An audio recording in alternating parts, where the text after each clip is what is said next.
Nothing is faster and more exhilarating in chess than a bullet game. It's all about quick thinking and taking advantage of every opportunity when it comes. Blink and you'll miss it. How did he do that? Despite its popularity, bullet chess only has one annual championship tournament. And now, entering its 5th year, the Bullet Chess Championship is stronger than ever. 3-time champion Hikaru Nakamura again looks to defend his title and add to his impressive trophy case. A brutal finish. Nakamura officially has won. The only player who has ever stopped Nakamura in this event also returns to take another shot at it. 2021 champion Alireza Firouzja. That's it? Competing with these champions for the first time in the format, the best all-around player in the world. Magnus Carlsen has dominated chess seemingly forever, but he's never played in the Bullet Chess Championship. Will one of these big three of Bullet take home the $20,000 crown? Or can someone else claim the title? Maybe Naroditsky, Tang, Hansen, Caruana? It's me! That is the Fabiano finale. In this speediest of speed chess championships, only one champion will emerge. Welcome to the 2023 Bullet Chess Championship.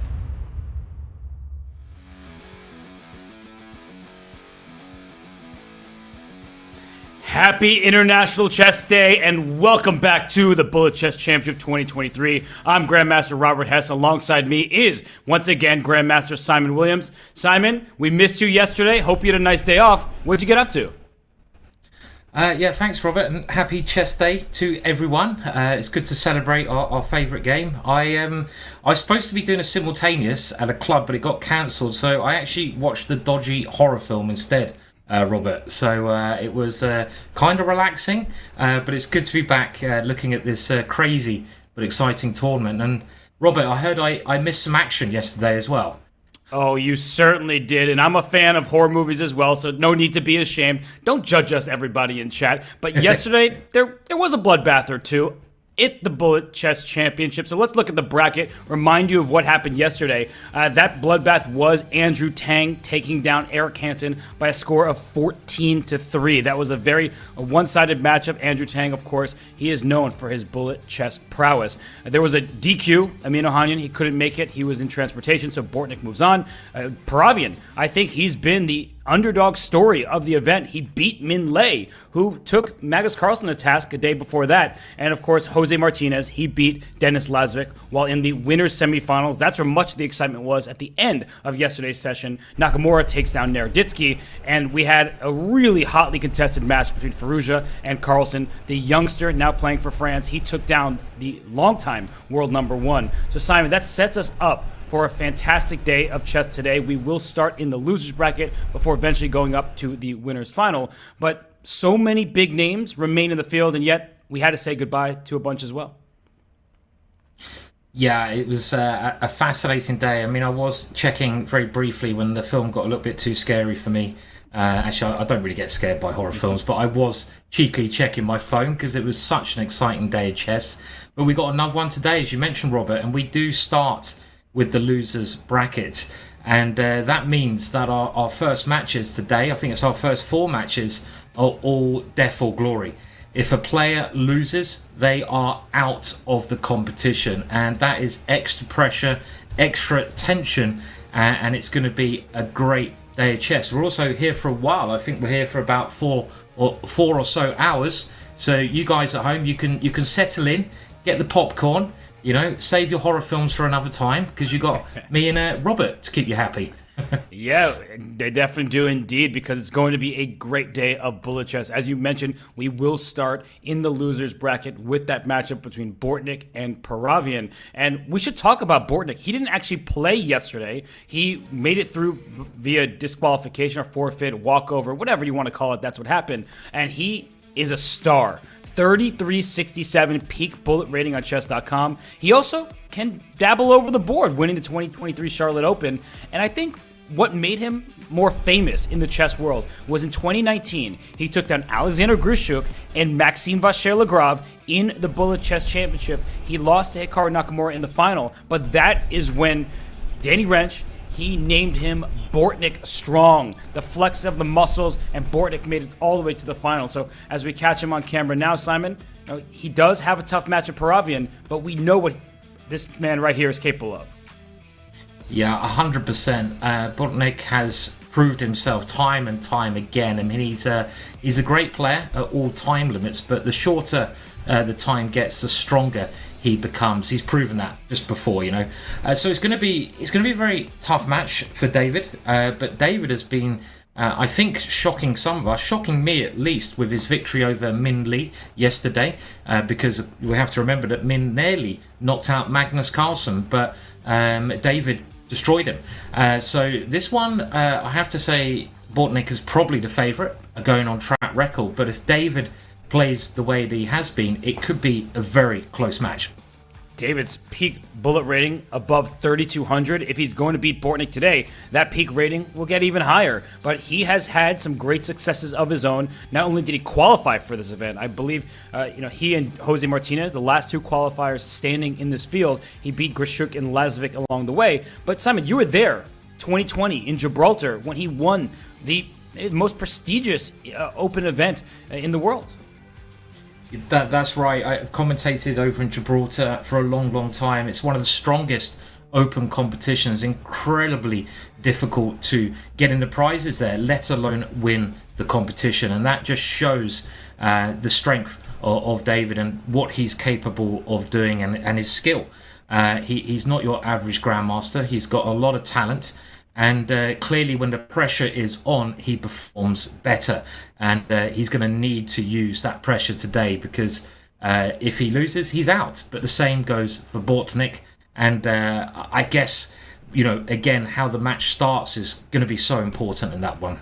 Yeah, as you're saying, Bortnik the favorite, but in 30 minutes of bullet, really anything can happen in a matchup like this because Paravian is that strong, and there is a lot at stake. So sometimes players, they rise to the occasion. Others, unfortunately, collapse under the weight of that burden, that pressure. And the winner makes it through to the losers' quarterfinals where Daniel Naroditsky awaits. That's not going to be an easy matchup for the winner here, but they're guaranteed a cool 6K.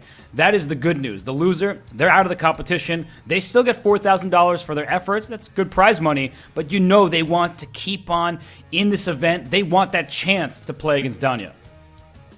100%. I mean, that is a big prize playing against Danya. And also, the difference of $2,000 is a lot of money. I mean, in half an hour, how often can you win $2,000? And I'm trying to work out how many dollars that is per minute.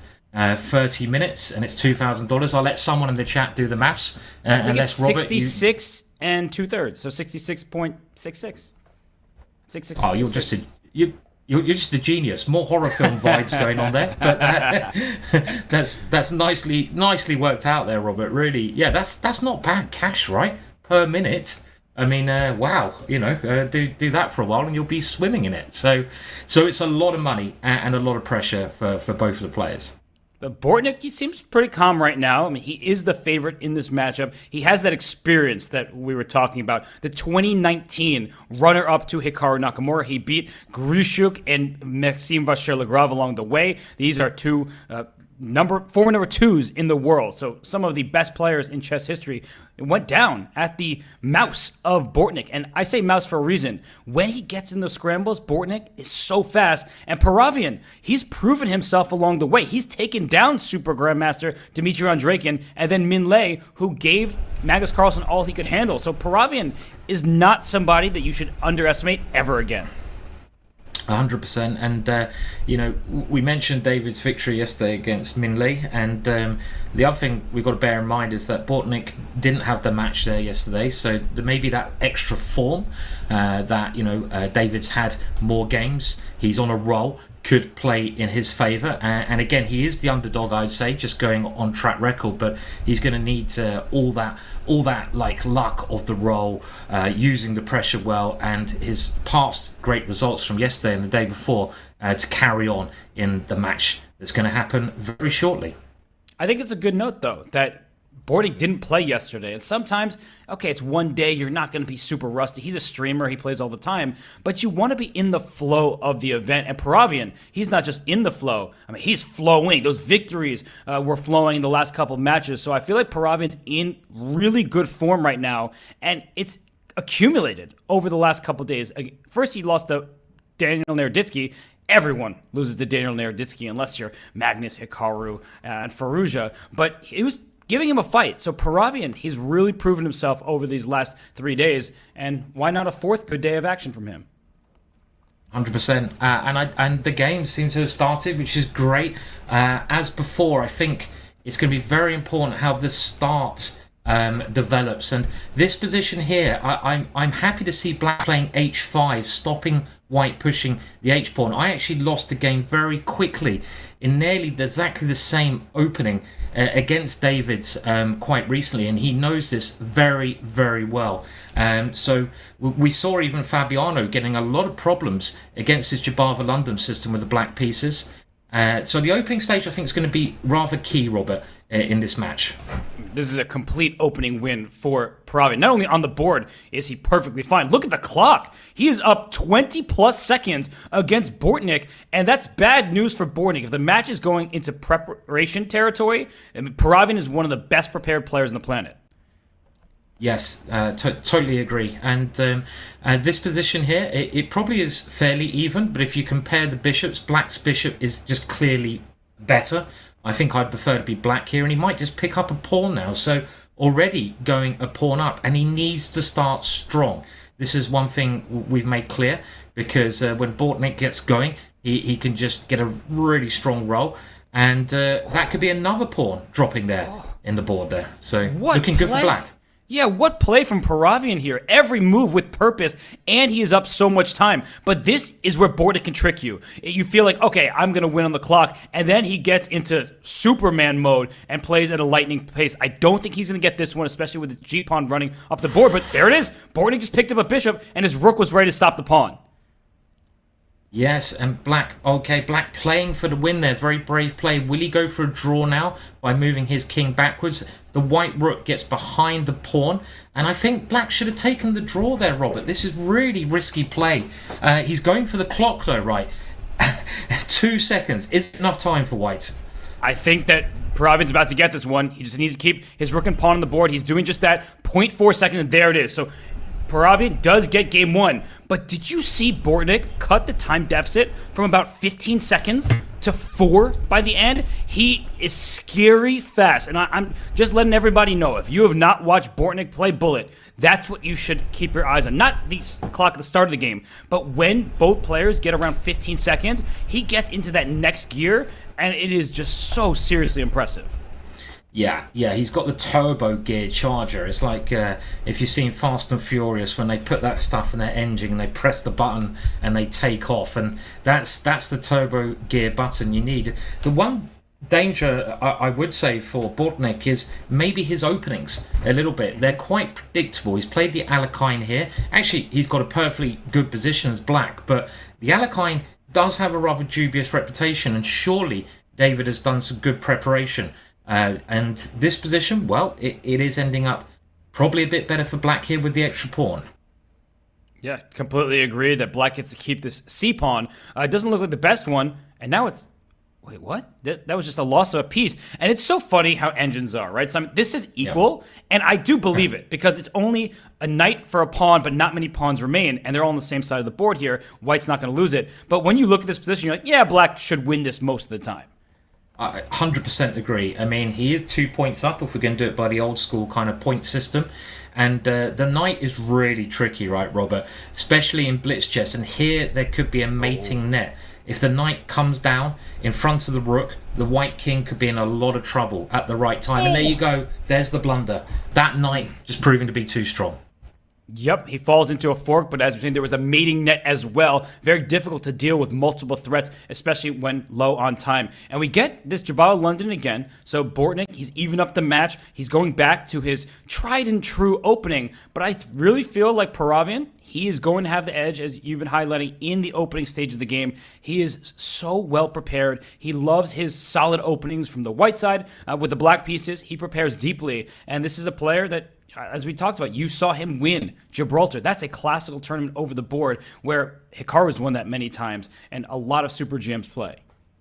100%. And you're right about the opening, Robert. It's very important to pick up on how the trends are going in these quick matches, because they could play lots of games in the same opening position. And I feel I've looked at this line a lot myself, and it's one of the problems with the Jabava London. White is okay, but if White does try to push for the win, Black gets lots of counterplay against the White King, as we're seeing here. Whose king is safer? That's the important thing at this time limit.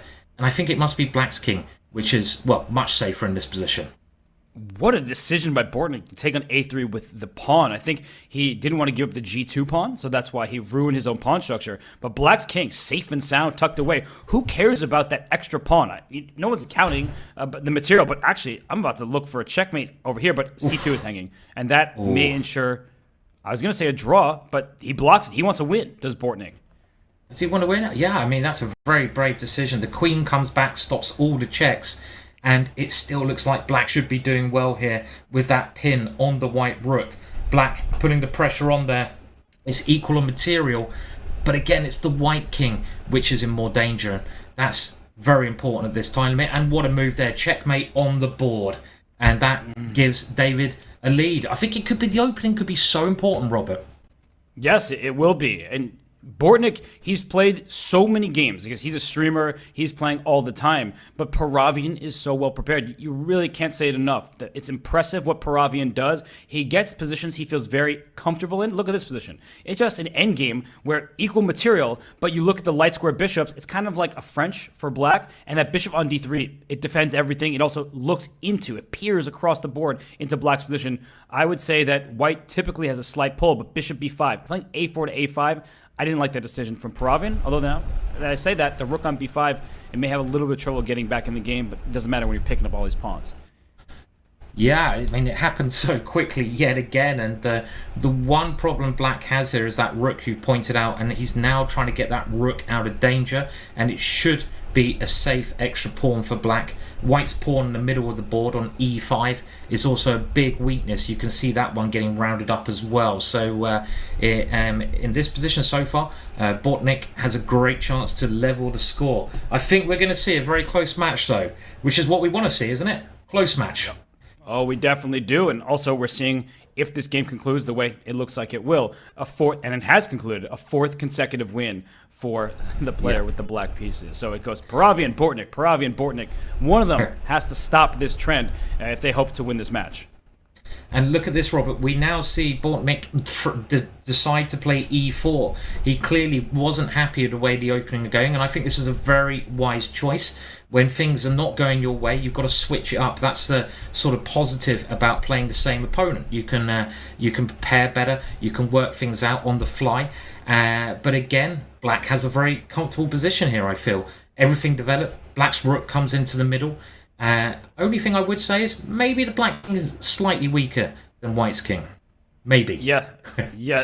I mean, it does look that way at first glance, but the way that Paravian's playing, it looks like he's shoring up his king safety. And I just want to give a shout out to Bortnik, because a lot of chess players are stubborn. They're like, I've done the research. I've prepared for years in this opening. I'm not going to change it. No, it's not the opening's fault. I just need to play better. He recognized that Paravian was getting good positions every game, that he had the black pieces. And, look at that tactic, Simon. Yeah. If that was captured, the rook on f2 was loose. He picks up material. Paravian is on fire right now with the black pieces. He is. That was a brilliant spotted tactic. And you can see on the camera, Bortnik very disappointed with missing that move. And here, well, obviously Black has the extra queen. He's using Harry, and his pieces are coordinating so well. The white king is just too weak here. It should be knight g2. We'll finish it off. There you go. Probably time to resign. Just resign is that saying again. It's time. The first one of the day, I get the feeling it will happen more than once, especially because you need to have the gamesmanship down. You need to know when to resign early or when to keep fighting. Yesterday in the second game against Hikaru Nakamura, Daniel Naroditsky saved a lost position down a piece by playing on, and he played it forever, but that was early in the match. It's still early in this one, over 20 minutes remain, but I think for Bortnik, he's just not feeling comfortable yet, because Paravian, he has this good opening preparation, and he's not letting Bortnik off the hook when Paravian has the edge. 100%. And as you said, it's now 5 wins in a row for the black pieces, which is very peculiar normally at this level in chess. But a big score. This one, though, I have to say, is one of the only positions where I'm really starting to prefer white. Because black's pawn in the middle, it should be weak. That move is given as a blunder. I'm not sure why it was given as a blunder. A bit above my head there, I'm afraid. And black fighting back now. And that was a really nice move by Bortnik to get his rook activated, and then a nice retreat by Paravian.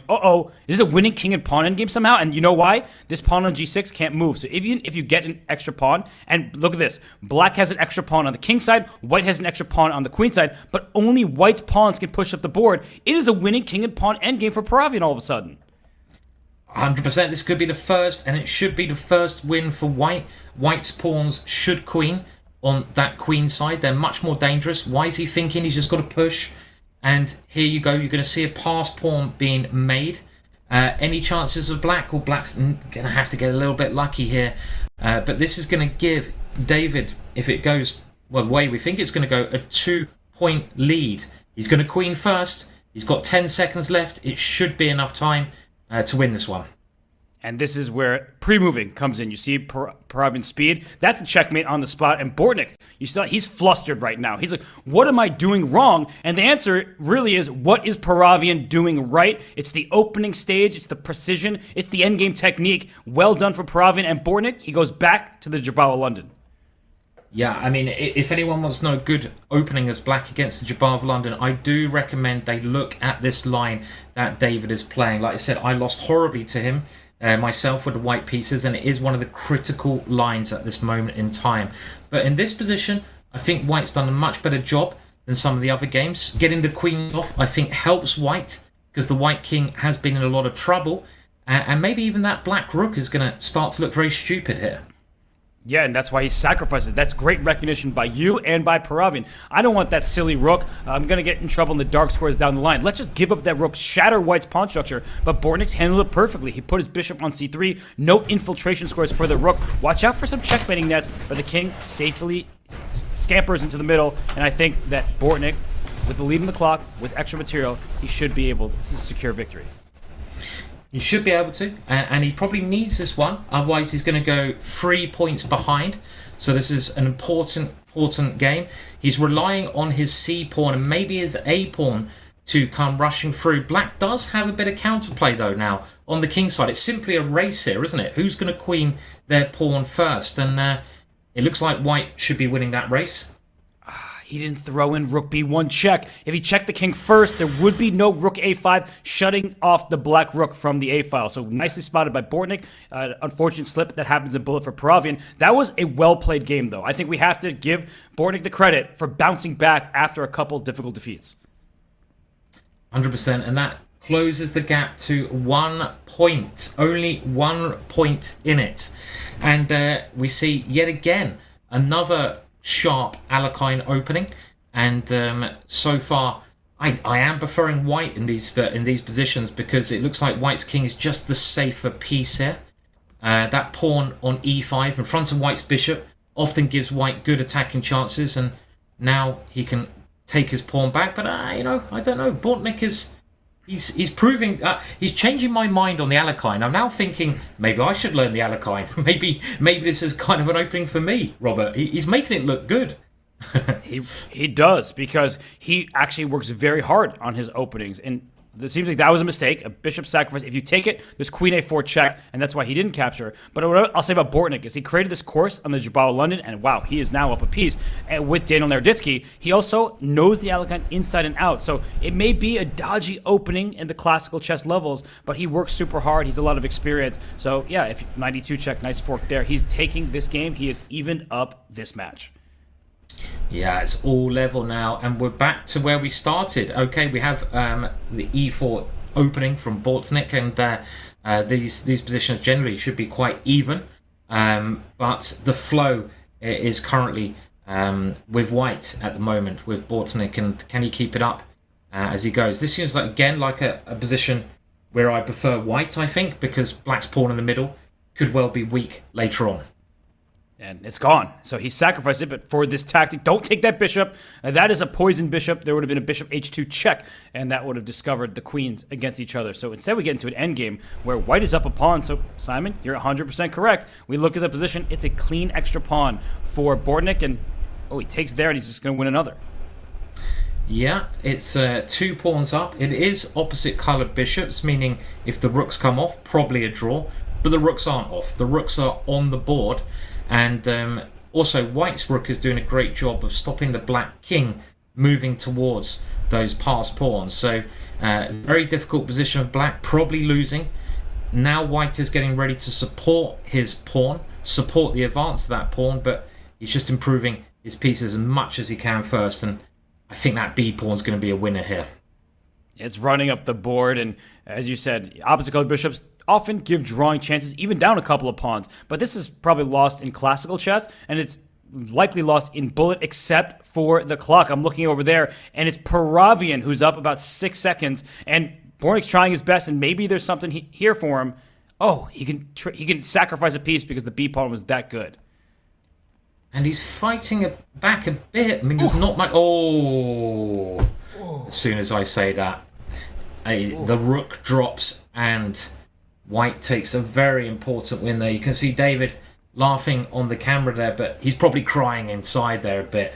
And I think this Alekhine opening at the moment, like I say, Bortnik is making it look pretty good. Black's positions are not as bad as I thought they would be. No, and this looks like a Scandinavian all of a sudden. So it looks like he learned from Min playing the Scandi structure. David Paravian beat Min Lei yesterday. That was an upset. And he wants to land another one in this match against Bortnik. And I feel Bortnik gaining that confidence. He started off, he lost game 1. They were going back and forth. Then Paravian won 2 in a row. But suddenly, I'm sensing Bortnik recognizing, I've got this one. Agreed, and he is gaining confidence. His play is getting better and better, and you can see in this position, if anyone has the advantage, it must be black, because white's pieces on the queen side, they're sleeping. You don't want to have sleeping pieces, and that's why black is now playing for the win, not taking a draw. Extra space of black, and look at that open file as well. That's a very big open file, and now a pawn to boot. What amazes me, Robert, is just how accurate these guys in this competition they perform. It's quite phenomenal. The level of their chess is really amazing for the time limit. It's incredible. Mistakes inevitably will happen in bullet chess, but as you're indicating, very high level of play. And we see black up a pawn. Can he convert this? He should start pushing that h-pawn. Get 4 in a row. Connect 4 along the 5th rank. That should be good for black. But unfortunately, he's a little bit tied down over on the queen side because of this pass pawn situation for white. I'm looking at the clock. And now suddenly Paravian is down on time. And we know how lightning fast Bortnik is. Yeah, I think the clock's going to be the key thing on this. Black is doing well. Black has the extra material, but it's 8 seconds, 7 seconds each. And who is going to lose on time? It looks like Bortnik has the speed in this one. That is the key thing. He's 3 seconds now. So fast. Can he get rid of that bishop in time? He can. He's just pre-moving, right? He's just going around the board with his knight. It's gonna just be pestering white, and he wins with a second to spare. It was really close on time, and then the end gap, 1 second. That may not seem like a lot, but it actually really is in bullet chess. So we have to be mesmerized by the late game speed of Bortnik. He'll be down on the clock early, and it's in part because of his opening repertoire. I think he gets some shaky positions, but the way he's able to weasel his way out in any time scramble, I mean, it's such really high level stuff. Yes, agreed. And I think he's found the right opening as well to play. This seems to be giving him, as white, much better positions than the Jabava London was. And you mentioned it, Robert, that ability to adapt. And I think it's a real skill in chess. You could say in life as well. You learn skills in chess that you take over to life. Like running around like you're playing bullet chess. No, that's not always the case. But adapting. And I like what he's doing here. Look at the queen and the bishop. Okay, but black's managed to get the queens off now. That's really helped black's structure a lot. And what's going on here? It's an even material endgame, but black's pawn is in white's camp, and white's pawn is in black's camp, and I think white is better just because the e4 pawn sticks out. It's overextended, and he's taken. Oh, he goes back. Now that is classy. He didn't want to allow the black rook to get active, so he just walks his king back and says, "Your e pawn's going nowhere." Yeah, very clever move. One of the most important things to remember in rook endings is the activity of your rooks. And whoa, can you play pawn on? What a tactic that is! Look at that. The black pawn suddenly becoming a queen, and that is very painful for David there. Another potential loss here. Well, I mean, David, I think actually is the happy one right now. He's getting it with the black pieces. Oh, sorry. So, no, based on what we've been seeing in recent games, it seemed like it was all Bortnik, but suddenly Paravin is the one in charge, and he needed this game so badly, and he is taking it. He's up on time. He's up a queen, and as long as he doesn't blunder all his pieces, it's a win for black. Yeah, and with the time as well, he should be just putting this in the bag now. My mistake there. Important win for David. It goes so quick. I sometimes lose track of who's playing. It's it's the speed it is. But I think the gap is only 1 point now, with 9 minutes to go, and they have to win by 2 points as well, right? To go through. They do. So a 1 point deficit, that's not the worst thing in the world for Paravin, but it's not good to drop your d4 pawn. I have to say that sometimes you do it, you get initiative, but usually you don't like to trade queens in the process. Yeah, it's all okay to sacrifice, but you've got to get enough compensation, and generally when you sacrifice, as you mentioned, you want to keep the queens on the board. But this has maybe given him something. 2 bishops, the black king not entirely healthy. Okay, it has now castle, but with 2 bishops on the board, you're always, in these kind of positions where there's open lines, going to have compensation. And I might even prefer white here. Bit easier for white to play. Bishop c7 is coming. He could have taken on d8 and bishop c7. He is again. If he trades rooks and plays this bishop c7 doesn't work now because the knight protects the other knight. But he had it, and I was waiting for it. I was like holding my tongue, being like, watch out for that idea. And it's sometimes you're in the flow, you're just coming up with moves, you trust your opponent. But we do have the eval bar off to the side that helps us in addition to coming up with some of the tactical shots that, if they don't work, who cares? We can take the move back. But the players, it might be their last chance. Yeah, and he just played it one move too late there, didn't in the position. It's still, I think, quite dangerous for black because of this pawn on the side of the board. And look at that pawn go. The knights are kind of dominating the bishops though, and that knight getting over, but 5 seconds up on the clock for white as well. How do we rate this ending? Probably good for white. But 5 seconds lead, I don't think is enough for Paravin. Just the speed that Bortnik plays. And look at this. The advantage is going up and down, back to the middle. They're both queening here. Oh, and that was a blunder. That will end the game right there. Yeah. Do we have a level? I think we have level score now, maybe.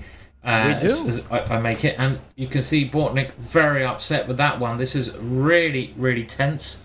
And the reward, if you win this loser's bracket, is that you get to play against Danya. And I don't know what kind of reward that is. It sounds quite scary. But it's going to be tough for these players today because they want to stay and they have to win 2 matches, right? 2 matches in a row. And, that sounds more like a punishment to me. I don't want to be playing Danya in Bullet. He's too strong. But both of these players, on a good day, they can take down pretty much anyone in this competition. Okay, Hikaru, Magnus, Firouzja, they're always going to be difficult to beat. But Bortnik and Danya have played each other so many times. And in this game, Bortnik seems to have the upper hand. He's going for checkmate. The side with the safer king usually is doing well in Bullet chess. The king on g1 is tucked at home. This king on g8, there's a lot of weak squares in front of it. But that apparently... Oh, knight takes c4. Wow, what a tactic there. Spotting the move very quickly, but I still actually... Oh, he's playing such good defensive chess. I was going to say I'm actually preferring white because the knight and queen are very dangerous, but I love what black has done with the dark square bishop because that dark square bishop can get rid of that knight. Very tense position here, though. Yeah, just don't move your knight on f6 because then queen h7 is mate. But now you can take on g5 and take this bishop on f7. That's exactly what Paravin, I thought, was going for, but he brings his knight to e4. So what is happening? The white bishop escapes, steals this g6 pawn, but suddenly black is winning according to the evaluation bar. Wow. Some amazing tactics there. Oh, look at that. That was Queen E1. Just about keeps in the game, but he picks up a piece there. Incredible tactics. Black doing very well on the clock and on the board. And this is going to, I think, and it does, give Black the lead in the match. Could this be an upset in the making? David taking the lead. I think one of the, well, certainly at this point with 5 minutes to go, very critical. Bodnik needs to crunch back now. If my numbers are correct, Paravian won 2 in a row. Bortnik then bounced back with 4 straight wins, and now Paravian has taken 3 games in a row. So they're going on streaks. Bullet often is a match of streaks, and we see in this game that Bortnik, he's back to his Alakon. He's getting active with the queen, bouncing around the board, and, well, it looks like a fine opening. It hasn't gone badly, but the clock situation. Paravian is over 15 seconds ahead, and Bortnik, as we've seen, is super fast, but he can't afford to be down this much time. No, time is so important. There's probably some formula out there at this level which gives you a pawn is worth like 5 seconds or 10 seconds. And what is this move? He's gone for a crazy sacrifice there. That doesn't look entirely sound, but we've mentioned this time and time again. The side who is attacking often gets the win because attacking is so important at this speed limit. But Black has back rank threats as well here, Robert. Queen D1 right now. He almost pre-moved that. And there's one check on C4, but Rook D5, the knight defends it, and that blocks the check. That was amazing vision from Bortnik. Brilliant defense there. I would never have seen that myself. And Black is now serious material up.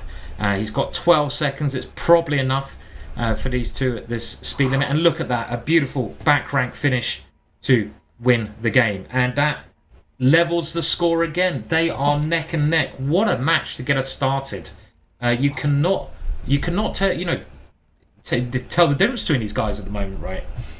We're completely spoiled. This match has been stellar, and it's 3 minutes plus to go. So if somebody can win this game and win the one that follows, they may win the match in regulation. But it seems, based on the back and forth nature of it, that extra time is likely. And apparently that was a blunder. I think there was bishop takes f6 there. A pretty elementary tactic if they had more time to sit and calculate. But you have to be very careful here not to blunder something because you'll only have one game after this to make up the deficit. Ooh. I love what Black's done with the knights there, but maybe that last knight move was a little bit too much and very aggressive play from Black. But you open up your own king as well. Whose king is weaker? Again, this important idea. Maybe Black's getting ready to sacrifice in the middle. That could be interesting, and he does. He sacrifices for what he hopes is initiative. But look at the Black king. The Black king is actually now proving to be, I think, the weaker one. Maybe just rook takes knight. The Black king is in so much trouble here. Although, good on Paravian to make this only a 1-pawn deficit. He encouraged an exchange sacrifice in return. So it is better for White. Right now, it's about 7-second lead for Paravian. But we keep seeing that Bortnik, he's down on time, and then he just pre-moves everything in the scramble. So King F3. I guess the queens are being traded, but that was not on my radar. Yeah, it's a hard move to play when the queens are still on the board. But White is trying to get ready for the ending, and there's good chances that White can get the win here, get the rook active, take some more pawns. Is there any drawing chances of Black? Well, it's a lot of pawns here. This should be a White win. Keep an eye on the clock, though. It's going to be an important factor. That's exactly why I think Bortnik is going to win this game. I'm looking at it. He is just pre-moving left and right. Every move seems to be pretty strong. Paravian actually is taking the lead on the clock. Maybe I'm underestimating how quick Paravian is, but there's a queen. It is landed, and 2 seconds. Does he have enough time? Oh, he's barely getting the moves up. 0.5. I think he got it. 0.3 seconds left for Bortnik. Wow. What a win that was, taking the lead. And this is a massive game. If Black wins this game, it's very likely that Bodnik will be playing against Danya in the next round. So it is so important that White just doesn't lose here. And this is the key game.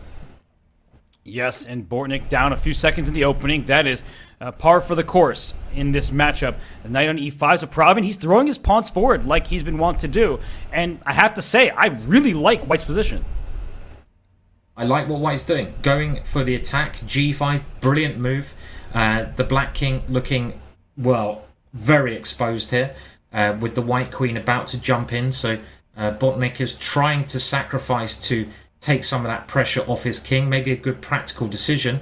And I love that move as well. F5, what a brilliant move, Robert. Trying to open up the Black King even more. Getting ready for the bishop, the only bishop on the board to fly in. This is looking good for White, but he must get a result here. If somehow things go wrong, he's out.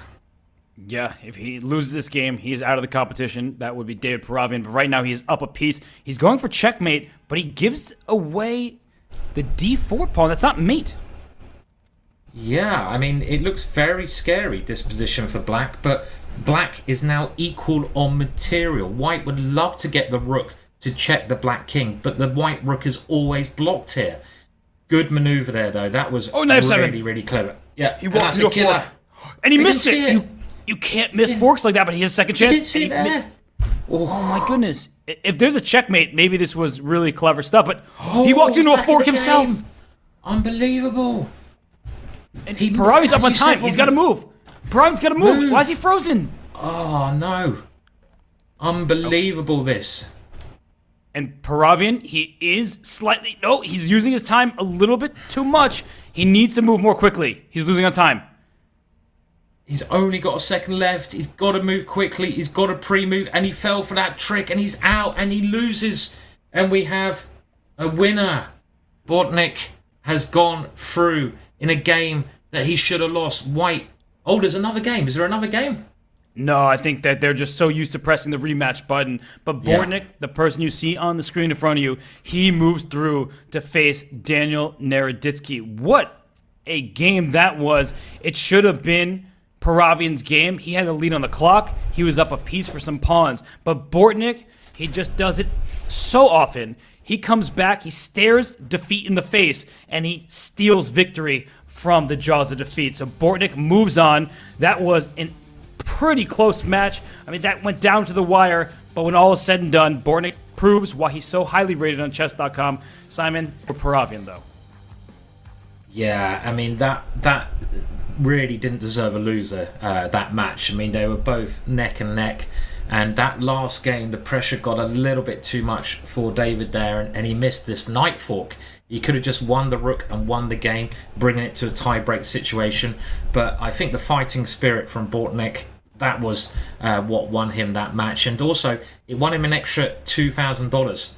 $66 a minute we worked out, Robert. Or you worked out, should I say. So, good work there. Well, great work from Botnik. That was so close. It went down to the final game. But he wins. It doesn't matter how he got it done, just that he did so. He gets to play Daniel Naroditsky a bit later today in the losers quarterfinal. So Botnik moves on. Unfortunately for Paravian, that's the last we'll see from him in the 2023 Bullet Chess Championship. But we have so many great matches ahead. Andrew Tang against Jose Martinez will be the next match we cover. But first, we're going to head to a break because when we return, we'll bring the man you just saw deliver victory, Oleksandr Botnik. We'll interview him, we'll hear his thoughts, and I certainly can't wait to hear how he feels after that fantastic match. Stay tuned, everybody. We'll be right back.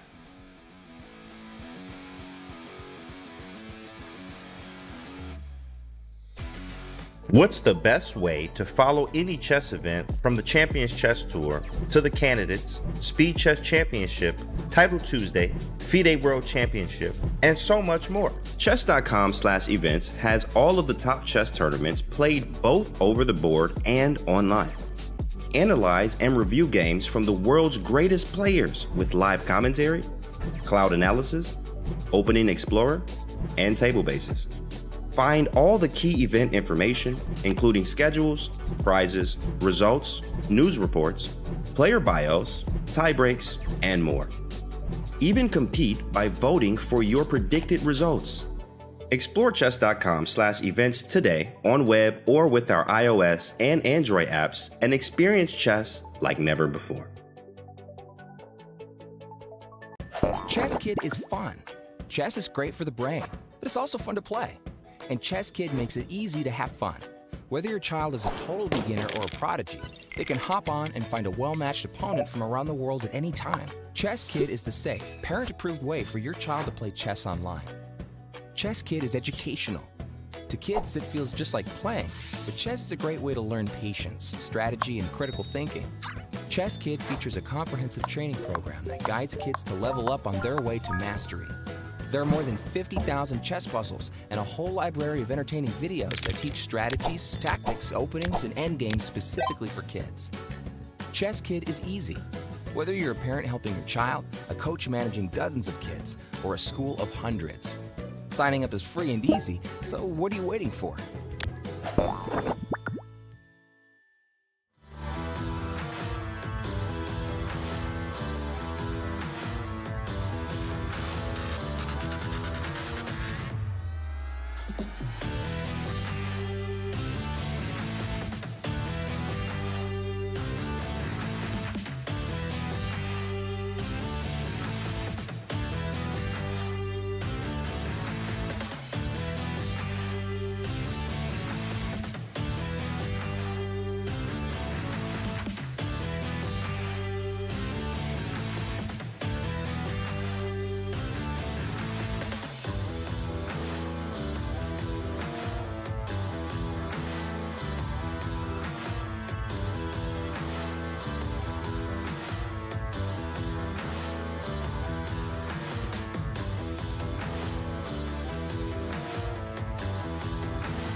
We are glad to be joined by the winner of that very tight match, Alexander Bortnik. Sasha, congratulations on what was an awesome match to watch.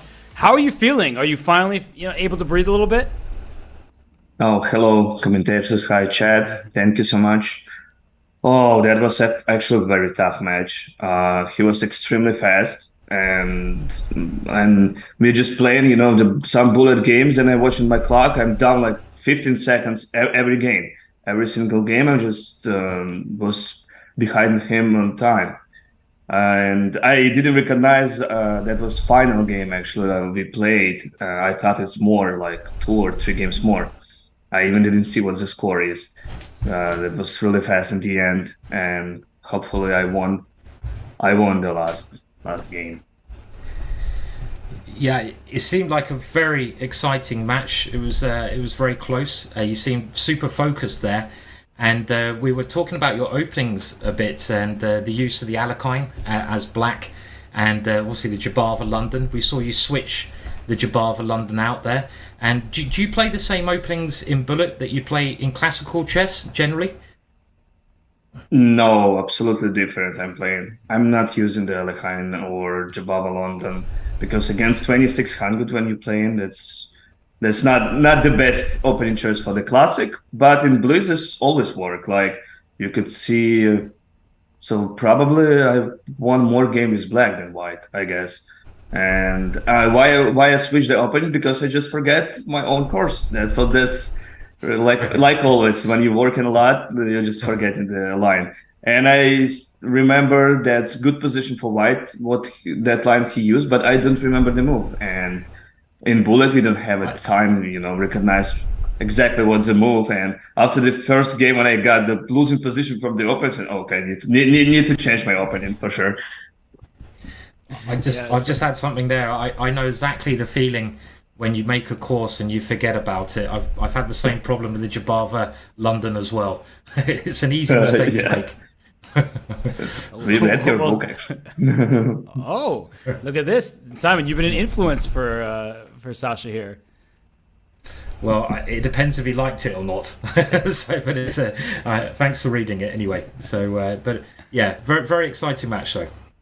Yeah, and Sasha, a question I have for you is: you started out by each winning a game with black. It would, he won, you won, he won, you won, and then he won 2 in a row, and then you won 4 in a row, and then he won several in a row. How does that feel? Like the roller coaster of a Bullet match where you're trading off win streaks. Does that ever get you nervous, or do you just think it's part of the game?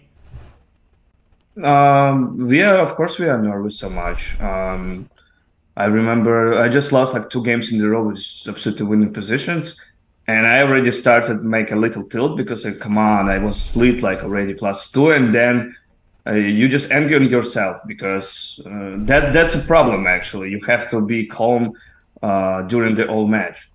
When you just calm, like for example, Hikaru, he just every single game, like first game, even if he losing, he can like start.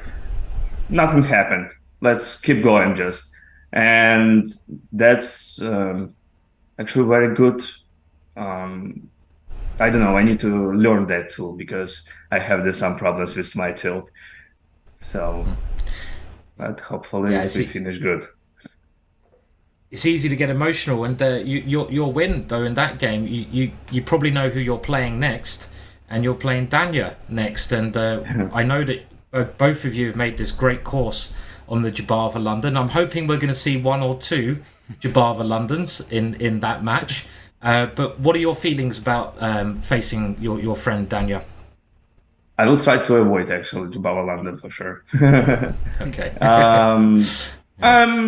This hard always to play against your friends, especially when you worked a lot with that guy and he knows your weaknesses, he knows your strong sides. But I will not be so upset if I will lose because one of us will go to the next stage. So we'll see. I will try, of course, to fight my best. And friends, chess doesn't have friends, Yeah, and when we play in the board, that's no friends there. Yeah, so definitely will be some dirty flags from him. He's really fast. So rook against rook.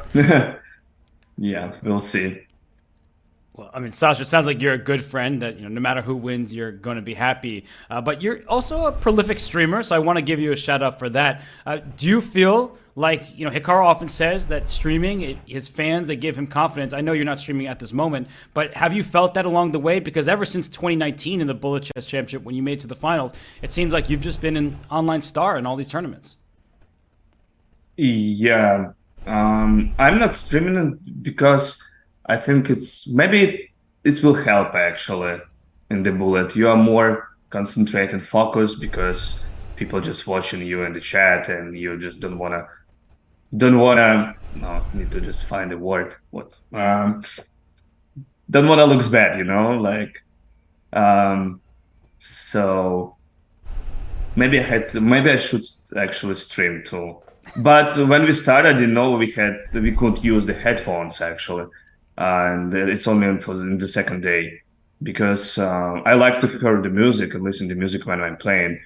So yeah, let's see. My last question, I'll let you prepare for dining, but my last question is, what music do you listen to when you're playing?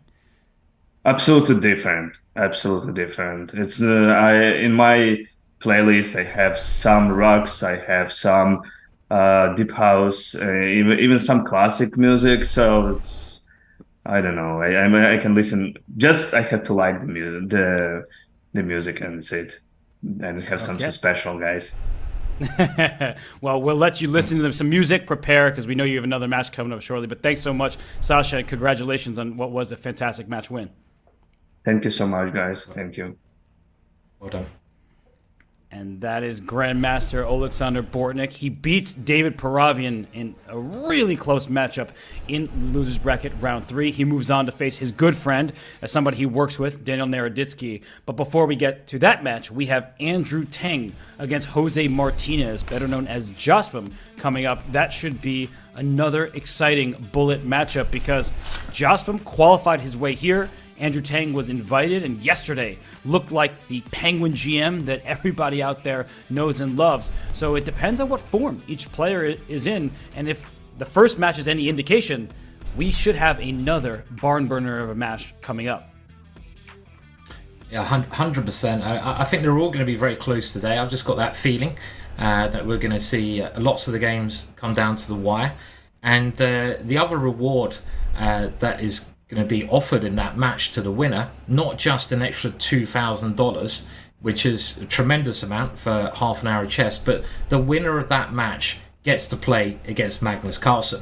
And I know all these players really want to play Magnus because he is a legend. You get a chance to play a legend, and that's a really cool prize, right, Robert? Playing Magnus. I think everyone they relish the opportunity to play Magnus. And Andrew Tang is somebody who is very familiar with Magnus's game because they have played countless games over the years in all type controls, especially Hyper Bullet and all that stuff. But he is a 2-time Bullet Chess Championship runner-up. He is prolific in content creation on YouTube. He streams on Twitch as well. He's a recent graduate of Princeton University. He talked about his trips with his friends, but right now he is going to sit in that chair and play Bullet for 30 minutes because he is a tough opponent in front of him in Jose Martinez. Yeah, it's going to be a very close match, and we know how strong both of these players are. How quick they both can be, and who are you going to pick, Robert? I mean, I'm going to go for Andrew. I'll put my neck on the line there, but I also have a feeling this is going to go to tie breaks. Okay, so Simon calls for tie breaks, and well, the person who may help determine that is Jose Martinez, because we know what Tang can do when he's at his best, and that is often. But at his best, at his peak, Jose Martinez has been over 3,200 in Bullet on Chess.com. He won the Under-18 World Championship. That is a huge accomplishment for any player, and he won the first qualifier. He beat Suleimanli, the Azeri Grandmaster. He beat Emin Ohanian, who we saw earlier in this competition, beat Anish Giri. Emin Ohanian, an international master from Armenia. And there is Jose. He's from Peru, but lives in Mexico, and he looks cool in that jacket. Yeah, he does, and I would not be surprised at all if Jose wins the match. He's a very, very strong player. He's very good under pressure. He's proven that in previous matches, and as you mentioned, he plays a lot on Chess.com. He's a bit of a legend on Chess.com. Everyone knows Jose, and this is going to be another exciting one. But just to remind people, they are playing for a chance to face Magnus. They're playing for an extra $2,000. And the loser is also knocked out. So how much more can you put on the line than those big things there? That's enough, I think, yeah? Don't put any more pressure on them. Yeah, their pressure is on themselves. They just want to win. That's what they're aiming for. The money, they'll deal with it after the fact. Oh, I could have won $2,000 more. But right now, they want to move on here in the BCC to play Magnus Carlsen. I don't even think that's on their mind, because if you're playing Jose, or if you're Jose playing Andrew, that's already a big enough challenge. You don't need to think about the world number one. That's in the future, and you may never get there. So Andrew's the favorite. You said it. It's just true. He is the higher rated player. He has a wealth of experience. He goes toe-to-toe with the best players on the planet. But it depends on which Andrew shows up. And I really mean that. The Andrew that showed up against Danya, I don't think that will necessarily get it done against Jose. But the Andrew we saw yesterday, and in the first match up when he beat Andrekin, that Andrew Tang is scary. 100%. And we'll find out very, very shortly which Andrew is going to be playing. And if you're wondering in the chat, Magnus will be playing later on, so don't worry about that. The best player in the world is due to be playing the winner of this match. And very sharp opening already. And is this some kind of theory that I don't know about? Because they made all their bunch of moves in 5 seconds each before Tang paused and brought his king up to F2. I like Black's position. We keep saying it. The side with the safer king is usually the happy side in Bullet, and Black is a safer king and is up a pawn. Yeah, agreed. Black has the extra pawn. The king is on F2. It is only one pawn. It's not a winning enough material advantage at this time limit. It's more to do with the pieces, and Andrew does seem to be unraveling his position a little bit. That knight grabbing a nice square, but this bishop doesn't have anywhere good to go. Okay, it dives into Black's position there. Yeah, so it's all the way in Black's camp. The A5 pawn is loose, and Jose says, go take my queenside pawns. I'm going after your king. I want checkmate. And here go. Now White is up a pawn, but Black's pawns are storming up the king side.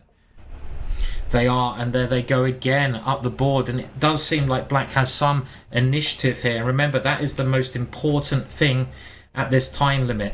Get the pressure. That rook gaining a lovely square in the center. Andrew's got to do some defending. If Andrew can defend this, he will convert his extra pawn, and there it goes. That extra pawn, but Black is now threatening checkmate, and just defending in time. He missed mate. If he started with Queen H2 check and then played Bishop A6, Black would have won the game. So he took too many steps before acting, and that is going to cost him, as now suddenly it is White with the attack and the extra material. Very good spot there, Robert. I didn't see that, and you're completely right. He set up the checkmate, but he could have checkmated straight away, and now the game is totally turned around. But Rook G2, what was that move? Was that a mouse slip? I feel that was a mouse slip, but the time... I didn't even have a chance to look at the clock there, Robert. I don't know how the players managed to look at the clock and the board at the same time. I can't as a commentator. That's why he made the move Rook G2. He stopped any sort of checkmates that would happen on that diagonal, and it took Jose some time to figure out, wait, is that piece just hanging? And he grabbed it. So I think Andrew, he just showcased his speed. That was a really nice effort at the end by him, but Jose had a winning position. I mean, Jose is going to regret not taking that first game.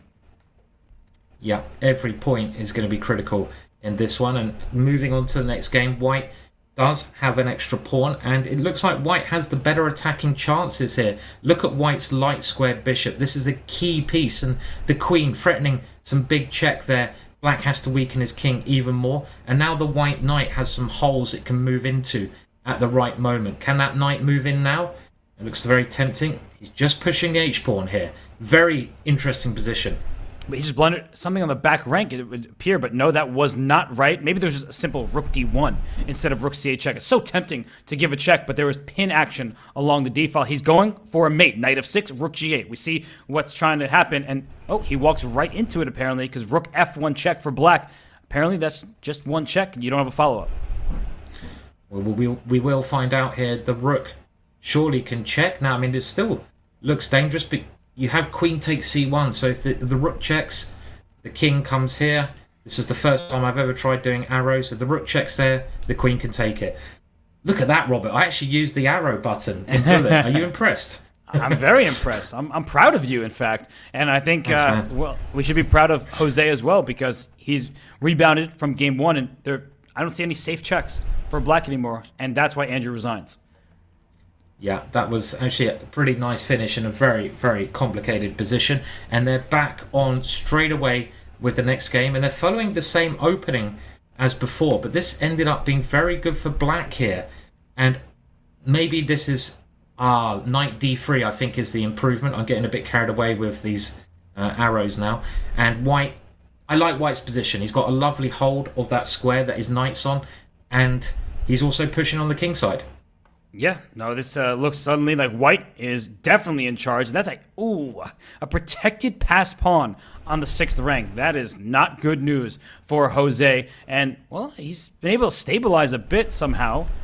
This king on g2, also not the safest piece with a rook coming to g8. So he goes for that right here. And that king on h3 actually is... Oh, queen f5. He blundered this pawn. I was about to say that rook was tied down. And now bishop d6 follows with checkmate.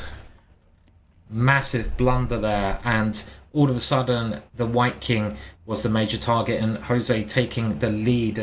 And someone mentioning that they didn't see my arrows. I'm a bit disappointed about that. I'm sure I didn't make them up. Maybe I did. Maybe I just had them in my mind. I might try them again at some point, but it's very quick for arrows. And here we go. Black winning a pawn immediately in this game. Yes, and that's a pretty important pawn right in front of the white king side. And, well, now that the position is where we're at, the extra pawn is on e6. So it's not going to help making a pass pawn, and that means it's maybe not the biggest deal in the world. And this bishop on g7 doesn't really have any targets to work against. No, I mean, I don't think this position is that bad at all for white. And look at that knight, Robert. That knight has a juicy square in the middle of the board. I mean, you know, that knight is as good as any piece on the board. And in actual fact, I think I prefer white here. The extra pawn is irrelevant. And who's got the easier play? Oh. That rook can come in with a big check. All the white's pieces just dominating here. But when that king was on d6, he missed knight takes b6. The c-pawn was pinned. It was so tempting to bring your rook into the game. And now that his rook has won the h7 pawn, you can hardly blame him. It just seems like Jose is taking everything right now. Oh, and he wins the b5 pawn? Oh, whoa, the rook on g7 was hanging.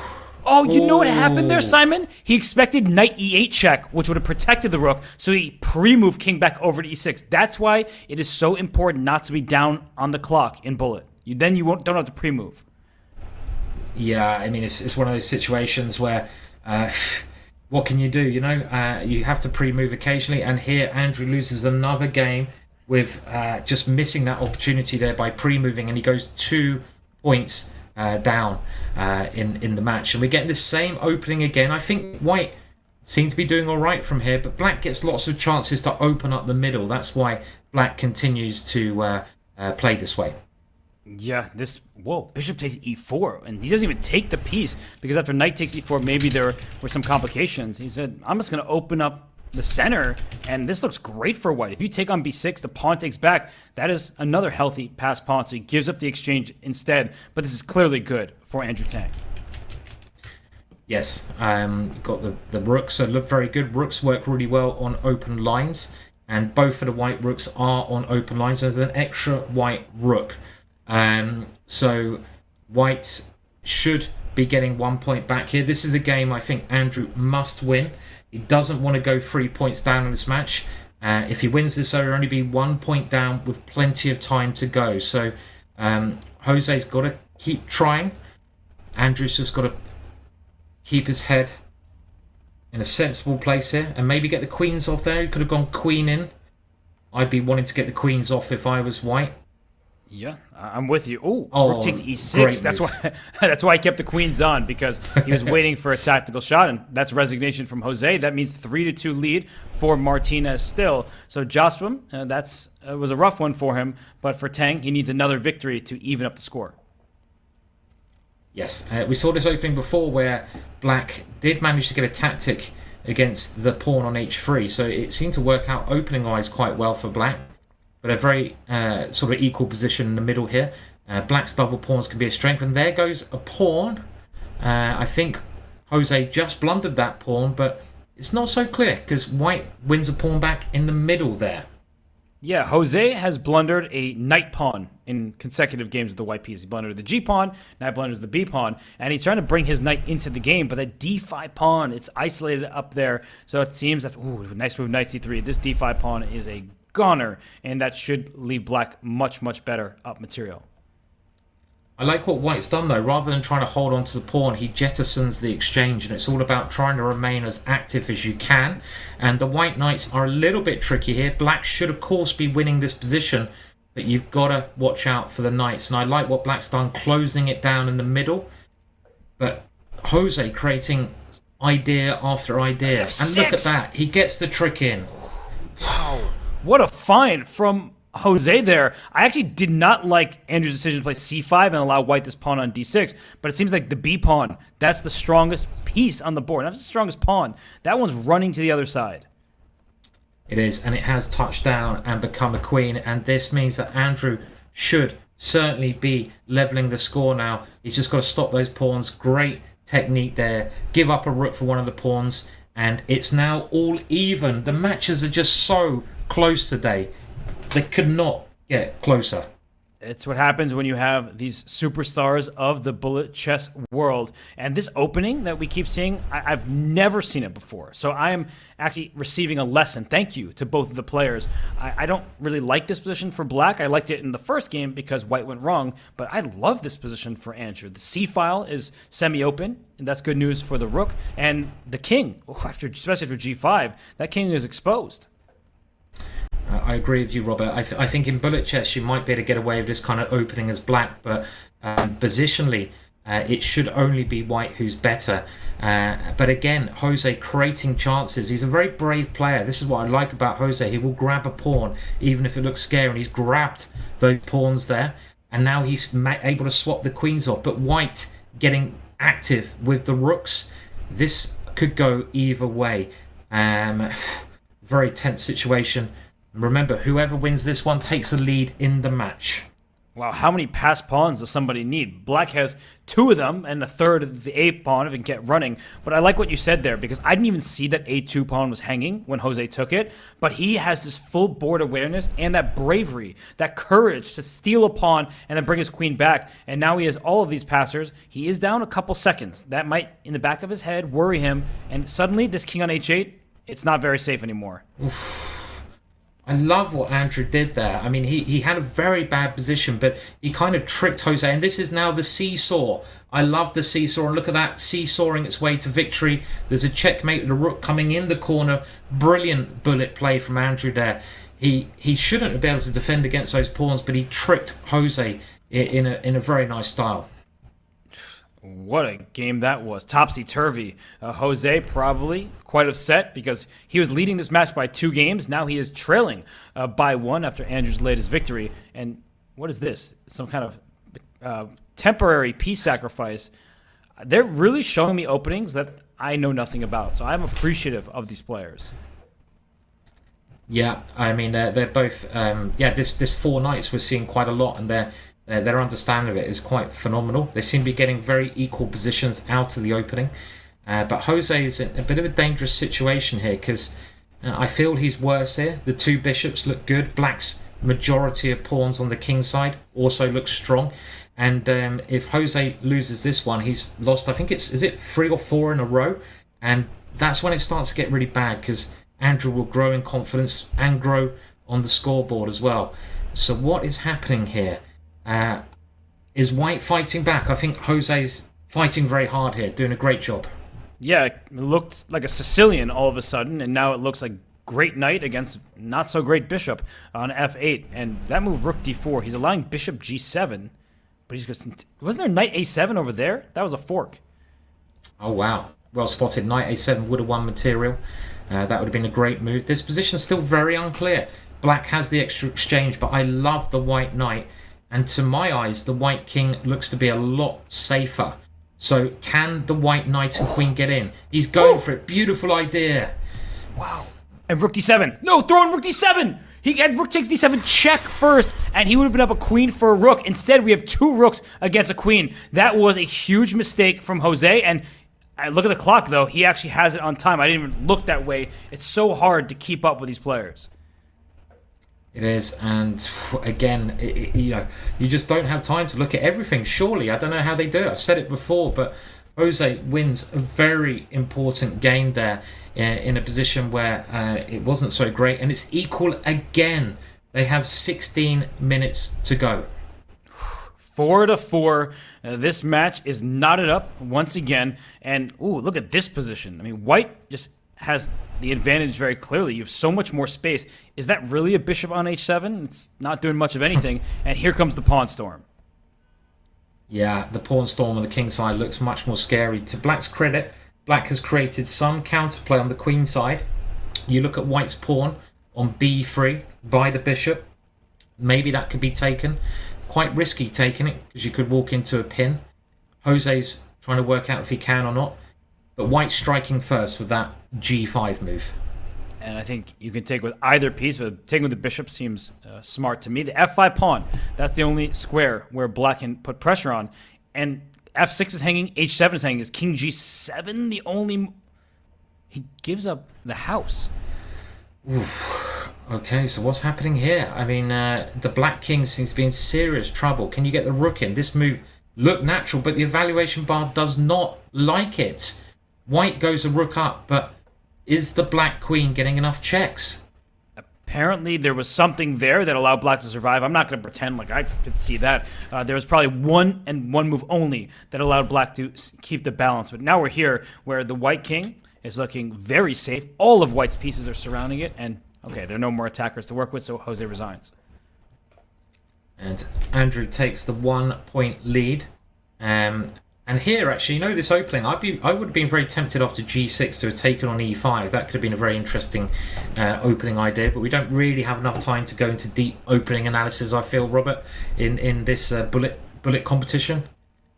No, unfortunately not. I'm trying to learn, but they're moving so quickly that I can barely see. Okay, that move was played. Okay, that move was played. And here we see pawns are going up the board for Jose. He likes his pawn storms, and it's connect 4. He won. He made the connection first, definitely. Black does get his knight to a nice square, though. It's always a bit dangerous to the white king with a black knight hovering around it like that. And I like what Andrew's done, creating counterplay. Another good move from Andrew. He's ready to strike on the king side. White's completely dominating on the other side of the board.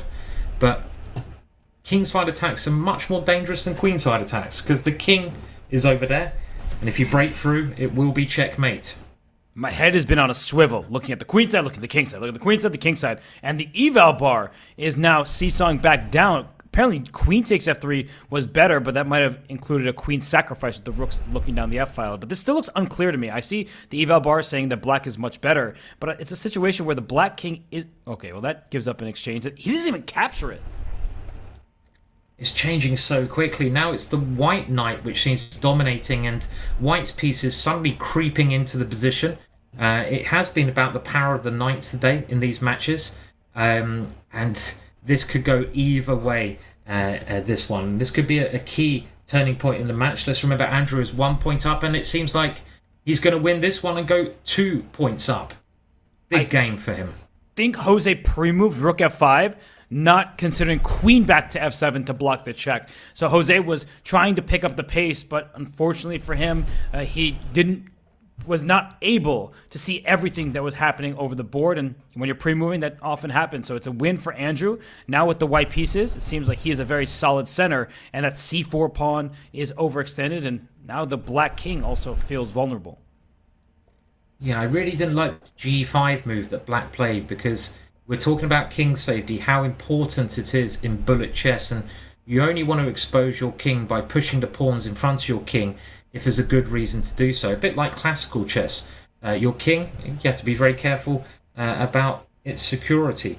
And the white piece is now starting to encroach upon the black king's position. And if Andrew wins this one again, the lead is growing and growing. It could be 3 points. The rook swings over. Black can't survive this, surely, Robert. No way, especially after that cruncher. Your king takes the next rook swinging to h1, delivering a checkmate or winning all the pieces. So that was another win for Andrew Tang. There's still 11 and a half minutes remaining in this match. So there is time for Jose to catch up, but just the way those last bunch of games have gone, it seems like Jose is bordering on tilting. Yes, it does seem a bit that way, and the flow is with Andrew. I think we've seen what Andrew's turned up though today, Robert. It's the dangerous one, and a dangerous Andrew is capable of beating anyone The winner of this match will play Magnus as well. How many times do you think Andrew has played against Magnus in bullet chess? That's an interesting fact, stat we'll have to find out later on. I would say too many for their own good, but I don't think anyone can say what's good for Magnus' chess. He knows what's best for it. He has been the highest rated player in chess history. So, yeah, I'm not going to question what they do. It's been good for them both. And this position looks good for white because that king on g7 looks vulnerable. And now we've the board cut in half, where white has an extra pawn on the king side, black has an extra pawn on the queen side, but white's king is very safe. And, that looks like there's an option. And, f5 is a great move. Fantastic move, just opening up the black king, and you hit the nail on the head there, Robert, just pointing out that the black king has no protection, and you need to have protection, and that king, it needs to have a bishop around it, and white's just opening it up there. Maybe the queen can even come in. Queen takes h5, look very strong there, but this is also a very good move. Yeah, no way you can survive this. Jose learned, Okay, was that another pre-move? Because he was up a rook if he didn't go knight f5. So there have been these moments where maybe Jose's pre-moving a bit, but Andrew has no time. So he probably was thinking, if I don't win by checkmate, I'll win on the clock. He wins with 15 extra seconds. So Andrew has been down on the clock in quite a number of games. So that, I think, is what Jose can rely on as we reach 9.5 minutes remaining in the match. Yeah, 2 points in it at the moment as well. So there's still time. 9 minutes is a lot of time for one of these matches. And they're playing quite a solid position here. This is the kind of position I think Jose plays really well. You know, just maneuvering his pieces, kind of waiting for the opponent. And I would say that's kind of Jose's style. He's like a viper. He just sort of waits there, and he will just strike as soon as he gets the opportunity. So you can see the black pieces in this hedgehog formation. They look passive, but they wait for their opportunity. And there you go, just repeating the position again. Yeah, Jose, the pressure's not on him to win this game. He has the black pieces, so even though it's bullet chess, some of those mantras still exist. In d5, that's one of those critical moves. Can you get away with it? And if you play too early, it regularly backfires. But that's why Jose, he's just hopping around with his knights. He's up 5 seconds. He's playing really quickly and very accurately. He is, yeah, and they're both just sort of dancing around here, seeing if there's an opportunity. The problem with these kind of positions is often if you're the first person to push a pawn, you just make your position worse.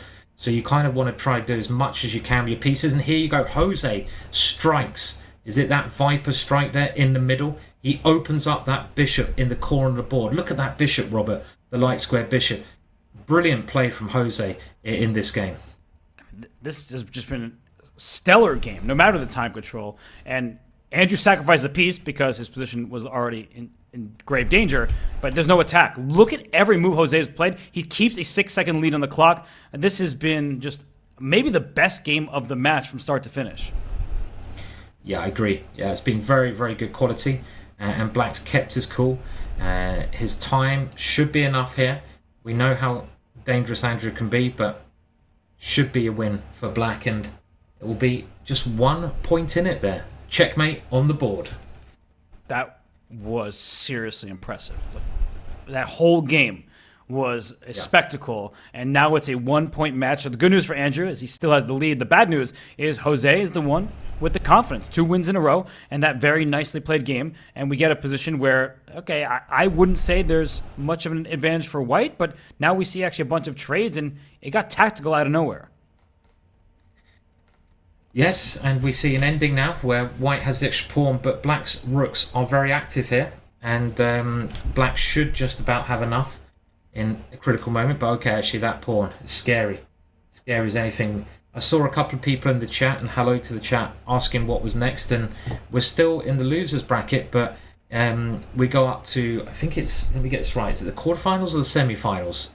The next round anyway, just as I'm not sure. Yeah, it's the quarterfinals. Yeah. So Bortnik will play Danya, and then the winner of this match will play Magnus. And for a long time, at least for the last stretch, it felt like it was going to be Tang who was going to move on. But suddenly, in this endgame, the advantage was really high in White's favor, and now it's back to drawish territory, and he doesn't have enough time. Look at Tang ahead on the clock. It's a change of pace for him, and now he's winning. Wow. King and pawn endings, you would have thought they're quite easy, but in actual fact, They are so complex, and I would recommend to anyone, if you want to improve your calculation, start with king and pawn endings. It's the purest kind of calculation you can get, and this should be a draw, but black has a bit of a time advantage, so you might as well try and win here with the black pieces. Yeah, it's one of these situations where as white, I can block with check, and then he trades off the queens. But it's like, you know it's a draw. Like, come on, just give me the draw. Like, no, I'm going to try to flag you. And Andrew is not accepting the draw yet. He's wasting some of the match clock. I wonder what his strategy is. Well, he still keeps the 1 point lead, so maybe he's just trying to keep that 1 point lead, because if he wins one more game, he gets to the magic 2 point lead, and that will be enough to win the match. We see one of my favourite openings here, the collie. This is a really easy opening to play with the white pieces because you have a simple attacking plan. Bishop takes h7 is devastating here. If white can play that move, he might just be checkmating. So, for example, it's given as a bad move, but maybe not for the reasons that we're seeing there. Yeah, I think there's 94 ideas. He could have played it earlier when there was a pin on the knight on d2, something like that. But this position looks perfectly fine for black. And in fact, I prefer black's position. The semi-open c-file is nice for black to use. And now, especially that the light square bishops are coming off the board. Whoa. Yeah, I agree. And that knight in the middle of the board, the black knight, which white now removes, was just so strong. But black's other knight has a beautiful square. Look at that knight as well. And the bishop, black's pieces finding tremendous squares here. And is this just an eternal pin? Like, that pin's not going anywhere. You can't move your king. You can't block on the diagonal. And wasn't there queen takes d3 a moment ago? Excuse me, queen takes d4. What? That knight was pinned. What happened there? What happened there? Black just sacrificed a piece. He didn't need to do that, Robert. There was no need to sacrifice a piece. Time trouble does bad things to us all, and look at the clock. All of a sudden, Jose is down under 10 seconds. He should resign, right? Speaking of match strategy, he needs as much time remaining as possible, and he is down a full bishop and a full 12 seconds. I agree. This is a great time to resign. Just make sure you have to keep an eye on the clock. There's no danger for white here, and he does. He makes the right call. It's 2 points up for Andrew now. Jose under a bit of pressure to get a win on the board. And Andrew goes to the French defense. So an interesting opening choice by him. White is going to throw those pawns forward on the king side, but black is saying, your king's on the queen side. Maybe I can muster up some pressure against it. I mean, there's knight takes f7 here. It would be very interesting. Bringing the black king out. Knight takes pawn in the position. I don't know if it works, and that's probably what Jose is now thinking about, because he's tanking a lot of time. He decides it doesn't work, so that could cost him. And now Andrew is the one thinking, and he's trying to figure out a plan because he brings his queen back to c7. White has been pushing pawns at the board, g5, h4, h5, but he goes for this, and h7's hanging. So Andrew gives up h7 for f4. I think that gets him activity, but maybe that king on f8 won't find true shelter. Agreed. If the queens come off in this kind of position, black should be better because black's pawn structure is better, having more central pawns, but okay, actually now Andrew's taken over the initiative as well. He grabs a pawn. This could be a very big game if black can convert it with 2.5 minutes left. But I feel white's king is safer. Sorry, Simon. I feel like white's king is safer right here. Rook h1 at any... Oh, can't go rook h1. I forgot about the bishop on b7. It's an easy move to miss that one. I was thinking the same. Use the h-file. Get your rook over there. I was thinking here, maybe... this could be a crazy thing to do, but maybe Jose... No, I was thinking maybe he should resign and just get on with the next game, but it's a bit too early. Could this be... Oh no, he's fighting back now. Oh, it's still... Queen takes the check. bishop with check. Oh, that was a huge blunder, and he's got to move. He goes king c1 to avoid the checks, but now... Checkmate! Mate in one. He thought it was check there, and he fell for the checkmate, and you can see the disappointment on the video. That was a major win, Robert. Could that be the match? 3 points with only 120 remaining, unless Andrew loses in... I think Jose's a pre-move the entire game, and that's what he's doing. If he can win this entire game off of pre-moves, he has a shot, but... it's hard to beat Andrew Tang even when you're moving slowly in a classical game. So beating him solely off of pre-moves, not likely to happen. I love that idea though. Winning a game of chess against someone as strong as Andrew Tang by pre-moving the whole game. I mean, that would be quite legendary. And you're right, it's probably the only tactic you can do. And well, actually, Black has some chances here because there's 54 seconds left. So the point being, 2 points is enough to win, and Jose needs to win 2 games. If he just wins this 1 game, it's not enough. 43 seconds left. It's going to be quite close if he can get through. I'm keeping an eye on the match clock and on the game clock here. And C2, there's Queen E1. So he might win this game, but I can sense by Andrew, he's probably looking at the match clock as well. And now it is official. I think I'm looking at the time right. There are 15 seconds remaining in the match clock. Andrew has 18 seconds on his clock, so he could always just lose on time. And he's getting checkmated. That doesn't really help, but he knows he has made his way through to face off against Magnus. Wow, only seconds in it, and wait, you can see. What just happened? How did he survive? I don't know. I thought that was checkmate as well. I have no idea what happened there. I think Jose is just pre-moving like nonstop, so he didn't care about the checkmate. But this is funny. I thought it was checkmate as well, and the next thing you're losing. We can't even spot checkmate anymore. That's how quick and crazy this is. Wow, if Andrew wins this game, no way. No, it's a draw. Oh my goodness, that would have been, just add insult to injury. But Andrew Tang moves on to face off against Magnus Carlsen. And the game that you can't see right now on your screen, they're just messing around. But Andrew Tang, he moves on to losers quarterfinals. He takes on Magnus Carlsen. That was a close match, Simon. That was a very close match. I mean, the scoreline maybe at the end. I'm amazed we haven't actually gone through to, prolonging the matches with tie breaks, because they've been so close each match. And the other thing I think is, Andrew's so relaxed, isn't he? He's probably the most relaxed player around, because this is bullet chess. But he doesn't show much emotion, very quietly spoken. And I remember in one of these events, he actually had a heart rate monitor, and his heart rate didn't even go up that much. My heart rate would be around 180, I think, if I was playing in this. I'd probably just die of a heart attack. But it doesn't happen with Andrew. He's able to control his emotions so well.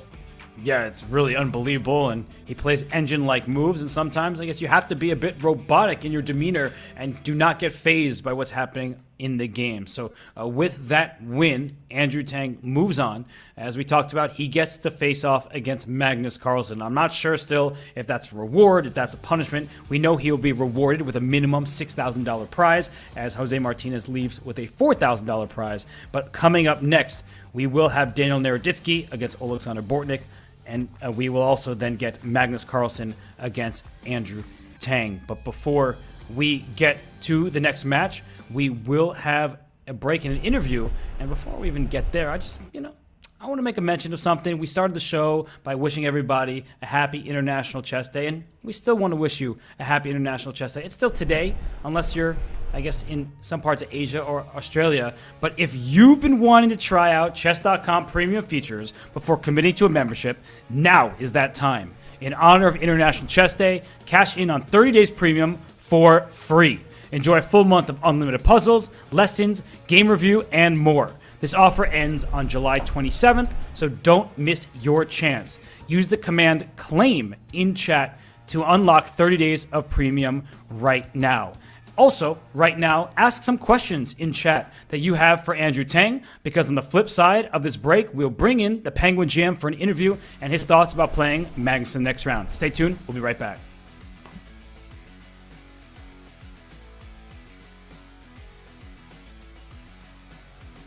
Your subscription makes shows like this possible, which is why our Twitch subscribers will never see ads on Chess.com. Connect your Chess.com account and Twitch account at go.chess.com/connectaccounts, and bang, boom, voila, you're done. 100% ad-free bliss forevermore. Whether you're following our events on site or on stream, type the command connect in the chat, and thank you for helping bring these shows to life.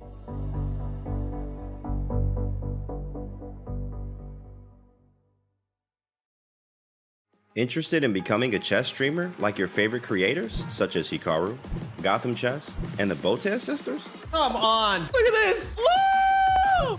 The Chess.com community streamer program is growing every day. Whether you're just getting started with streaming or already established and looking to expand your audience, you can now connect your account to Chess.com and have your stream promoted on the game's largest platform. Simply link your account at chess.com/settings/connected accounts, set your category to chess on Twitch, and start streaming. You'll get an ad-free experience on chess.com. You will pop up on our list of live streamers. Your chess.com profile will feature your Twitch stream, and your stream will be linked to your games on our Play server. Type Command Community Streamer in chat and start growing your stream today.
It's always awesome to be joined by the Penguin GM, none other than Andrew Tang. Andrew, congrats. That was a very close match. How do you feel that it went?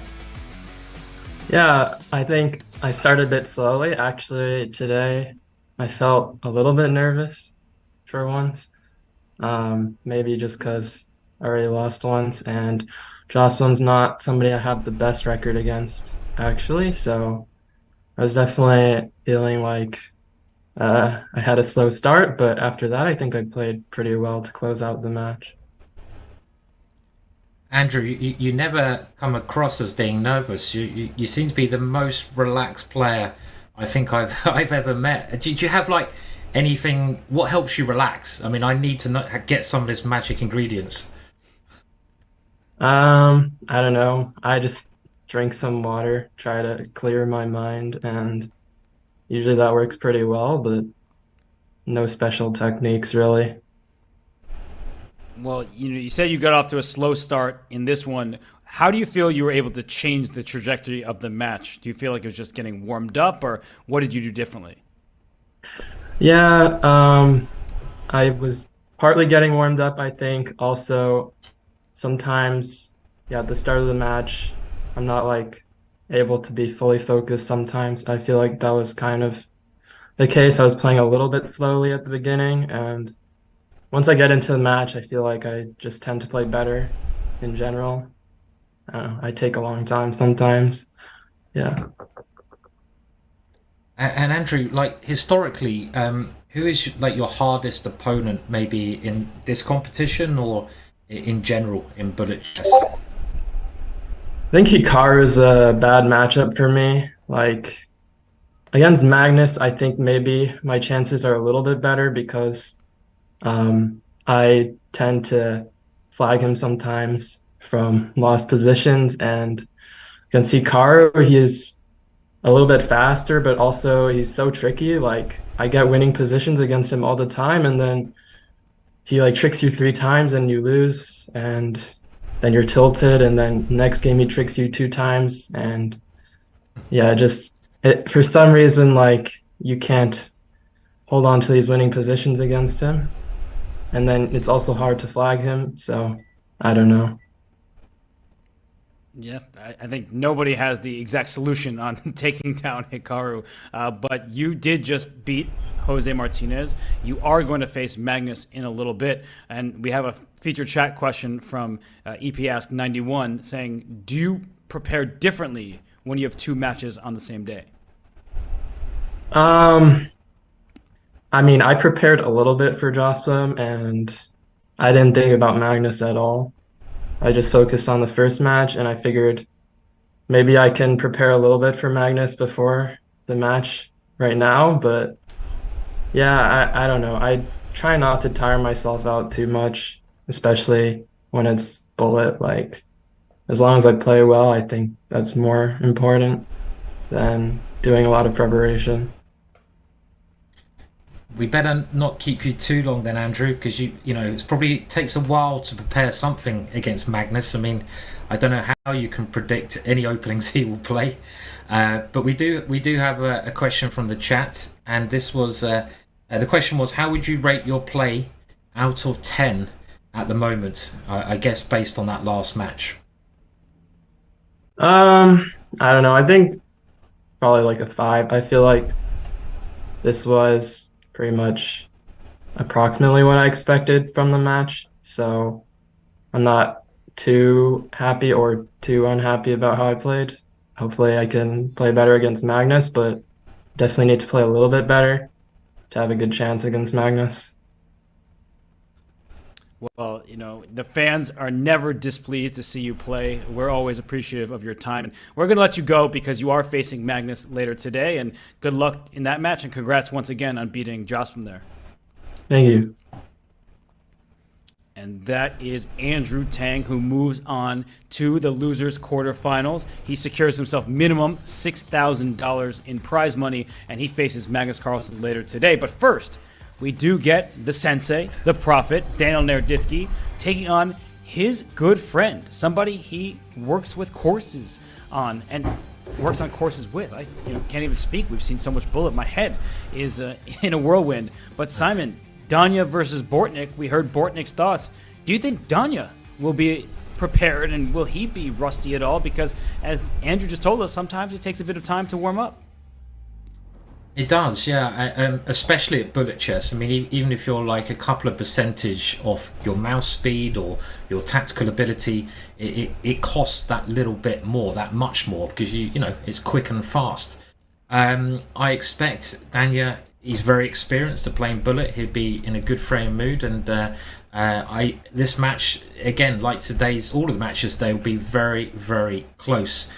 It was interesting to hear earlier Bortnik mention, playing your friends is difficult, but he also said there's no friends when you start the game, right? It is just a battle, and everyone at this level has played their friends in the past, and you've just got to fight them. It's as simple as that. So forget who you're playing, play the board instead. And I don't know about you, Robert. Have you ever struggled playing people who are very friendly with you? I just don't make new friends. That way I don't have to say it's a tough time against someone I like. No, in all seriousness, it is difficult to play somebody that you're friends with, and especially somebody that you worked with. I think that changes the nature of the matchup completely, because if they've worked on openings with you, if you've given kind of your secret files and things that you're working on, that could be very difficult. And Danya, we know that he created this course with Bortnik, but we also know that Danya has been rated over 3550 in bullet chess on Chess.com. He's been in third place in the last 3 years in the BCC. His YouTube viewership goes up every single day, and he was the 2022 Chess.com Commentator of the Year. So, friends or not, Danya is a powerhouse in bullet chess, and I think he will also be able to put the friendship aside for 30 minutes. 100%, and I must say to anyone in the chat, if you haven't checked out Danya's YouTube channel or subscribed to his Twitch channel, then shame on you. You've got to do the walk of shame, because it's very educational and a lot of fun, both of his channels. So you can check those channels out. And Bortnik as well has his own Twitch channel. So one of the great things about modern chess is you can follow your favorite players live. Predictions. I think we need to put our neck on the line. It's only fair, and obviously for that reason I'll let you go first, Robert. Okay, since someone has to go first, I'll do that. I think that Danya is a heavy favorite. Bortnik is really, really good, and what we saw earlier today, there were some great moments from Bortnik, but I just think that match was much closer than the match that Danya had against Paravian. And also, no one is happy when they lose a match, but I think Danya can be pretty happy with how he lost that match to Hikaru yesterday. There were some fantastic tactics in all those fireworks. He was able to come out on top in a bunch of games. So I do think that Danya is the favorite and will get the job done. And Simon, I know sometimes co-commentators, they like one person picks one player, the other picks the second. Don't tell me you're going to pick Bortnik just to disagree with me. Well, I'm going to pick Bortnik just to disagree with you, Robert. And I say that in a little bit of jest because Danya is just he's got more experience. He's a little bit more trickier, but they're both so fantastic. And I think in a short time limit like this, only half an hour, the difference is less. I think the underdog can win. So let's make it interesting. I'll go for Bortnik. Just to spice it up a little bit. Don't tell Danya that, though, if he wins, okay? You promise? I won't tell him like you told Danya that I put my bet on Tang. So there's a lot of stake in this match. Sorry. I'll forgive you eventually, Simon. Not having the goldfish short-term memory loss. So here we see the winner is guaranteed $8,000. The loser is awarded $6,000. So a $2,000 difference once again. Bortnik doing this for the second time today. And the winner advances to the losers' semis. Well, they'll await some very tough competition. There's no one easy left but the winner of Carlsen and Tang. So Bortnik, you predicted that he can make this upset happen. He was a finalist in 2019. He lost only to Hikaru Nakamura after beating Alexander Grushuk and Maxime Vachier-Lagrave. I agree completely that in shorter amounts of games, in 30 minutes of bullet chess, that the underdog does have a chance. But Danya Naroditsky, he has been in great shape throughout the entire BCC, including yesterday's loss in the match against Hikaru. He beat Tang in a very one-sided affair. I just feel like Danya wants it, and he is proving it over the board. Yes, he does seem really motivated, and he's going to be he's always a very tough opponent.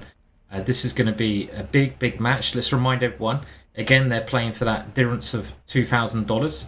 It's big money at stake, and it's also one of the last losers' games. The loser of this is knocked out of the competition. You do not get another chance. So nerves, they could be playing a part of this match. Yeah, and even Andrew said that he was nervous against Jose because it was his last life. So if Andrew Tang gets nervous, you know that the other players are likely nervous as well. And I cannot wait for this match to begin because Bortnik, he and Danya are good friends. They play against each other all the time on stream. I know that in person they hang out quite often and play marathon blitz sessions. So we'll see. Will friendship prevail? Will they still be friends at the end of this? I think the answer is yes, but they will not be friends during. And we have some moves already. So again, the opening stage of this match I think is going to be very interesting because they both play quite similar openings. They both have worked on the same openings, so they might have some surprises in store. And who's going to get the edge in the opening? We'll find out. And, well, who's better here, Robert, do we think? I typically like not having double pawns in a bullet chess or blitz chess because I feel like sometimes they're vulnerable. But here, I definitely love having a knight. And that knight is stationed on d4. It's an outpost. But Simon, I'm looking at the king march for white. Is this king just trying to go this way, go to b2 at some point, and go after the a5 pawn?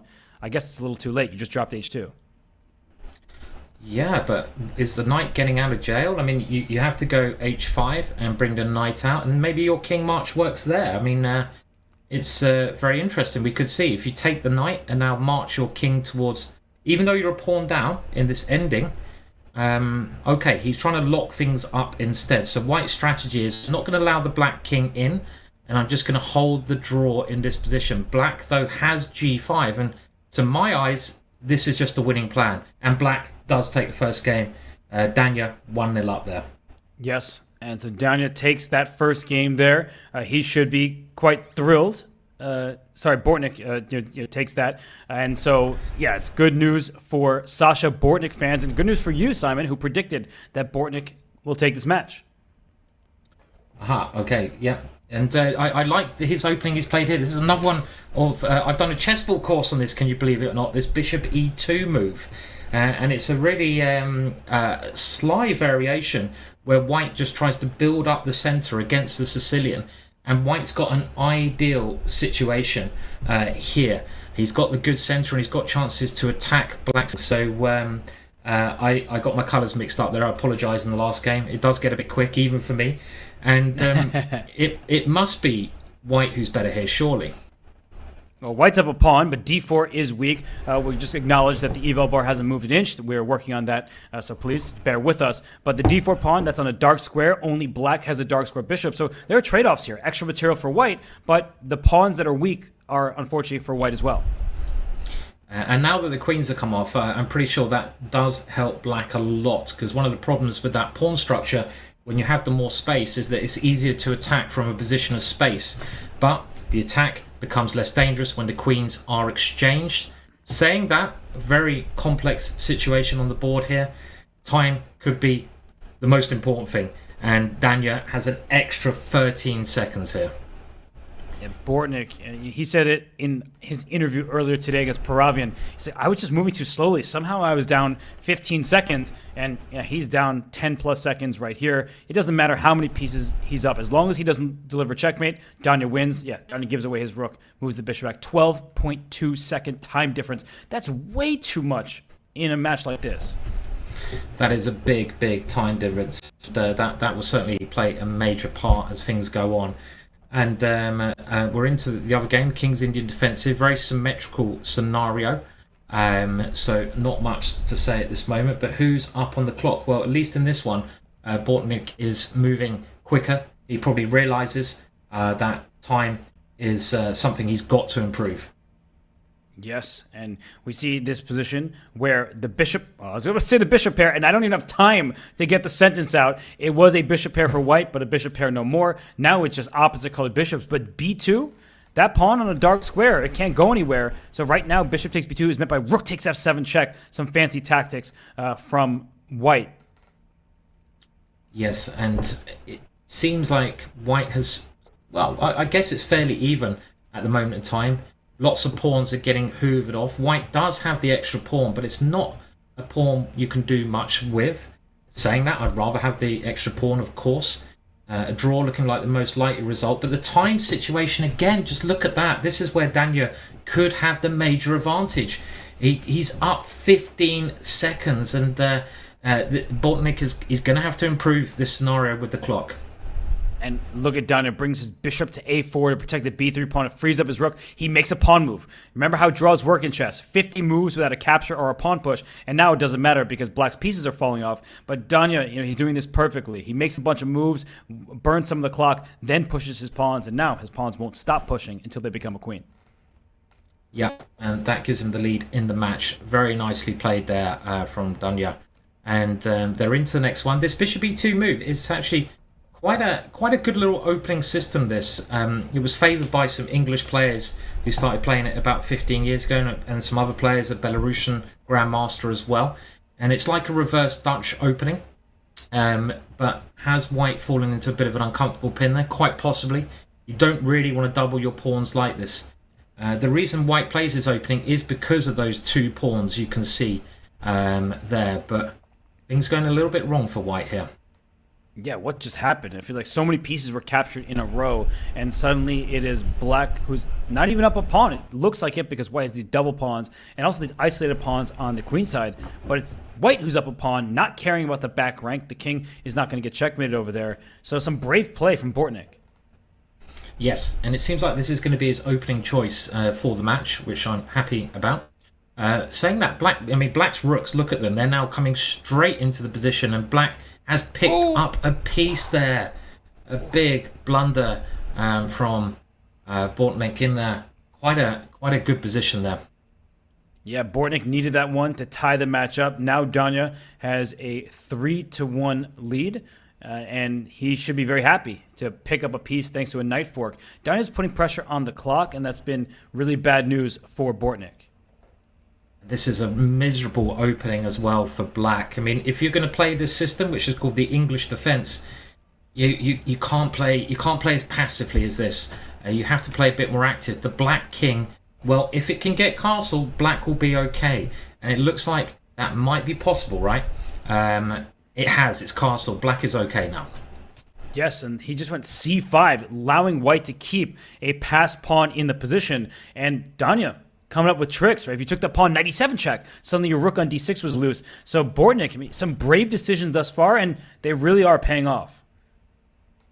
Yeah, and he's getting very active with his pieces. He's now threatening a bishop check. That bishop check will be a major problem for white here.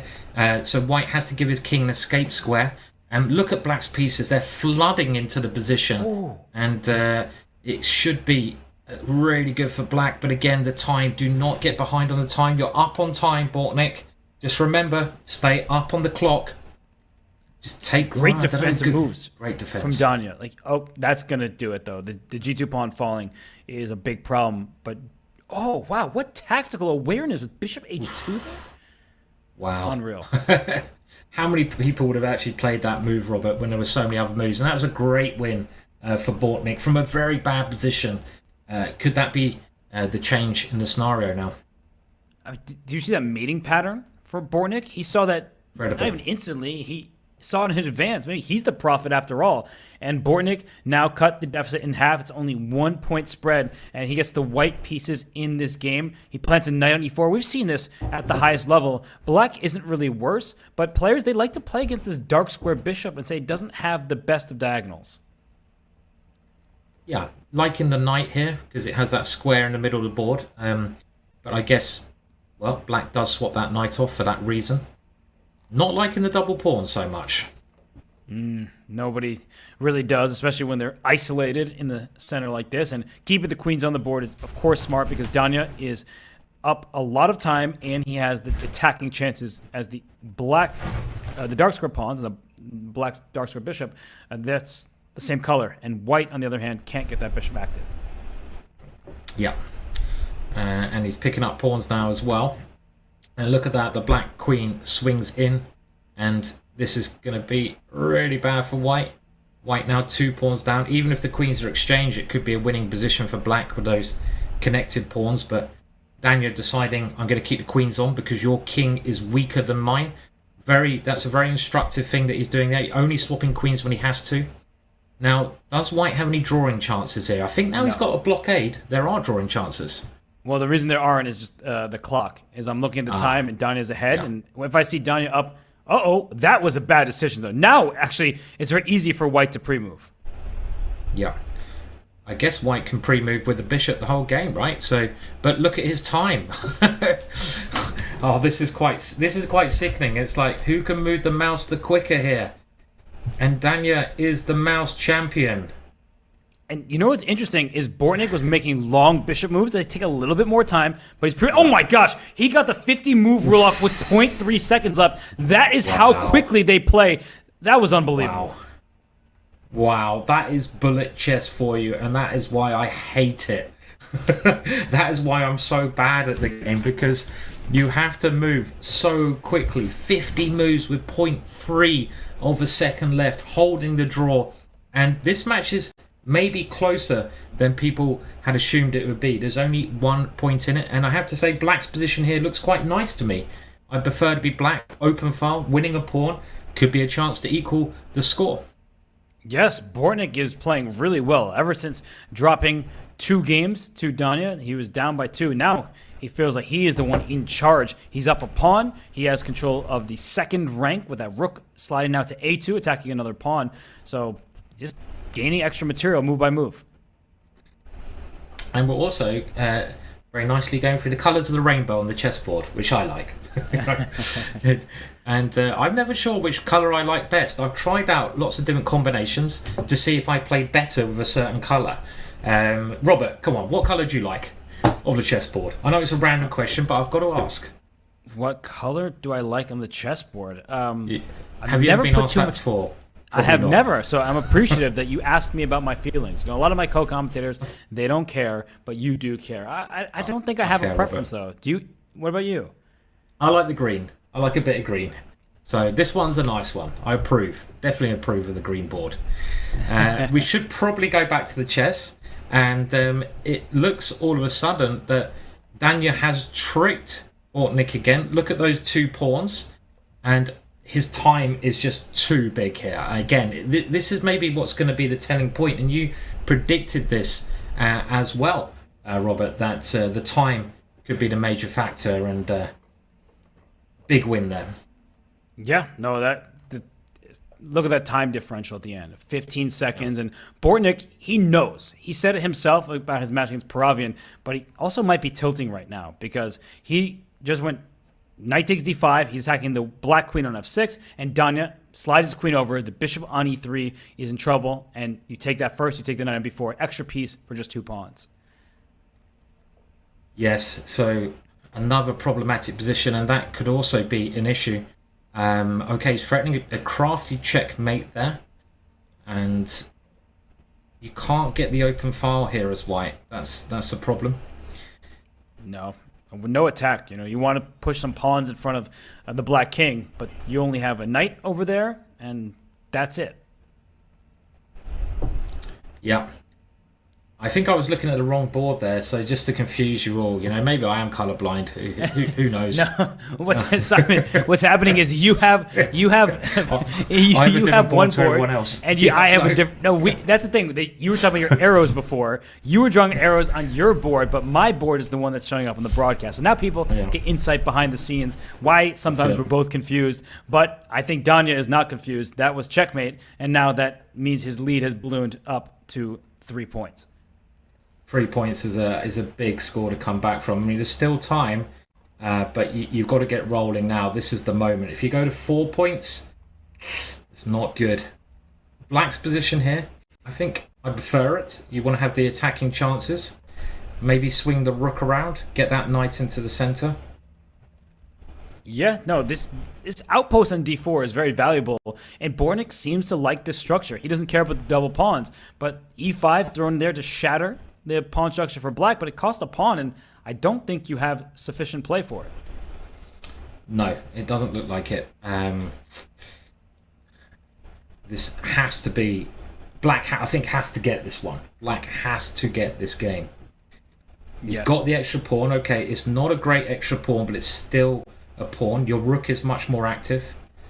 Great defensive there, though, from white. The knight finds a beautiful square. The white knight defending everything. And now white's rook goes active at the same time.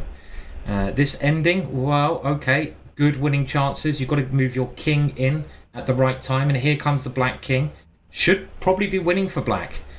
Time, though. Time is also good. You've got to win this game with the black pieces. He better not get a repetition. Now I push the pawn. That starts the counter all over again. And he can just bring his king up. I think he's a little bit nervous about that. But he can try to win on the board and also try to win on the clock, because Danya, for a change, is the one down on time. Yeah, get your rook off the c1 square. That is the way to do it. But this is maybe not the way to play, because now your king has no escape square. I think black may have thrown away the win. He's got to win on time now. This is the only way, because the king just can't get in. Look at the black king. He needs to throw an F4. Nothing to do. Yeah, he did it, and he's still up on time, so this is going to be close. Danya is very fast, but Bornik as well, and he has it. If he gets his rook out the way, oh, he is getting it. Bornik gets it done. 0.9 seconds remaining. Very important win there. That had to be done to keep the match within grasp. And now I think it's just a 2-point lead. And the black king a little bit weak here. If you can start an attack against it. After you lose the bishop in front of your king, it becomes a target.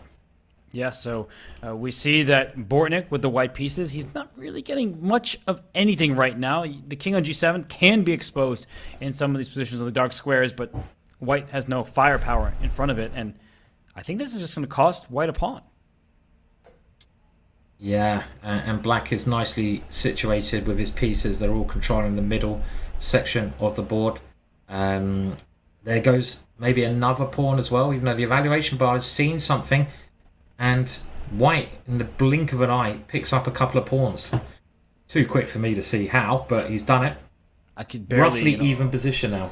I can barely open my eyes. What is happening? All the pieces are disappearing, and now it looks like it's an even by material endgame, but black's pawns are split. So I would prefer white's chances. Yep. Time advantage, though, for Danya, and there goes the pawn. So...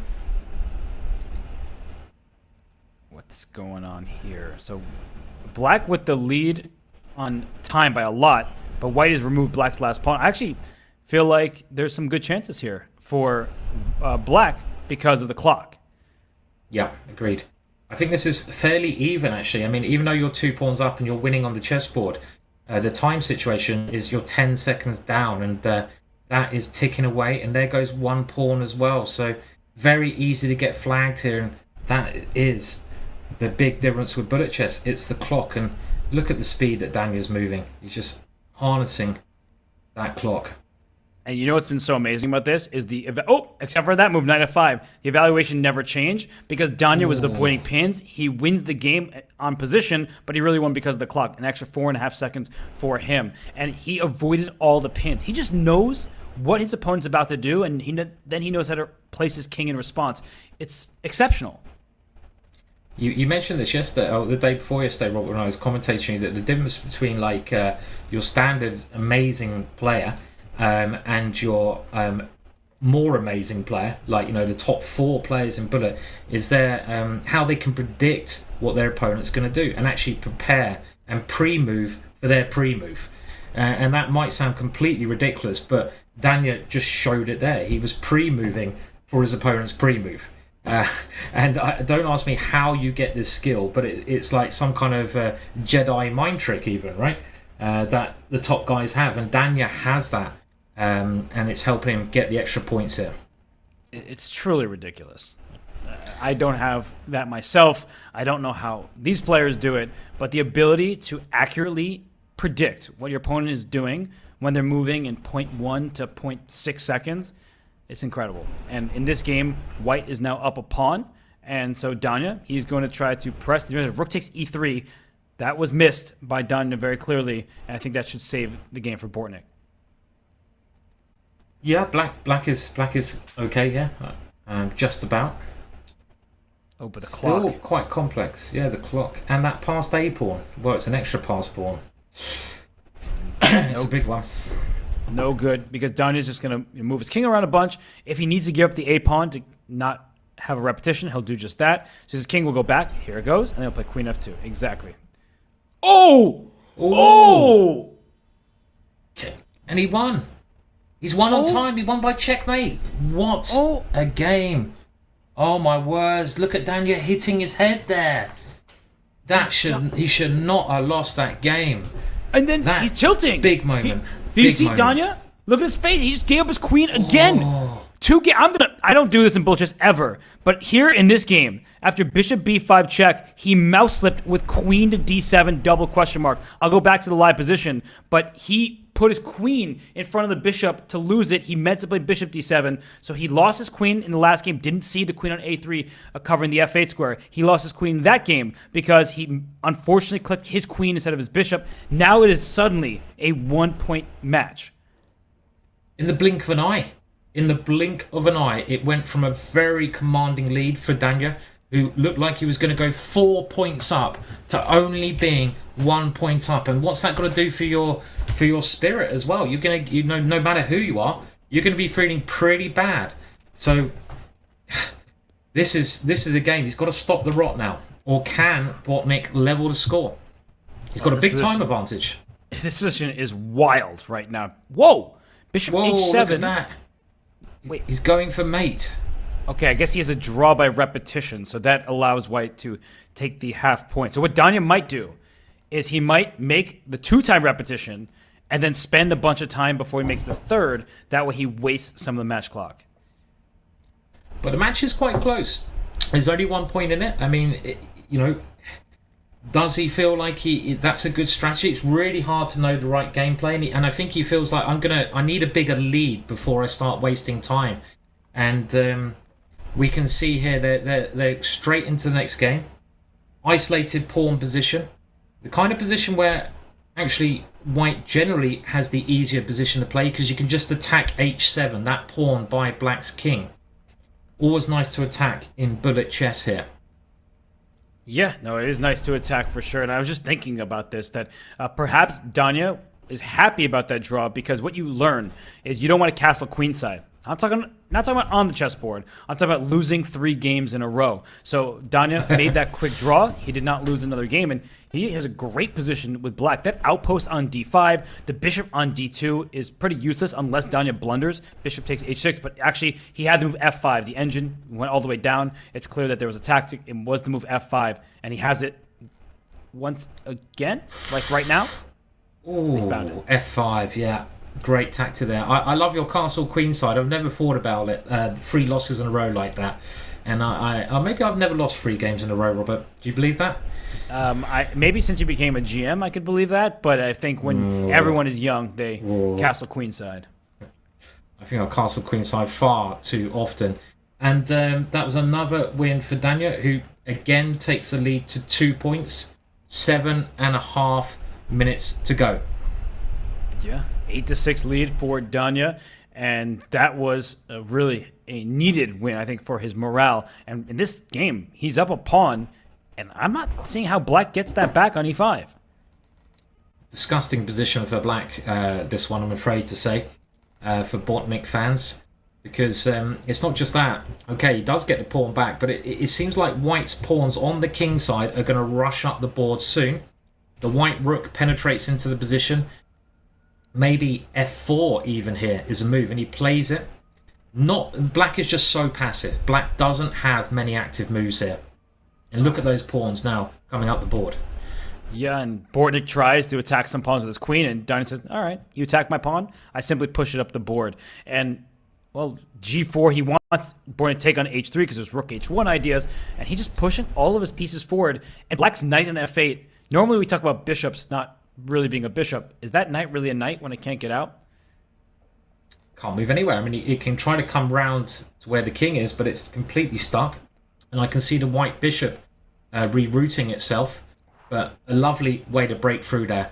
And the white pawns on the queen side look too strong here.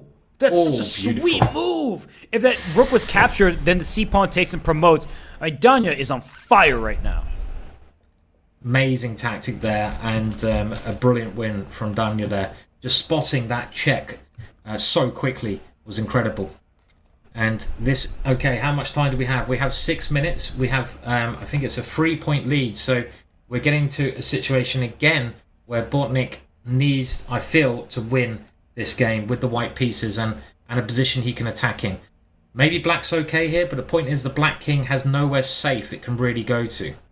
Right, it's a pawn sacrifice, but there's definite compensation. If you castle kingside, you have to watch out for f5 pawn pushes. So that's why Danya keeps his king in the center until the right moment. And he may never castle, depending on what happens in the next few moves. He's doing a good job of defending, though. Even though black hasn't got his rook in the corner out, the rook and queen that are developed are doing a great job here. And somehow white needs to activate his pieces, but looking like black is playing just really well at the moment. Accurate moves. Some attack here against white's king as well. The rook comes to b3 and the queen into g3. He's just inching his way forward here. That b2 pawn is weak. The black king is safe. And for Bortnik, if he loses this game, it's a 4-point deficit. And he just lost by checkmate. So Danya, another kind of borderline perfect game from him. Yeah, that might be the game that has done the job. There could be a chance if you can win a couple of games quickly, but it's 4 games and there's 4.5 minutes. I feel that means Danya has done the job, Robert. So you win the prediction round again. I'm not very good at these predictions, am I? I'm gonna have to improve. I think you let me go first, which forced your hand because you just wanted to disagree with me. Danya is the favorite in matchups against Bortnik, but as you've seen throughout this match, Bortnik is really strong. And another day, another match, it could have gone his way. Here, look at this. Danya has locked up the position completely, and he's just going to make random moves for a while and hope that Bortnik doesn't try to go queen takes g5 and catch him in a pre-move. This is very good match strategy. You get completely locked position. You run the clock down. Even if you somehow lose this position, you've wasted a couple of minutes just to guarantee that the match is yours. I expect at some point we might see Danya celebrate. I think one thing you kind of avoid doing when you're playing a friend is overly celebrating. I mean, I remember a horrible situation where I was playing a very important game. I lost the game. And then the girlfriend of the opponent I lost to came running in and started snogging him in front of me. And I was like, come on, just please. I've just lost a horrible game. I don't want to see that. Just don't do it, please. So I think, the match is effectively over, but we might not see a Danya celebration here. Who knows? Let's wait and see. This game, you know what move we're on, by the way, everybody? You have no idea. You would think we're on move 35. We're on move 110, and Danya still has 10 seconds left. So I'm just looking at the timer. I see that white is winning. Now black is catching up. I don't even care about the board anymore. We are about to hit move 135. 135 was our final move. They played 135 moves in a 1-minute game. Yeah, that's just too many moves, isn't it? Too many moves to bullet. And again, good strategy, right? Players when you're leading the match, and you can see that both players are relaxing a bit there. It's so tense playing this kind of time limit. The stress just must be immense, and they've got to play on until the buzzer is down. And this should probably be our penultimate game. Black currently down a pawn, but d3 doesn't look like it's long for this board, and now it is scooped up by Danya. So Daniel Naroditsky, he came to play. He means serious business. He wants to improve on last year's performance and the 2 years before that, where he ended in 3rd place. And I do believe that he feels he has a chance against anybody in this competition. Of course, Alireza and Hikaru, they're in the winners final that will happen later today. But Danya showed yesterday against Hikaru that on his best day, he can compete with even the best players on the planet, and he is taking Bortnik to school right now. Yes, yeah. I mean, he's got another chance. I mean, that's the exciting thing about this double elimination. I really, I really like this format. By the way, some crazy tactics on the board here. The white knight threatened the queen in checkmate. But it's nice that you can lose one match and you get that next shot. And just while we watch the end of this match, let's remind everyone who is playing next, because we have maybe the greatest player of all time, Magnus Carlsen, possibly playing against the quickest player of all time, Andrew Tang. So it's going to be a great match, that one as well. Looking at this, white, okay, a rook up, but obviously there's no reason for black to resign with the time situation. 40 seconds to go. Probably one more game after this, as you said, Robert.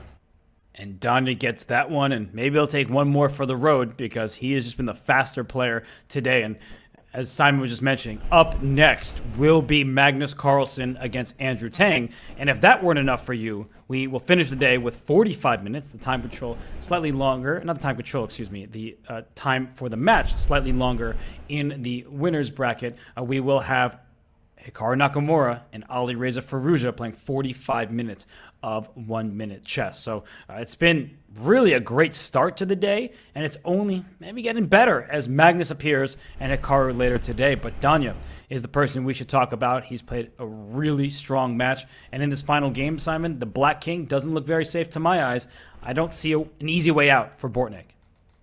No, all the white's pieces are just converging around the Black King. Even though black is material up, that's pretty irrelevant when you're attacking.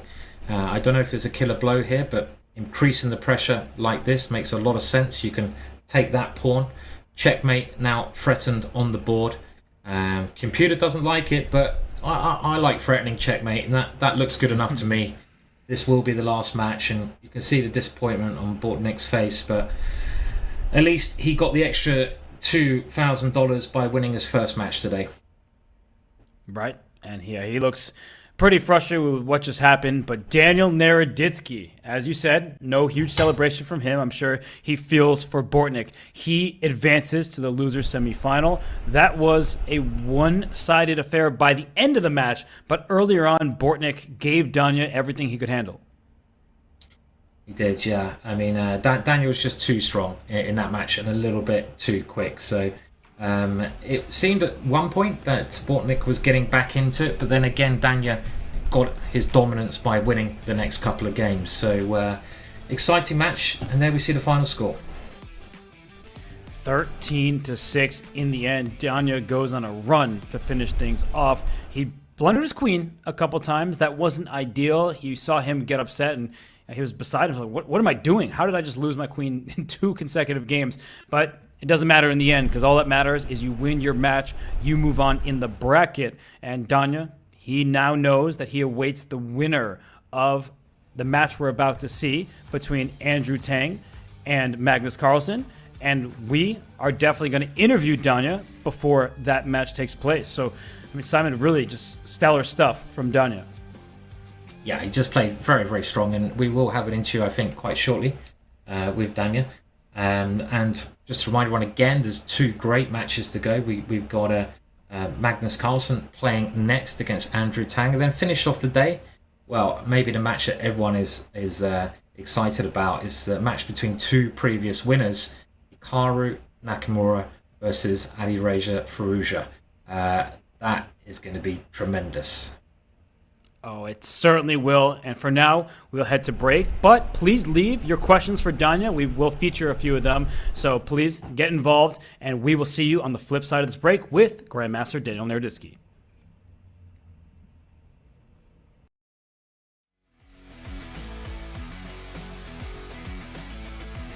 Hey everybody, it's Danny here, and as you may know, Chess.com and Chessable are now one, and I'm here to show you how you can make your Chess.com and Chessable one in just a few clicks. To start, let's log in and connect our Chess.com account. I just scroll right here above the browser and click log in, scroll down and click continue with Chess.com. Now, if you're already logged into Chess.com, it's just going to ask you if you want to approve that connection. I'm going to say yes, sir. But after approving, it'll bring you right back to the Chessable homepage. Now, the Puzzle Connect feature can be found under Tools, and you click Puzzle Connect. Now, what that does after you type in your username is it's going to pull positions from the games you played on Chess.com, create your very own personalized Chessable course, and then quiz you with the positions where you may have missed the best move. And the more you play on Chess.com, the more games it will have to quiz you as long as your account stays connected. It's pretty sweet, and it's going to help you get better learning from the mistakes in your games. Yes, this is a pro feature at Chessable, but if you go to chessable.com/link, you can get 30 days of Pro for free.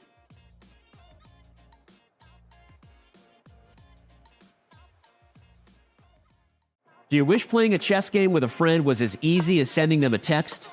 Well, good news. Now it is. With Chess.com's new iMessage app, you can start and play a game directly in iMessage. Your friend doesn't even need a Chess.com account. It's just tap and play.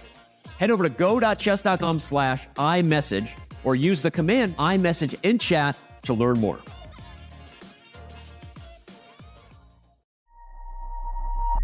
Chess.com's game review recently got a major update. Here are 4 key notes. At the end of each game review, you will now see a summary of the game from your coach, your performance rating for that game, and a quick grade for you and your opponent in the opening, middle game, and end game. We've added a new classification called Miss for when a move fails to take advantage of an opportunity, but it is otherwise a sound move. We've also changed the definition of blunder. Now a move will only be considered a blunder if it loses material or allows a checkmate. Coach will now draw arrows and highlight squares when you hover over or click on the highlighted words in the move explanations. This should make move explanations easier to follow. Finally, Coach's explanations will now reference specific pieces and threats in explanations, making move explanations much more intuitive. The new game review experience is available on Chess.com right now.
He's a grandmaster who needs no introduction, but he deserves one after that great display of bullet technique. This is Daniel Naroditsky. Danya, congrats. How you feeling after that win over your good friend Alexander? Well, I'm feeling good about the match. That was the definition of topsy-turvy. Obviously, I absolutely hate to play my close friends. Sasha is just, he's a class act. He's, 5 times the bullet player that I am. I was just winning purely on the clock. And that's normally how I beat him. So, my apologies to Sasha. He played great, but it does feel good to advance. I really do want to play Magnus this tournament. Not that Magnus Tang is a walkover, so I'm glad to be back in the tournament. But once again, my apologies to Sasha, and he had a great tournament as well. Yeah, well done on the victory there, Danya. And you mentioned you were getting lots of tricks in and winning on time. I mean, that I think is part of Bullet. It's what makes it Bullet in the end. But do you have any? I mean, how do you move so quickly? I mean, do you ever practice your mouse skills? I was wondering in this format, or do you just never? Not once. I've never done, and I know people don't believe me, but I've never done Aim Trainer. But I have done Aim Trainer. It's called Bullet. Aim Trainer is Hyper Bullet. Like, you don't need to do anything, other than play Bullet. I think it's just the amount of games that I've played. You have to develop good aim to play in those time scrambles, and that was sort of my pre-match strategy. I watched Sasha's match against David, and I noticed that Sasha was struggling on the clock tremendously. So I was constantly forcing myself to play even faster than I'm used to in the opening, particularly get that 15-second lead and then burn that 15 seconds on 2 or 3 critical moments in the middle game. But to circle back to your question, no, I've never done anything special. When I have tried Aim Trainer on stream, I'm pretty mediocre. So I don't know what it is. You don't have to have the knowledge of what it is as long as you get it done, which you did. And I have a question for you about nerves, because we had Andrew on earlier after his match victory, and he said for once he was nervous because it's double elimination, but you're on your last life. Did you feel a little bit more nervous today after yesterday's loss to Hikaru? I felt a little bit more nervous today after I blundered my queen 2 times in a row. I was actually fairly calm. There's always jitters that accompany the first 2 or 3 games. So once I got that early lead, I was actually the picture of calmness. I was like, I got this in the bag. I'm feeling confident. I'm starting to outplay him on the board. Then I play Queen F8, and then the next game I moused up Queen D7, and then all of that calm was chucked over to South Carolina. So that's when all hell broke loose. I mean, it always does in these bullet matches. So the second half, I was a nervous wreck. The first half, I was, a Zen monk. And if you put those two together, I guess I was a little bit calmer than I was against Hikaru, because it doesn't matter what the situation is. When you're playing Hikaru, it's just so anxiety-inducing. The pressure that he puts on you is second to none. So I was a little bit calmer today. I came to terms with the fact that if I lose, again, it's a win-win for us, because then Sasha goes through and I'd be really happy for him. So I wasn't, thinking of this as, okay, if I lose, I die and the tournament is over. I've done well already. I think I've proven what I wanted to prove. And at this point, I'm just playing for extra credit, so to speak. And Daniel, you mentioned obviously Hikaru and how he puts pressure on opponents. I mean, what do you think it is that makes Hikaru that little bit better or that little bit more dangerous than other players? Is it his ability to set tricks, or is there something else there you can pinpoint in his play? Well, I agreed with his assessment yesterday. I think one thing that's not talked about enough, there's 2 things. The first is openings. It seems to me that people don't realize how well Hikaru feels the positions that he gets. And as I talked about in an earlier interview, in Bullet, it's not about how many moves of a chessable course can I remember. It's, can I get positions where I know the ideas and I feel the positions. And Hikaru is a beast at adjusting his opening choices to his opponent. So yesterday he was playing Vienna, which I find to be very unpleasant. Against E4, he played some Alekines with black, which I don't like playing it. So he feels exactly what to play to make his opponent uncomfortable. And his opening repertoire is so universal that, it's like you walk into a restaurant, you've got a 10-page menu, and he can choose the dish off the menu that's most unpleasant to his opponent. But the other thing is that Hikaru is a technician. And people think of him as a tactical player. Of course, he's universal in his style, but the way that he converts advantages is second to none. Like, when you get a bad position against him and you're 5-10 seconds down on the clock, the feeling of hopelessness is one that I don't get against anybody else, because this is what I made my Bullet career out of, right? I get lost positions every second game, and then I weasel out of it. I had a couple of those yesterday, but it's just this total feeling of hopelessness when you're losing, and you're like, well, I must be up on the clock. It must have taken him a lot of time to get that position, and you look and he has 45 seconds, and you have 20 seconds. So just all-out assault on the clock, on the board, in the openings, in the end games, his technique, obviously his sight of 1 or 2 move tactics. It's the whole package, and it really isn't just one thing, I think. Wow, that was, really elaborate description of what makes Hikaru. So thank you for that. But, you mentioned the discomfort that Hikaru puts you in. You also touched upon the discomfort is playing your friends. So Johnny Baker asked the question, is it hard playing against your friends? You answered that. But I guess to spin off of that, how do you deal with that discomfort when you're playing somebody that you're close to, like you are with Bortnick?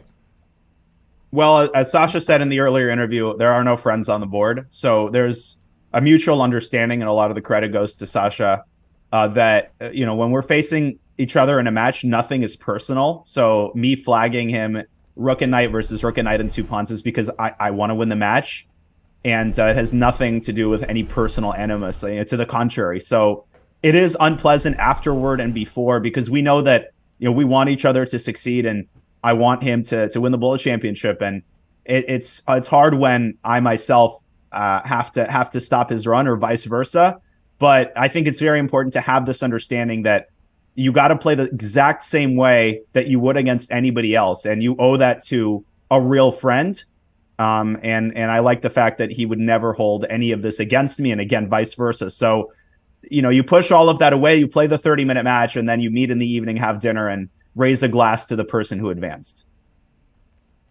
Nice explanation there, Daniel. And a question from the chat here, and it is: who do you think you have the better chance against in the semi-finals? Tough question. Wait, what are the choices? Magnus or Tang again? Oh, Magnus versus Tang. Okay, just making sure. Well, obviously I beat Andrew earlier in the tournament, but I think the final score against Andrew is not representative of our approximately equivalent playing strength. I think it depends on the Magnus that we're going to see. If it's a Magnus that gets 10 hours of sleep and, sips on a coffee rather than something else, I think Magnus is just a force to be reckoned with. I would have to say Andrew. I mean, obviously I want to play Magnus from the perspective of the high that you get just playing the former world champion. Apologies. But, from the perspective of my chances, of course, I would rather play Andrew.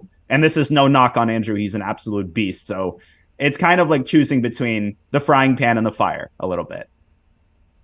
Well, we know that you'll be, maybe put in the flames if you don't get on over to your broadcast meeting. Because, come on, I know what you have to go to. Danya will be covering Blitz Champs Stanford. So he won his bullet match. He's going on a happy note, but I know you got to get over there before the team yells at you. So thank you so much for stopping by. Well, yeah, that's starting Danya, 5 p.m. Eastern. If you want to watch, it's a really cool event with Stanford football players, and I'll be commentating along with the one and only I am Casa Corley. But Robert, Simon, thanks again for your amazing coverage. And, my apologies to Sasha, but I'll do my best to keep the legs churning, to borrow a football term.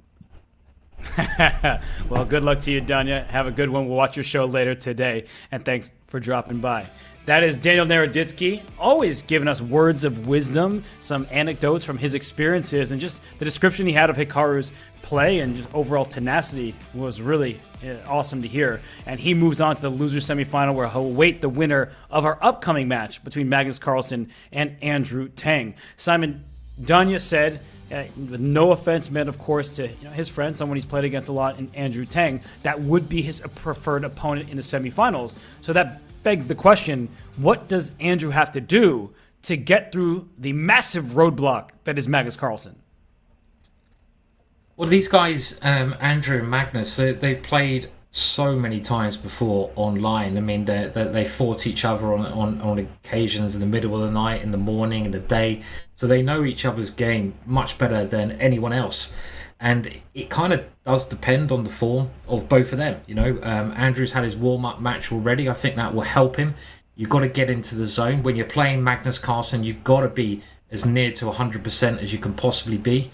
If you're at 95%, well, that little 5% against Magnus is going to tell. So it kind of depends on that. It depends on what Andrew turns up, but also what Magnus turns up, and you just got to give it your best shot. You got to, you know what openings to try out. There's not many weaknesses in Magnus's game. The one thing I would say is just try to attack him. I think it's always helpful to get the initiative in these battles. Yeah, and what we saw from Magnus against Firouzja is that when it came down to that final stretch of the game, when mutual time trouble ensued, they're in the scramble, Firouzja was faster, and there may be no faster player with just a couple seconds on the clock than Andrew Tang. So Andrew can't afford to be down 15 seconds like he was at times earlier in the day and in some of the other matches, but I think if Andrew shows that top-class speed, Magnus will be in trouble. Yeah, it's a good point. Andrew needs to play quickly. I agree with you. You've got to use the clock. The better chess player is Magnus. So what other advantages can you use? The clock. So get out of the openings with a time advantage and maybe do what Daniel recommended in his last match. Daniel said he tried to get a 15, 20-second advantage and then at 2 or 3 moments in the game, tank a little bit of time when it's needed. But speed is going to be something Andrew will need. That rhyme, that was good, eh? Did you like that? That was clever. Yeah, I didn't mean that. Another movie reference. I appreciate that. And Andrew, he does look calm. He told us earlier, he was honest, that he was nervous. But now that he's playing against Magnus Carlsen, I feel like oftentimes you feel like, all right, Magnus is the favorite. The pressure's not on me. And we'll see if Andrew can get off to a good start. Because for Magnus, yesterday against Firouzja, he was down 3-0. And guess what? The final margin was 3 points. And we're off. And it's a King's Gambit. Love it. I love this choice of opening already. It has given Magnus a very big advantage. He's in a pawn up with a great attacking situation. And I think Andrew Tang kind of, he just pre-moved into this. So that this has worked fantastically well. The extra pawn is an extra central pawn as well. And you can attack on the F-file. So a very crafty opening choice that's there, Robert. And Andrew, he used the pin on the c-file before. He could have taken the d4 pawn. So he had the right idea, wrong execution. And now Magnus remains a pawn to the good. This looks fantastic for him. And there's too much pressure going on. The e-file, the queen on e6 is loose. The knight on d5 will be hanging if you take on e5. And the rook takes back, hitting the queen and the knight beside it. So this looks like a winning advantage for Magnus on the clock and on the board. And you know what I like best? Magnus is singing. Can we just unmute Magnus and hear what he's singing? And me and Robert can just chill out and just hear the great karaoke star in his own environment. That's what I'd like to see. He's got his headphones on, he's tuned in, and he's getting into the vibe here. Well, we might have to wait for that, but this is something Hikaru does. I mean, is Magnus getting tricks from Hikaru? Getting his singing voice out, Robert? Do we think? Do we know if Magnus, can sing a little bit? I mean, he does so many things at a top level. He's the #1 rated chess player. He was the #1 in fantasy football, soccer. I mean, fantasy football is a very American thing, so let's call it soccer just for ease. But he was #1 in the world in that too, so maybe he's secretly a great singer. Come on, I mean, it's a bit sickening. He's good. He's just too good at everything. He's got to give other people a chance, right? I mean, you can be world champion at chess, but you're not allowed to be good at everything. So I'm going to say he's a terrible singer, just to make myself feel better. Well, he has a great position right now, so whether his singing is good or not doesn't seem to be that important. And knight d1, that turned it around because the queen and the rook are both under attack. And you can see on Magnus's face, he's like, ooh, what was I thinking there? Yeah, a little bit of overconfidence there, and that has given Andrew a good, decent position. He's the exchange up. 5-second lead on the clock, though, for Magnus, and Magnus' position is quite, well, I was going to say quite solid, but now Andrew has broken through on f7, so really good fight back from Andrew. Oh, what a find, though, by Magnus. He sacked his queen temporarily, and look at the clock. Magnus is up over 10 seconds. He should just flag his opponent. Yes, he's got to. I mean, Andrew's going to try flagging him enough times in this, and not easy to flag, though. Okay. Oh, look at that. Andrew. No. That was, sorry, I got Magnus. That wrong. He did flag him. he stole his rook because Andrew felt like he had a pre-move every turn. Magnus brought his rook back. Magnus was actually going for a draw there. If the rooks were traded, it would have been a draw. So it's interesting to note that Magnus maybe not trying to shamelessly flag his opponent. You have to go for the dirty flag, but he was able to get the job done because of his lead on the clock. He was, and he's played the King's Gambit again. This time Andrew was expecting it, and we've got a pretty standard position in the King's Gambit when you win your pawn back. White has the extra central pawn. Lots of pieces remain on the board. I love what the white knights are doing here, jumping straight in. But, okay, the computer really liking the 2 bishops here. And there goes 1 pawn. So the King's Gambit, this is Magnus's secret weapon so far. Yeah, Bobby Fischer used to love himself a good King's Gambit, and another world champion. Decades later, Magnus Carlsen says, I'll do the same. We know he's no longer world champion. Danya also was like, wait, former world champion Magnus Carlsen. It's so easy to forget. But, he just forgot that his bishop could be captured, so he didn't win the exchange. And did you see his reaction there? Wow, that was just, that was a big mistake. You can't make too many mistakes like that. And even though you say Magnus is not the world champion, he's won the queen back there, it's all a bit messy. He's kind of like the world champion in our hearts, isn't he? He's the strongest player. I think isn't he still Rapid world champion or Blitz world champion? He's world champion at something. I fail to believe he's not. And the reason why you didn't remember which one is because the answer is both, and he also just won this 3rd game in a row. So he can't stop, won't stop winning. Yeah, of course Ding is the world champion, we know this, and a very well-deserved world champion he is, but kind of due to Magnus not taking part, isn't it, as well? I'd love to see Ding play Magnus at a future moment. Hopefully that will happen. But Magnus is the speed world champion. Okay, so he's got a nice lead, a massive lead. Is there any way that Andrew can come back from this? Yes, definitely. Like in the overall match, I definitely believe that. You hesitated. The reason is because I thought you were asking me about this specific game, and I look at this position, and this looks like a King's Indian gone completely wrong for white and looking great for black. And you see the capture on g4, it leaves the e4 pawn hanging. Yeah, this is a dream come true for Magnus. Yeah, this is a beautiful position. Completely agree with you. Look at black's pawns piling through, and the white king incredibly exposed here. At the same time, I mean, still just about hanging on, but that F pawn is getting very close to becoming a queen as well. Queen's off the board, still hanging on. There's a nasty threat of a rook swinging over in some positions here as well. I don't think there's anything that can be done. And another win for Magnus. He seems to be on good form. Scarily good form. When Firouzja said that Magnus needed to level up, I think Magnus has officially leveled up. Like, this is ridiculous thus far. 4 straight wins, and convincing ones at that, leading on the clock throughout most of the games. He hasn't been worse in his positions very often, and now he goes to a setup where he has his bishops both fianchettoed, and now the board's opening up for those very bishops. Advantage Magnus, ever so slight advantage, but still, I like the bishop pair. Yeah, the bishops are looking quite good now, and he's swapped one advantage, the bishop pair, to a better pawn structure now. And the reason this is a better pawn structure is black's pawns are rigid in the middle, and that one there that Magnus is attacking is very weak, the one on d5. So it's very subtle advantages. And one thing that is clear about Magnus is his will. I mean, to be a champion like he is, it's not just about your talent, the amount of work you put in. You've got to have an amazing will. And you want to win everything. And that will to win is going to, after he lost to Firouzja, it's going to be shown in these upcoming matches. And I would not like to play an angry Magnus. Oh, he wants some kind of he might go king f1 at some point. Oh, he dropped his rook. He dropped his rook. Wow, he's blundered a rook after I say that. A whole rook. And Andrew gets that win. But I think what you were saying is true, because when he beat Eric, he was upset that he gave Eric any points. He wants to win every single game he plays. He has the heart of a champion, but also he's got the hunger of a lion. Like, he really wants to win every single game that he plays. I don't even know if lions are that hungry. Like, can someone who actually knows about animals tell us, are lions just seems like kings of the jungle, or are they actually also hungry all the time? Because Hungry Hungry Hippos was a game I never played. Hungry Hungry Lions.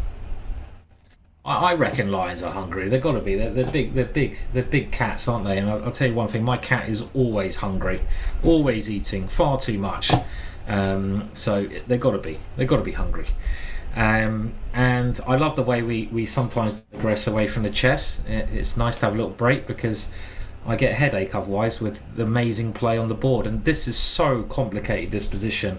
I mean, the white king looks really exposed, but white is a piece up. Any result possible here?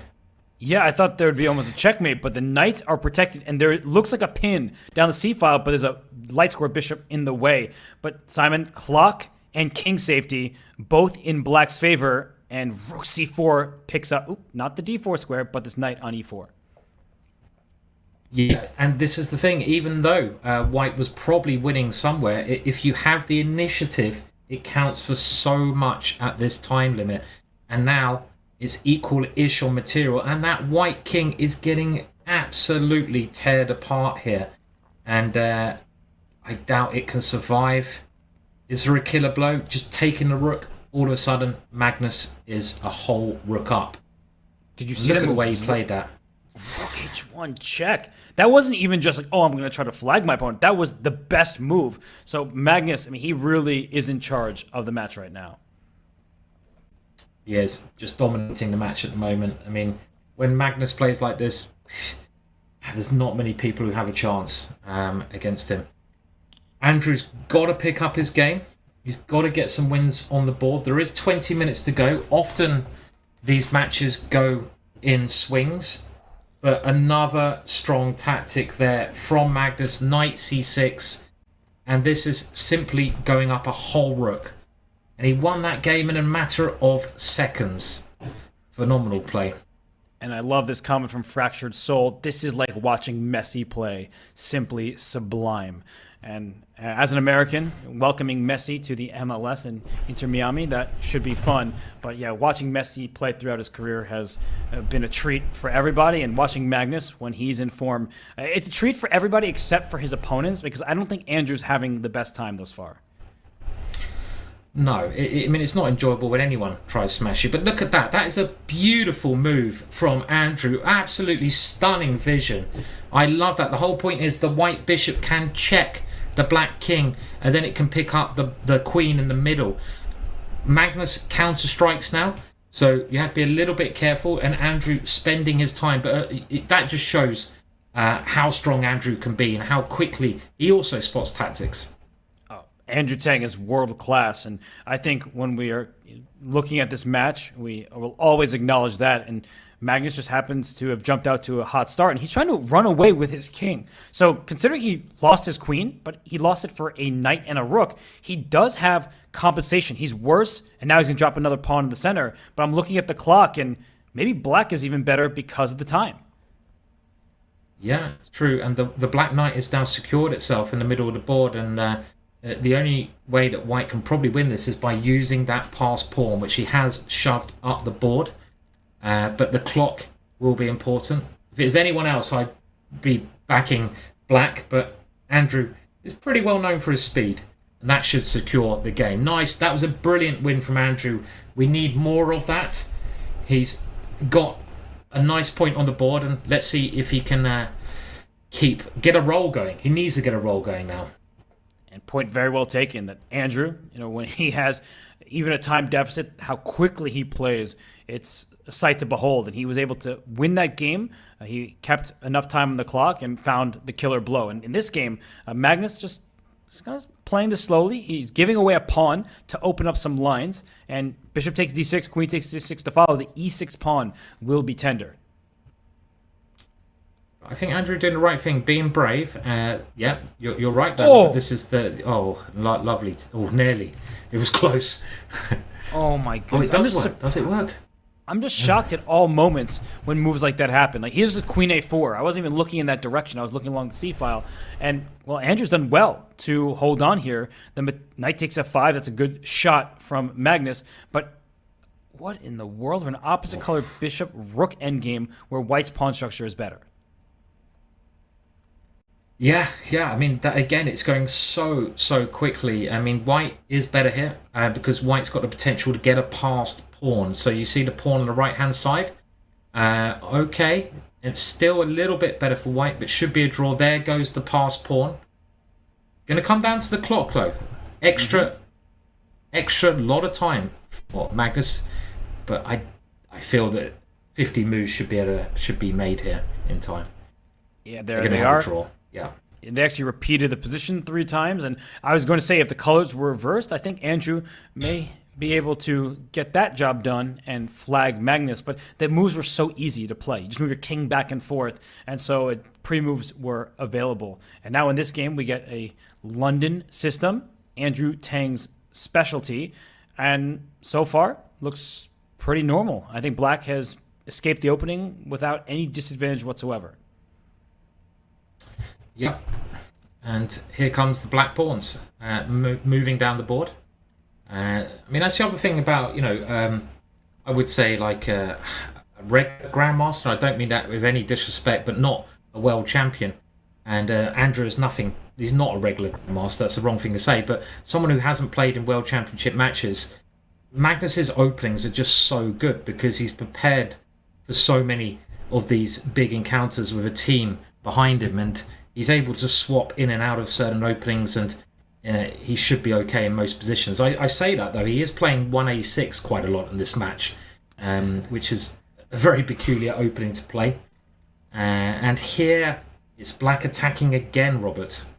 It looks like that to my eyes, but Andrew is stopping that attack by playing in the center. That's often how you combat somebody who's going after your king. And I just want to quickly follow up what you were saying, that as regular grandmasters ourselves, no, I think we know what you mean, that our opening preparation, oh gosh, that's a blunder of an exchange there on e3. But even though some games, some openings, oh, that was a mouse slip by Magnus, and he gets away with it because Andrew was pre-moving, and a little smile out of Andrew. But we get away with things in individual games, some moments, openings, but on the whole, people who played in the candidates in the World Championship matches, their opening preparation is much deeper and better. And Magnus, he's looking to pick up this game with the black pieces. He has a rook against a bishop. Those pass pawns are stopped. Simon, this looks like a win for Black based on how much time remains. Yes, another point. Just racking them up at the moment, even after a mouse slip there. Yeah, I mean, it's just a show of class at the moment, the way that Magnus is playing. He loves having the 2 bishops as well. Magnus, there's little things in his games that you will see happen time and time again. And I think maybe the stronger you get as a player, the more you appreciate having the 2 bishops. That's why I like having the knights, because I find them trickier. Mm-hmm. And here you can see those bishops working very well to win the exchange. Black has some attacking chances here, though. And what? Magnus just blundered a bishop on f5 with check. He is not going to... And h6 is an important move because queen takes b4. There are back rank threats. So right now, Andrew is in charge in this game on the board and on the clock. But finding the knockout, not so easy here, because if the queens come off the board, winning from there will be far from simple. Yeah. You've got to win this one. The white king, very weak. Get your dark square bishop. Maybe g6 as a move here, or g5. That would be quite... maybe it doesn't work so well now, getting on the dark squares. I agree with what you said about keeping the queens on. When you've got the knight and bishop versus the rook, you want to keep the queens on the board, generally, because they're great attackers. And I think now it will be Magnus resigning, and he does, because the queen was about to check white's king, and it's just too exposed there. And we got a just resign from Simon, and you were spot on. Simon says, and it happens. And this kind of position, I feel like, is nice in bullet, the one we're seeing from the white side here. A7 just dropped, so Magnus didn't take care of his a-pawn, and now it's off the board, and the advantage very heavily in Andrew Tang's favor in this game. It is, but look at that a-file. I mean... Oh, straight in with a tactic. Does that work, or is it bluff? Another thing I've noticed is that Magnus does bluff occasionally. You know, when things go a little bit wrong, he will play a quick move, confidence, and because he's Magnus Carlsen, his opponents won't always, capitalize on that. Yeah, you believe the former world champion and the number 1 rated player in the world for such a long time now. I believe that Andrew will win this game, as he is 2 knights for a rook in the position. He's about to gobble up the queenside pawn, and now his passer just runs. There's still a chance. I mean, it's not all over. It's 7.5 to 3.5. There's 12 minutes left. Andrew is now getting into a bit of a rhythm.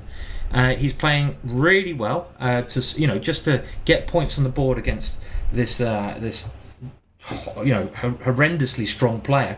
And if he wins this one, well, it's still doable. Still possible.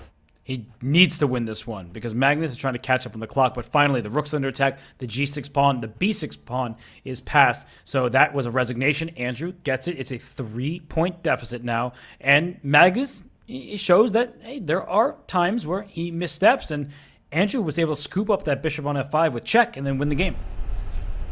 Yep, important win there. He's getting a bit more into the match now, Andrew. His confidence is growing, and you need to have that.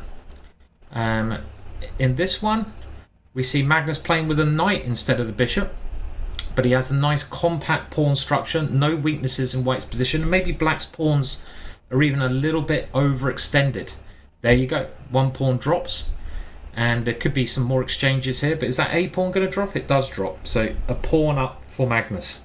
Clean pawn. And this king on g1, if queens were on the board, we say maybe black can get an attack on the light squares, but without queens on the board, there's no checkmating threats, and f3 stops all of that before I can even finish my sentence about it.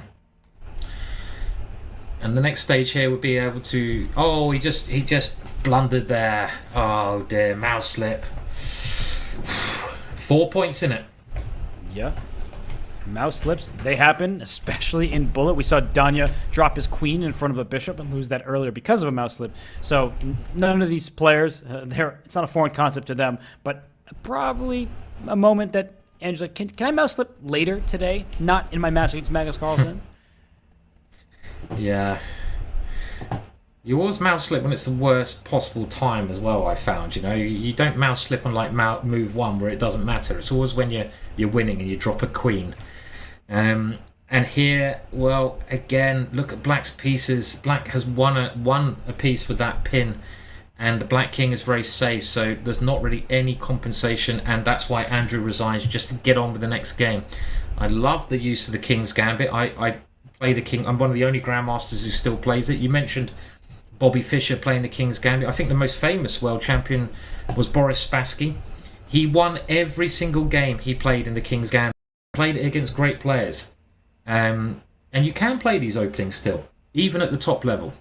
Yeah, I mean, Magnus and Hikaru also, he dabbles with the King's Gambit and played it for a long time, but this is terrible. This is why you don't play the King's Gambit, is because the king is still in the center, and black is happily up a pawn, and you could probably just start taking things, and the knight on e4 is in trouble. This is just game over. It should be, yeah. Bishop g6, a class move. Yeah, it is game over, Robert. You're right, and a nice little touch there at the end. Really good play from Andrew. He's spotting the tactics there very quickly. There's now a clean exchange with the safer king, and Magnus, he shouldn't resign. And he's taking a drink of water. He'll probably let his time elapse. Look at how much time is left in this match. 8 minutes, and now about to be 40 seconds. He did resign. Wow, as soon as I said that he resigned, he could have let that time go. He is super confident, Robert. You know, I mean, he just wants to win more games. He's confident in his ability. He's thinking, I don't need to do any of these tactics. I'm just going to win more games. And I want to know what he's singing. At least we've got a question for the interview, right? What music is he listening to? And what's he singing? Anyone got any predictions in the chat? What will Magnus say he's listening to? You know you're asking for it, Simon, by getting the chat involved about what he's listening to. We're going to get some funny answers. Yeah. But I am actually curious. We heard Bortnick say he likes to listen to rock music and just different, whatever he's vibing to at the moment. But right now, Magnus in this game, up and outside pawn, king very safe.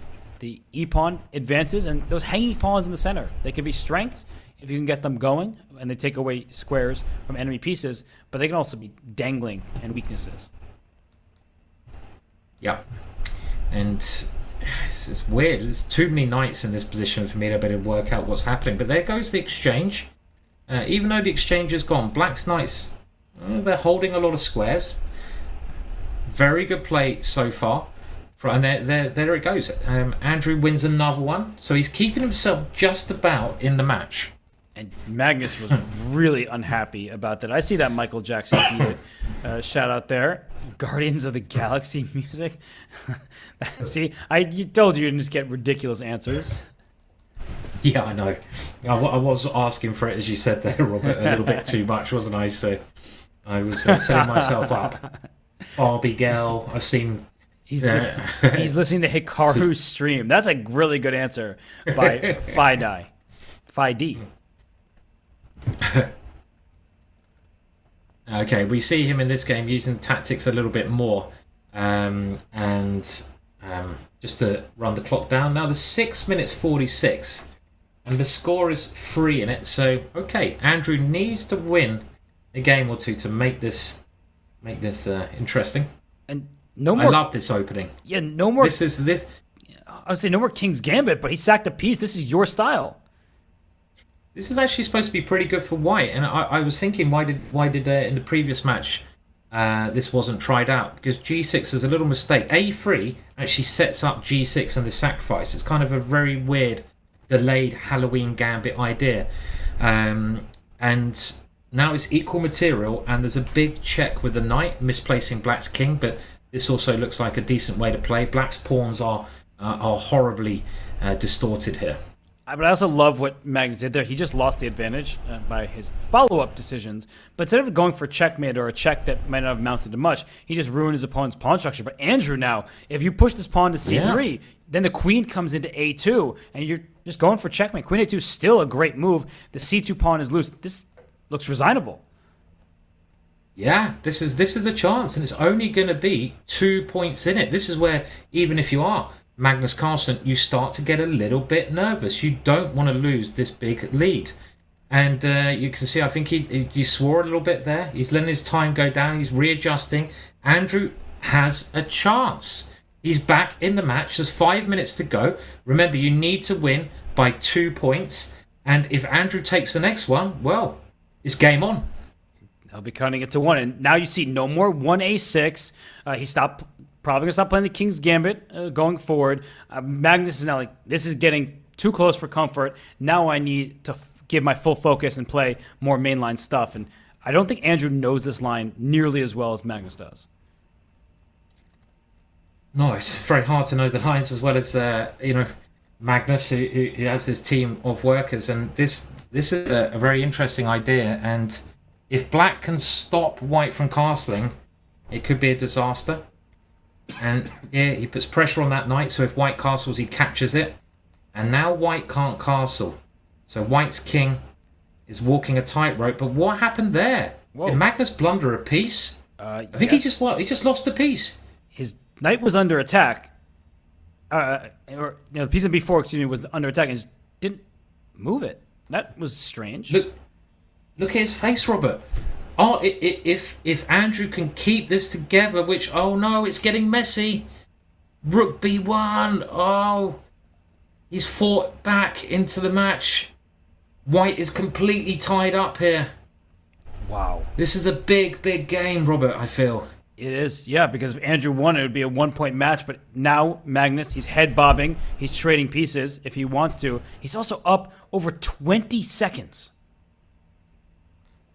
Yeah, this is a massive game because the difference with this one was, as you said, it could be 1 point in the match or 3 if Magnus wins. And Magnus wins to take it to 3 points, meaning that, and look at him, he gives a little laugh there, realizing he's very lucky, meaning that Andrew must win this game now with the black pieces and maybe the next game as well. I mean, this is a must-win scenario, isn't it? This game? He needs to win this one, and he needs to win the next one, and he doesn't have a choice in the matter. So from the black side of this position, it looks like the pawn structure, not particularly good for either side, but the c7, c6 pawn is harder to get to. That pawn on f3 in particular, down the road, that could be a real weakness that White has to defend. Yeah, and I love what Black's done with the knight there. The knight finding a great square. Rook takes knight as a threat. So Magnus sacrifices first here. And Black has chances in this one. Chances to get that important win, which he must win. Yes, but the f-file, that's going to give Black a lot of the action there. With the knight on d3, that is one of the best placed pieces you could possibly ask for. Yeah, and those two pawns also, Robert, they're coming through the board, aren't they? I mean, two connected pass pawns, very scary here. And the rook now has to give way to the h-pawn with... Okay, maybe that could have been played better. Yeah, what a find, though. King g6, but now knight f4 kicks the king away, h7 falls, and Uh-oh, it looks like mate. Checkmate. 96, rookie 7. I think that could be it. You can see Andrew shaking his head there. There's only 2 minutes left, and Magnus giving a little cheer there. He realizes he's through, and maybe a little sigh of relief. Yeah, I don't think he'll be complete. Sorry, I was gonna say the same thing that you were about to say, so please finish, Simon. I just think I was gonna say I don't think Magnus will be 100% happy with the way the match went, but I don't know. It sort of hasn't been that clean.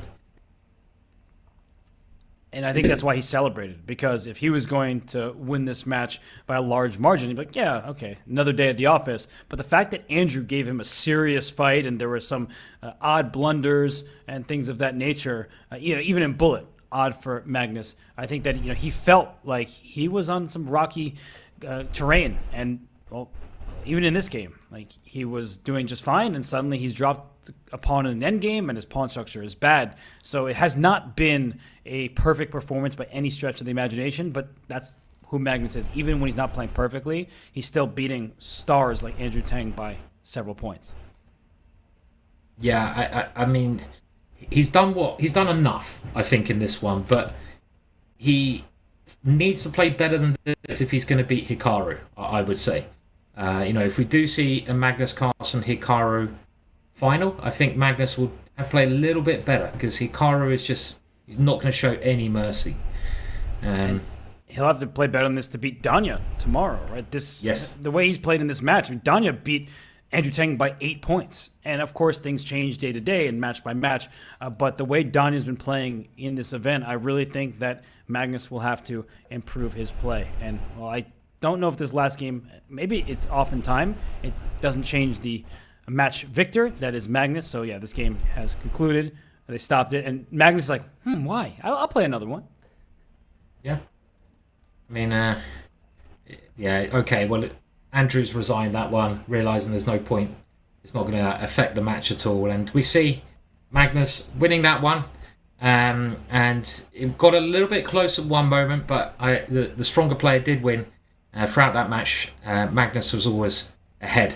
And, pretty good performance there.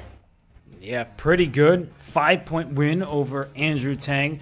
And it's going to be scary for opponents when he levels up even more from pretty good to his best. So Magnus Carlsen, he wins the match against Andrew Tang. He stays alive in this Bullet Chess Championship. He will face Daniel Naroditsky. So Magnus has ensured himself a top 4 ranking, and we will surely get him in for an interview. So I believe, are going to head for a quick break after we look at the bracket, and as we look at the bracket, we see that Magnus is playing against Daniel Naroditsky, and that is in the loser's semifinal. But up later today is Hikaru against Alireza Firouzja in the winner's final. That's our last match of the day, Simon. Yeah, what a match that's going to be. I mean, we've just seen, the strongest chess player in all formats against, I guess you could argue, the strongest player in online Bullet. And that is going to be a brilliant match as well, isn't it? I mean, Hikaru, it's always good watching Hikaru play. Magnus through, though, to the next round, so we can be happy about that. I mean, it was an interesting match. I also saw that Magnus has had a haircut. Sometimes you've got to, just reinvent yourself. I always got in the habit, Robert, of having a bit of a haircut before I played a chess tournament, because it made me feel that little bit more confident. I wouldn't touch the beard, though. The beard can just go do its straggly thing. The beard's got to stay. But sometimes a little bit of a haircut does help, I think. And, new haircut, new person. Well, the beard is majestic. New haircut, new person. New scenery, new person. Because Magnus is actually on the go. We're not going to get an interview. He has to catch his cab. So we are going to head to break. But when return, it is, in fact, Hikaru Nakamura versus Alireza Firouzja. You will not want to miss that.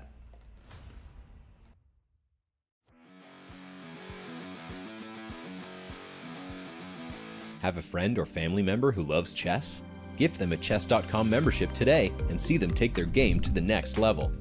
You can choose a gold, platinum, or diamond membership for 1 month or 1 year. Want your gift to arrive on your friend's birthday or on a holiday? Gifts can be scheduled to arrive up to 90 days in the future. All premium plans include an ad-free experience, unlimited puzzles and lessons, and unlock all bots. Go Platinum to add unlimited game review or Diamond to unlock insights and coach explanations. Give the gift of chess today.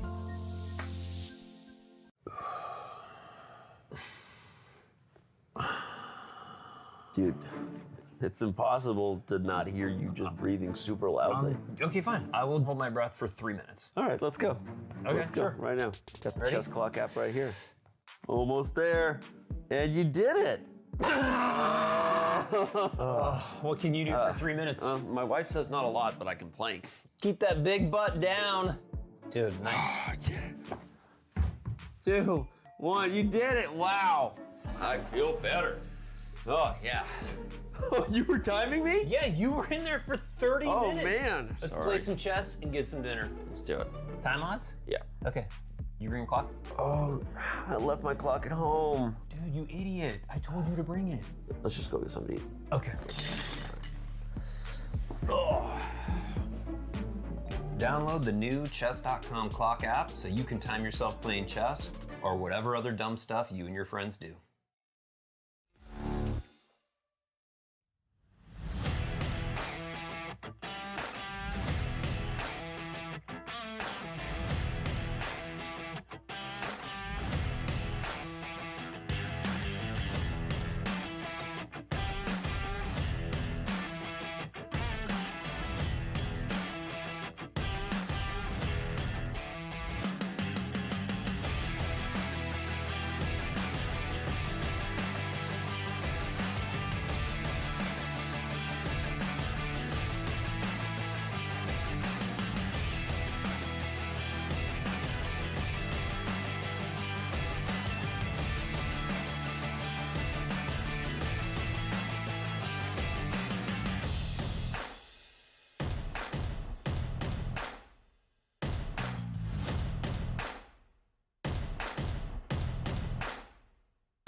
Oh, 97. 97, he misses the fork. He's good, man. He's good. He can take on d5 with check, and the problem is now he has no mating attack. He's got to turn the game around. He's just giving up his bishop, and he's giving up. What's going on here? Double captured, and he's getting mated.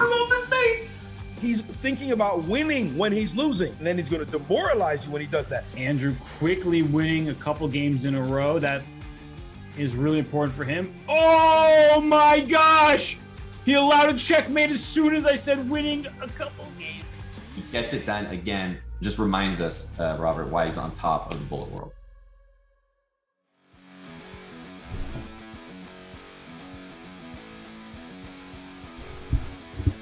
You're a 3-time bullet chess champion, the biggest chess streamer on the planet, the number 2 rated player in the world in classical chess. That is Hikaru Nakamura in the winners finals, taking on Alireza Firouzja. And what we just saw there is his resourcefulness, his tenacity, his ability to turn games around.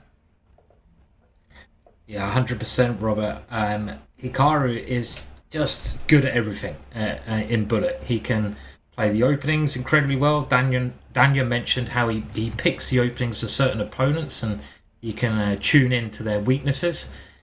He can play positional chess incredibly well, endings well, tactics amazing. If he gets an advantage, he doesn't let the advantage slip, and he also creates major problems when he's in a worse position. He's pretty good at everything. I mean, that's just everything, Robert. How'd you beat him? How can you beat Hikaru? I don't have the answers, so I think we'll have to wait and see if Alireza Firouzja does, because that is our matchup starting in just under 10 minutes. Firouzja, originally from Iran, now playing for France. He is really, really, really good at bullet himself, and we've heard his confidence. Firouzja saying, I didn't feel like I was an underdog against Magnus. He wasn't the favorite against me, and I think that he feels that Hikaru isn't much of a favorite either. Yeah, he's full of confidence. He's young, he's quick, he's an amazing attacker, and he's dangerous at everyone. He's got lots of experience in bullet chess, and he's been tipped by so many people as being a future world champion as well. He's basically the whole package, and I think this is one match that everyone can be really excited for. I mean, what better way to continue a streak? You beat Magnus Carlsen, or one day, and you face Hikaru the next day. And if you beat Hikaru, then it's like, yeah, okay, I'm the daddy. Who's the daddy? I'm the daddy. And it's now time for Firouzja to try and prove that he's the daddy. So, will he be the daddy? Am I saying daddy too much? I'm not going to judge you for it, but you called out that he beat Magnus yesterday, so why not Hikaru today? And that's the type of event that Alireza Firouzja wants to continue having, because you look up in the winners final, it's Firouzja, it's Nakamura. Alireza took down Magnus Carlsen. It was Hikaru taking down Daniel Naroditsky. And the loser of this match, the good news for them is that they're not eliminated. They just go down to the losers final, where they await the winner of Danya versus Magnus. So we're at our final 4.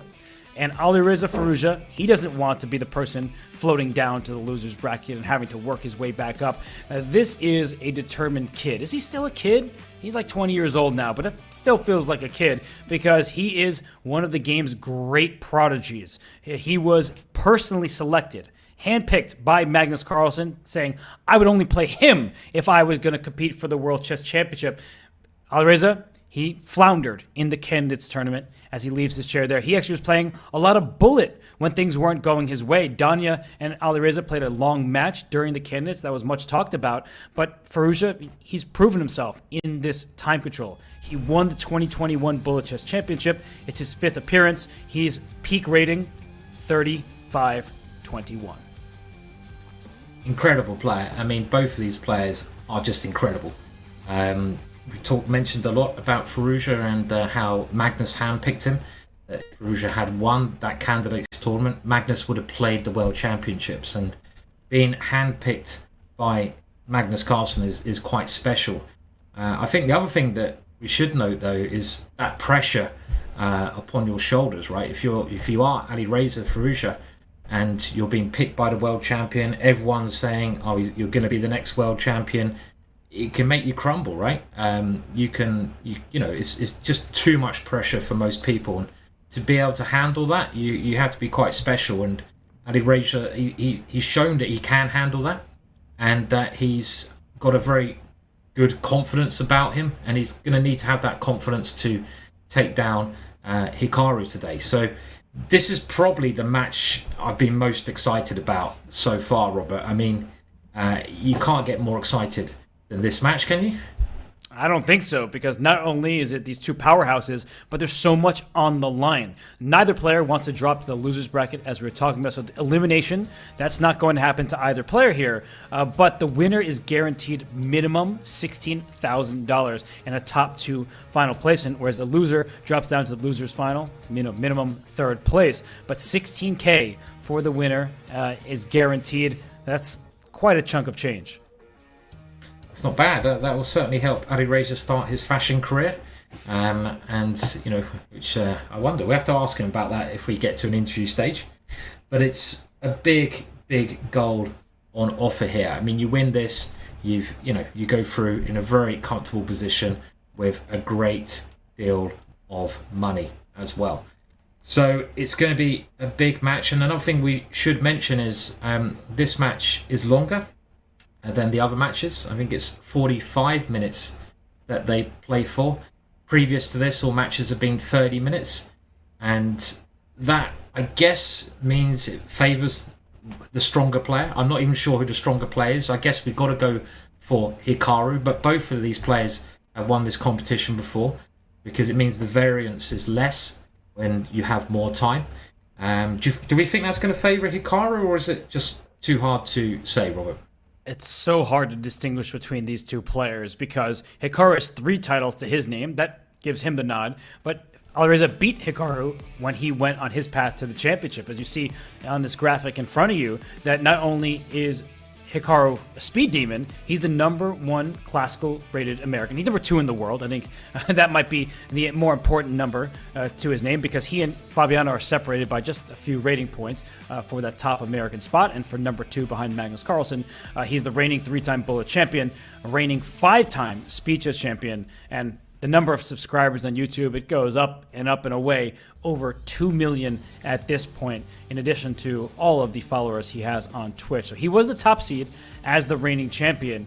But, for Hikaru, he's streaming. He is doing this live in front of his audience. He doesn't need to prove anything to anybody. He's been elite for a long time now, but it feels like he's never ever stops trying. He always wants to win. And for Firouzja, he's the younger of the two, and his full career is ahead of him. That's right, yeah. I mean, I don't think either of these players have much to prove, really, but to get to their situation, they're kind of born champions, so they just want to win. They've got that side to them where nothing else matters except for winning. So they're both going to be fighting very hard. I mean, I don't believe Hikaru fully when he says, the chess career doesn't matter and he's just a streamer. Yeah, that sounds like a bit of a cover to me. It maybe takes a bit of pressure off him. He is the world's most famous chess streamer. He's done brilliantly from that, but he's an amazing chess player. He's #2 in the world in classical chess. He is incredibly strong at all parts of the game. So I don't know. He's not just a streamer, is he, Robert? I mean, he can do other things well as well. He can move the pieces occasionally. Yeah, there's this variant, I forget what it's called, maybe Fisher Random, and I think Hikaru he did okay in that event. Yeah, he's the Fisher Random world champion. So he keeps racking up the titles.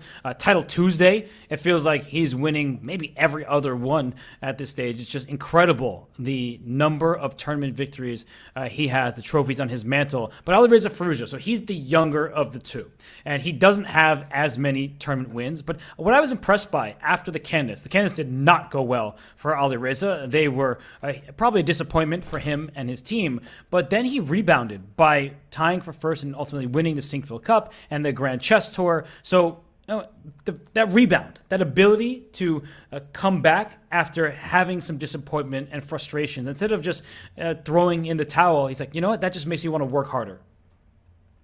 Yeah, I mean, what's that favourite expression, Robert? It's not how you fall down, it's how you get up.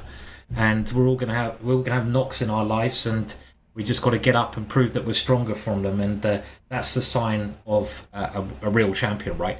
to take the punch in the face, but get up stronger after that punch or whatever knock you get.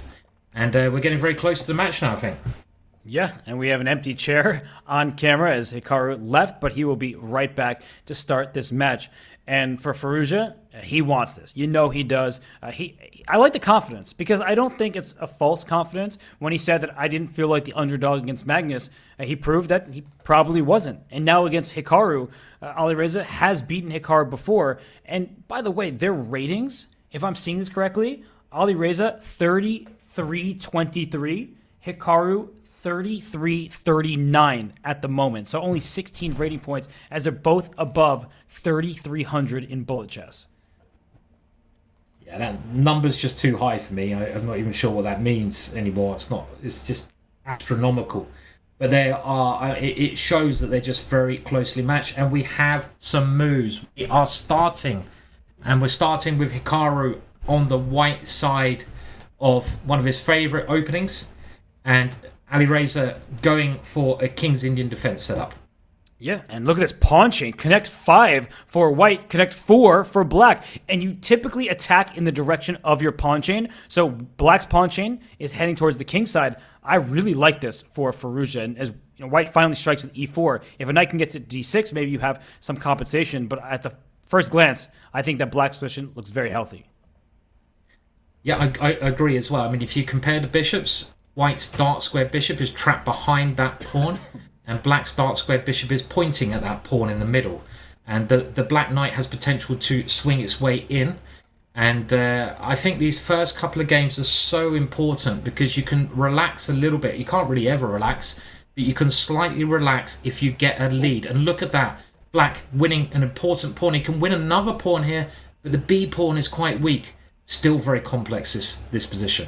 Yeah, isn't c5 about to drop and then b6? But Hikaru recognizes it's not just about the passed pawn. This endgame should be level. And I think at this stage, with limited material, the knight will sacrifice itself for one pawn, and that's the only pawn remaining that should just make a draw.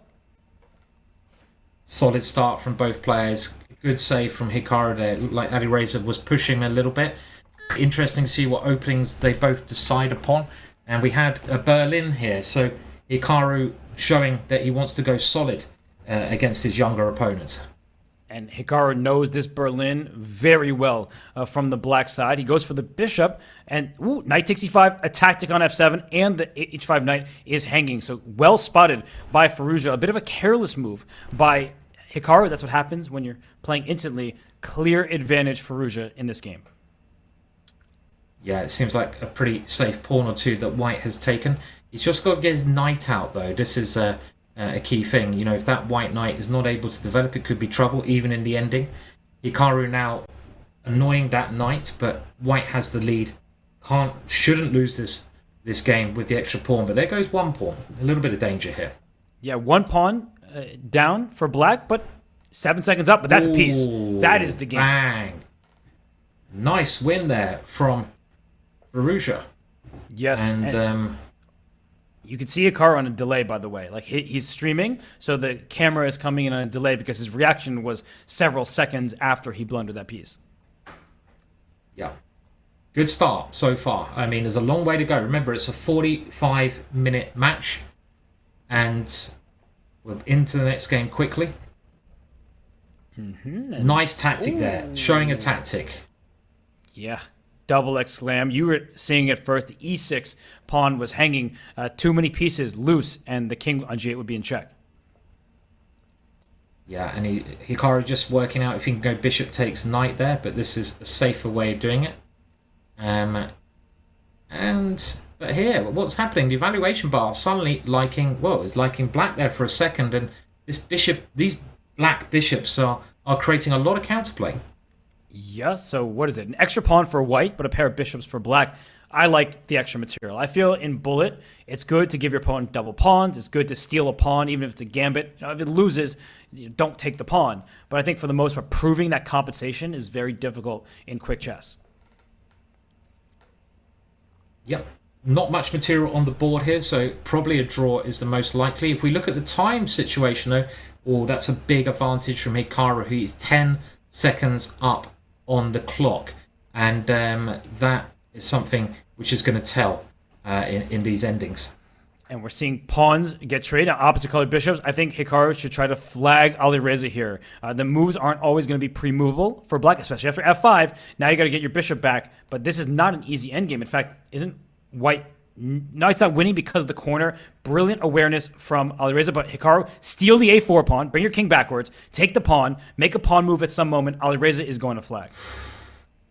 Oh, this is horrible because this is a drawn position. Even though white is 4 points up, you cannot promote your pawn to a queen because of stalemate. So you just win on time, and that is painful losing like that. That's only happens in bullet chess, but it is, of course, part of the game, part of the process.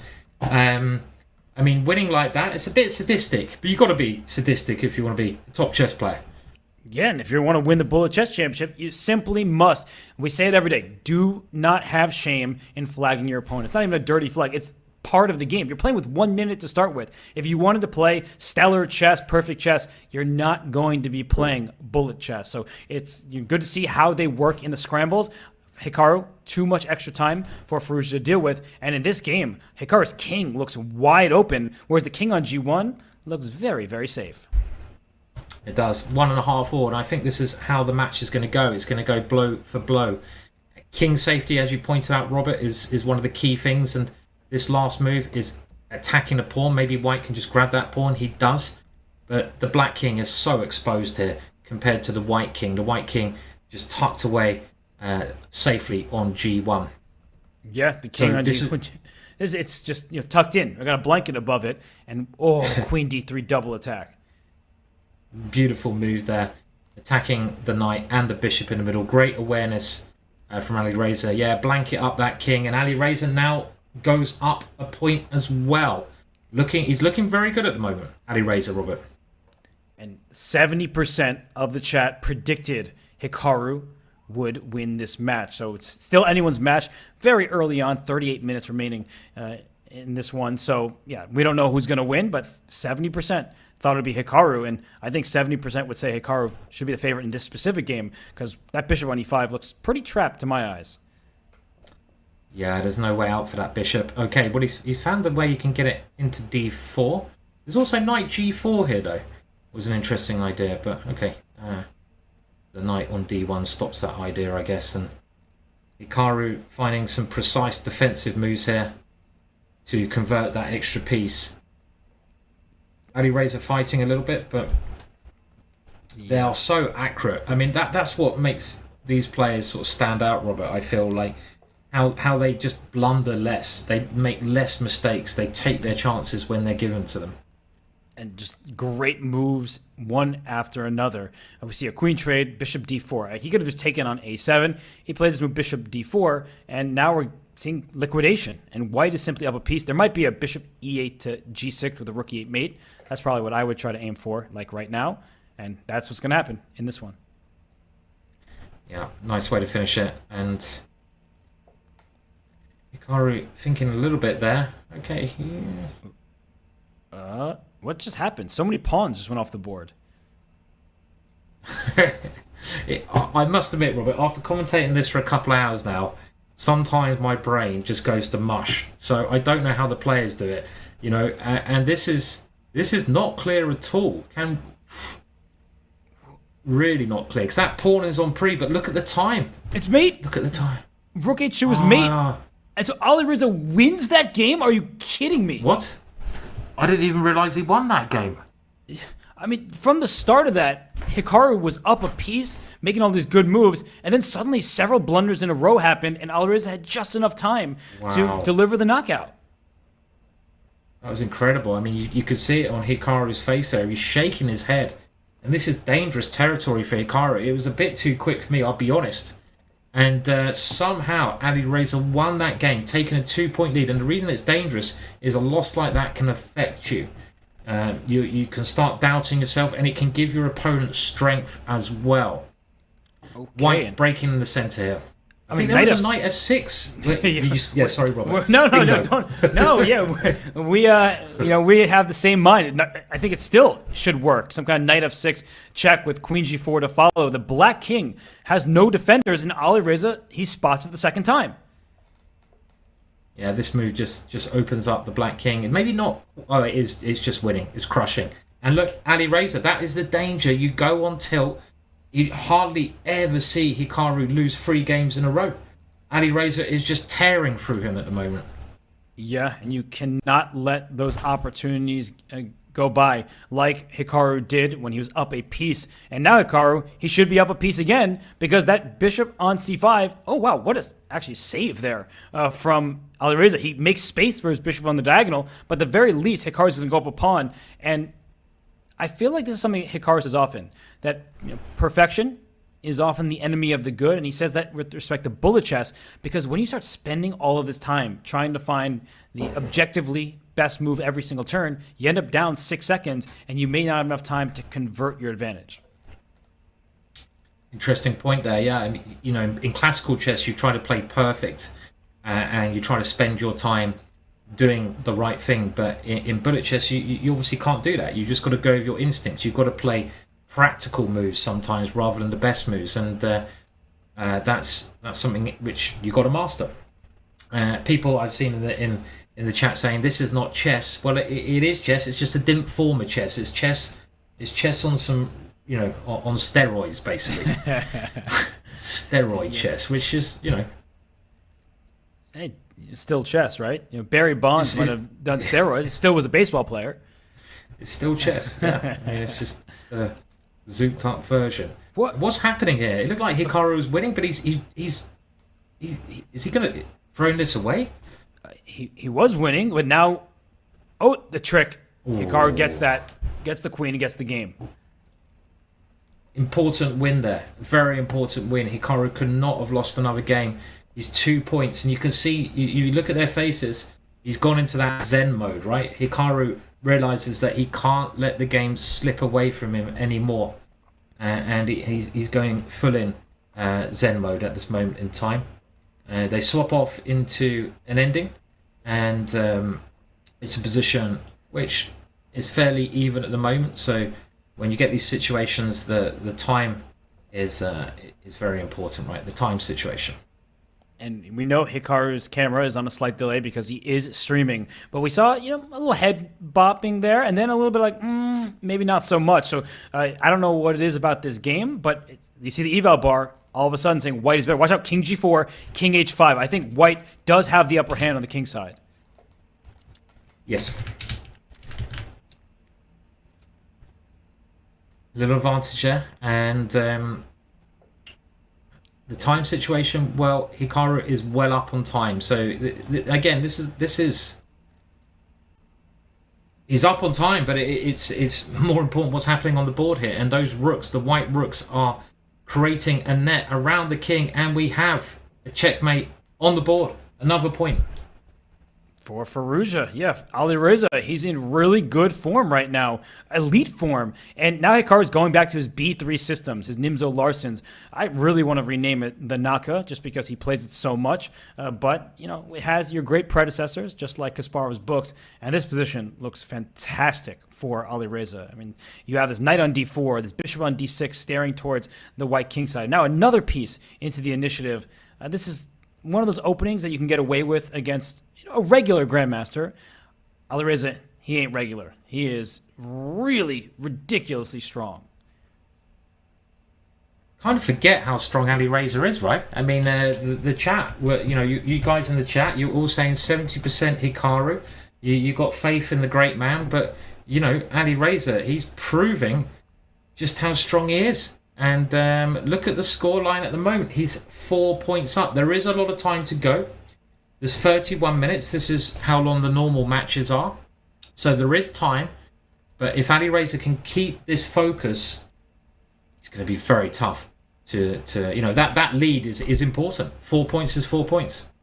And Alireza is completely concentrated. And oh, wow, what a tactical awareness from Hikaru. He gives up his queen because there would have been pawn takes f2 with a fork. He would have had a rook and 2 minor pieces for the queen. So what we haven't said is 2 minor pieces for a rook, and Alireza still in this game, and not just in it, apparently better because of the queenside pressure and now extra material. Oh, he hung a piece.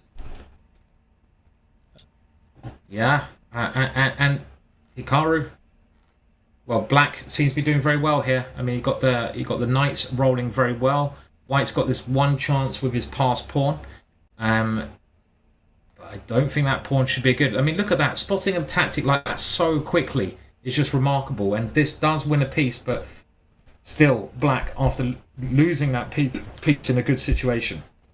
Yeah, 2 minor pieces still outclass a rook, so 3 was too much, but 2 still enough. And here we see that Hikaru brings his pieces in. That is game over as he just mops up the remaining pawns and gets a victory. Resignation from Firouzja, and it's back to 3 points. So it seems like a lot. 3 points is a pretty big spread, but Hikaru has plenty of time as he tries to make this comeback happen. He does. He still has time to do it. And they're following the same opening process. I mean, Daniel mentioned that one of the problems with Hikaru that he found was that Hikaru's openings were so well suited against him. But I must say, in this match, I think Firouzja has picked some good openings. He's getting good aggressive positions. Firouzja loves attacking, and he seems to be getting many positions where he's able to use that genius-like awareness of tactics that he's showing. Yes. What's the material count? Suddenly black is up a pawn, and despite the name there, it is Firouzja with the black pieces. They are about equal in strength for the most part across the time controls, but today it feels like Firouzja is perfectly on form, and he is now winning the c5 pawn if he wants it, and he does. White does have a great knight, though. I mean, it is a pawn up for black, and there's a little bit of pressure against white king, but look at white's knight in the center of the board. It's beautiful. If black can ever dislodge that knight with a pawn, it would be he's trying to do that now. And hang on a minute. What about the black king? The black king now very exposed, and white comes in with a check, and you can try to target that black king. Knight takes pawn, and all of a sudden Hikaru has turned it around, and complete turnaround, Robert. That's mate. I mean, he's just winning down the H file. He takes that game, and I mean, Summon, he was down a pawn. But you called it. I think that I wasn't paying enough attention to that knight was better than the bishop. The light square bishop was staring into nothing, and that knight was able to reroute and deliver a win. Yeah, I mean, the games are coming so quick and fast as well. I mean, it's incredible the speed they're playing at, the speed they're playing the next games. And we're getting similar positions to this. I love this last move from Alireza. It makes the black king a little bit weaker. Black doing well maybe on the queen side, but actually that's not clear. I think white must have an advantage here. I'm with you. I think that black just doesn't get access to the move pawn c4. If black can play that, then you open up the queen side for your pieces, and Hikaru's doing the right thing. Give me those dark squares. h4, knight h5 type of ideas, or g5, g4. He can try to attack on the king side. Yes, using the h-pawn, and look at that knight and queen. So Hikaru targeting white's king here, and Firouzja is now forced to bring his pieces over to defend his king. There comes another knight, that black knight coming into those holes. Look at that knight. What a beautiful square. Hikaru playing a great game here, but Firouzja defending with all his might as well. And all of a sudden, I think white's better. Yeah, like all of a sudden that rook on a6 is miserably misplaced, and there probably are some tactics against that king that's standing out on g6. Look at the maneuver of that knight, Robert, and wow, a beautiful trick there from Hikaru. Beautiful. Both of them, right? You couldn't take the rook on f5, and you can't take it now because the queen's hanging. And if you take the queen on c1, knight e2 check. Both of these players spotting brilliant tactics, but Hikaru is up several seconds. I mean, incredible chess from both players. They're spotting difficult tactics in less than 0.1 of a second. My brain's sort of about 4 seconds behind here. And Hikaru winning that game, that was an amazing save that he found. That idea of the knight fork, incredible. My goodness, I felt like I was watching a pendulum back and forth, back and forth. My head didn't know where to turn. The clock, the board, the queen side, the king side. That was an absolute slugfest. And Hikaru Nakamura, he takes that game. He's only down by 1 point. So it was a rough start for him. But now he is taking charge in this match. Disposition, okay, you get c7 pawn. Queens are off the board. Black doesn't look worse at first glance, but maybe those queenside pawns are a bit vulnerable. Yeah, White has managed to grab a pawn as well. So if White can sort of stabilize, then White has good chances. But Black pieces, they're coming in. They're coming in nicely. The White rook looks really bad. F5, I love that move, trying to make the rook bad. And G4 try to free the rook, but you can't take either E4 or G4 without dropping your F2 pawn. So bishop takes E4, the pawn, oh gosh, G3, there's a pin along that second rank. So I think you can just take on F2 and you're ready to promote that pawn. And there could be now F1 or some tactic like this yes, coming. It is. And there it is. Smothered mate that you take with the rook, and then the rooks, both of them. First one rook to H2, then the second rook to G2. That's sick stuff. I think that's just the only word I can think of as well. It's just sick. It is so sick how these two are playing. It's incredible chess. This is the best chess we've seen so far in this competition. Tactic after tactic, spotting everything, it seems. Can't we just have some boring endings soon, Robert? I need a bit of time off. I don't normally ask for boring chess, but I need some boring chess. Come on, guys. Just calm down. No more tactics for a while. Let me breathe. You asked for the endgame, we have an endgame, but this isn't an ordinary endgame. White is up a pawn, but that bishop on b8, knight d7 is about to happen to trap it, but that's why f4 was a good move from Firouzja. I'm worried about the bishop on b8, but this is what happens in an endgame. You don't have enough pieces. What are you going to attack the bishop with? Yeah, and that bishop seems to be getting out of dodge, and the extra pawn and ending, well, it does count. White knight jumps into a great position there. And the bishop's still not out of harm's way quite yet. Can you move the king back and try and trap it? Black counter-attacking. Yeah, bishop can slide out to c7, right? Oh, he saved it to d6. Unbelievable from both. It is unbelievable, and hopefully they just repeat and I can have a breather. Still not getting a breather. Even in the endings, there's too many tactics. It's still very much in the balance. These two, it's just not much between them. I think that's clear. They are just going blow for blow. The material left on the board, I mean, again, amazing tactics there. It's seriously amazing. Watch this. The king is going to go back to the H-file to stop the pawn. It is objectively a draw, but for the second time in the match, Hikaru is going to flag Alireza in a theoretically drawn position in the same exact one. Yeah. That is 2 times. Yeah, it's amazing. 2 times in a row we've had this, and it looks like Black should be completely winning, but you either stalemate or you have to give away your material. So I don't know if Alireza's getting annoyed by that ending now. I would be. I'll be getting really annoyed. And just part of the game. Flagging, it's bullet chess. You got to move quicker if you don't want to get flagged. Simple as that. It really is that simple, but moving quickly against Hikaru, he'll punish you on the clock, but he'll also punish you on the board. And we see him trying to push forward on the king side, but that e4 pawn, that is not a healthy pawn. And in fact, Black is significantly better, if not already objectively almost winning, because that pawn e4, it won't be long for this board. It's already under a threat twice and is picked off. Yeah, a nice extra pawn there for Black. And you can see the bishop there consolidated by that pawn move as well. So safe extra pawn for Firouzja. This is a game that he probably needs to win psychologically to get back on track. He is a point up. And he's pushing forwards. This is another thing I like about Alireza's play. He doesn't, when he gets an advantage, he doesn't suddenly try to lock up the shop. Even though, nice tactic. Spotted there. He keeps trying to push it through. Hikaru's got his pawn back though. He's got his pawn back. He does, and he's got some pressure against the Black king. Rook f5 is a nice move. So objectively, this position, you see the evaluation, should be a draw. And now the clock is evening up, and d5, I really like that strike from Alireza, but Hikaru's going for checkmate. Rook g4 and rook g7 was a mating threat. That's why Black had to play h5 to vacate the h6 square. One thing that is certainly in Hikaru's favour is that he's slightly quicker on the clock. He's already flagged Firouzja twice. And here, it's an equal ending. But because of the clock time, this flagging... Oh, hang on a minute. What happened there? Just brilliant. What happened there? That's all you need to know. Oh, it's a check. He brought the king into the bishop's line of sight, then unleashed a discovery that won him a rook. I mean, the way that both of these players are playing this match is superb. We are so fortunate to watch this, but I don't think that black is fortunate right now because isn't white just up a piece? So Hikaru, he evens up the match, and then he drops a piece. Yeah, he does. 7.5 all, and we have 20 minutes to go.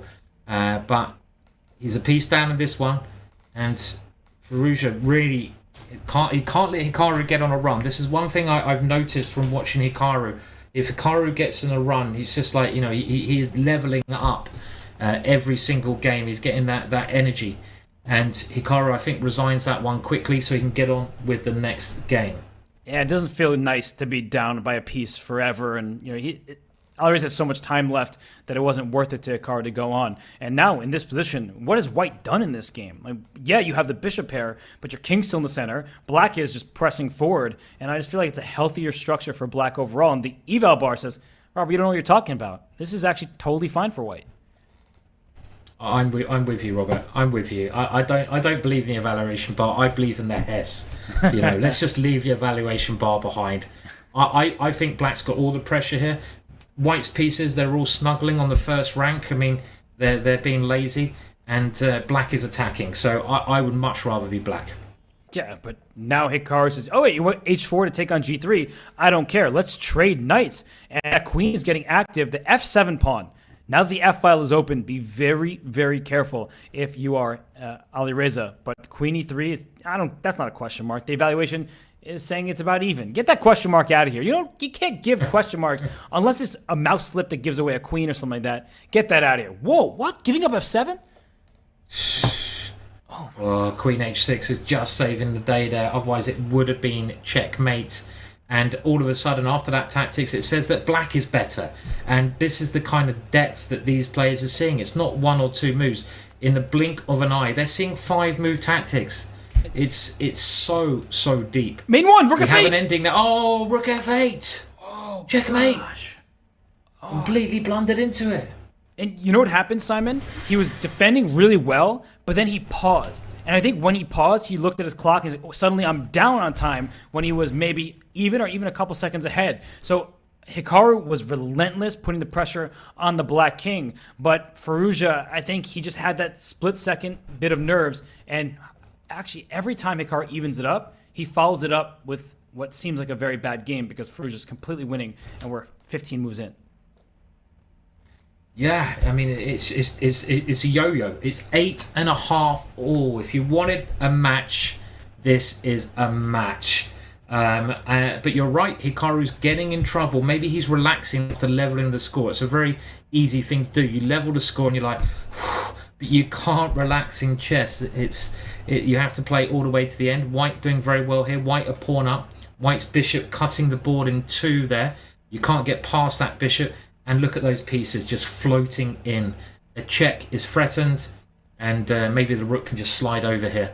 But first of all, using Harry to create more threats. He wants to set up a mating net. Hikaru gets to the back rank just in time. Rook f8, followed by rook h8 is the mating idea. But look at Alireza go. He's just trading pieces, taking pawns. He's up 2 pawns. But Hikaru is kind of up 1 pawn over there on the king side, but the a pawn seems too fast. The a-pawn must be too fast here. It's 2 squares away from queening. Let's see what tricks black can do. And he tries a rook move, but losing the rook there, pre-moving in a lost position. And again, Alireza taking a 1-point lead. But this is where Hikaru is dangerous. Hikaru wants to keep toe-to-toe with Alireza. And as soon as he goes a point down, he fights back. Yeah, I think that Hikaru needs to find a bit of consistency because he's consistently ahead on the clock. But something about the early stages of some of these games have not been, and this is another one, right? Black is just much better because you have a healthy pawn structure and you're pushing in the center. So Hikaru, he is struggling out of the gates. He is struggling. He's getting bad positions. I mean, he's got all the tricks, he's got all the skills, but the openings are not going very well. And does black have some really good move like d4. Maybe he's calculating d4. This is also a good option. Well, maybe not actually, because Hikaru's now attacking. Yeah, and Hikaru can take this e4 pawn. So suddenly it went from an awesome center for black and to a pawn down position where white is the one on the offensive. So Hikaru, he's been playing very fast. He's playing very well right now. And yeah, Hikaru is stealing a couple pawns, but his king is also a bit open. Yeah, I would not be... Rook takes e3 looks very tempting here. I would not be entirely happy if I was white here, just because my king has a lot of air around it. And the evaluation bar thinks that white's completely winning here, but I would be scared. Okay, now the queens are off. You can breathe a bit more safer, and white has a big 2-pawn advantage here. And the score is... What's the score, Robert? Tied. It's level again, right? It's once again tied. There's no separation between these two, and it goes for both of them. I know it. Sometimes we're like Hikaru wins a nice game or wins a bishop end game that should theoretically be a draw, and then why is there a king on d2? He mouse slipped. I think he mouse slipped. He mouse slipped in a critical situation there. He just mouse slipped, and that has given Hikaru a pretty good position. I mean, he mouse slipped. Actually, he's okay still. I mean, normally when I mouse slip, I have to resign immediately. What happened there? Right? We saw Danya mouse slip and lose his queen, and mouse slips usually make your position collapse.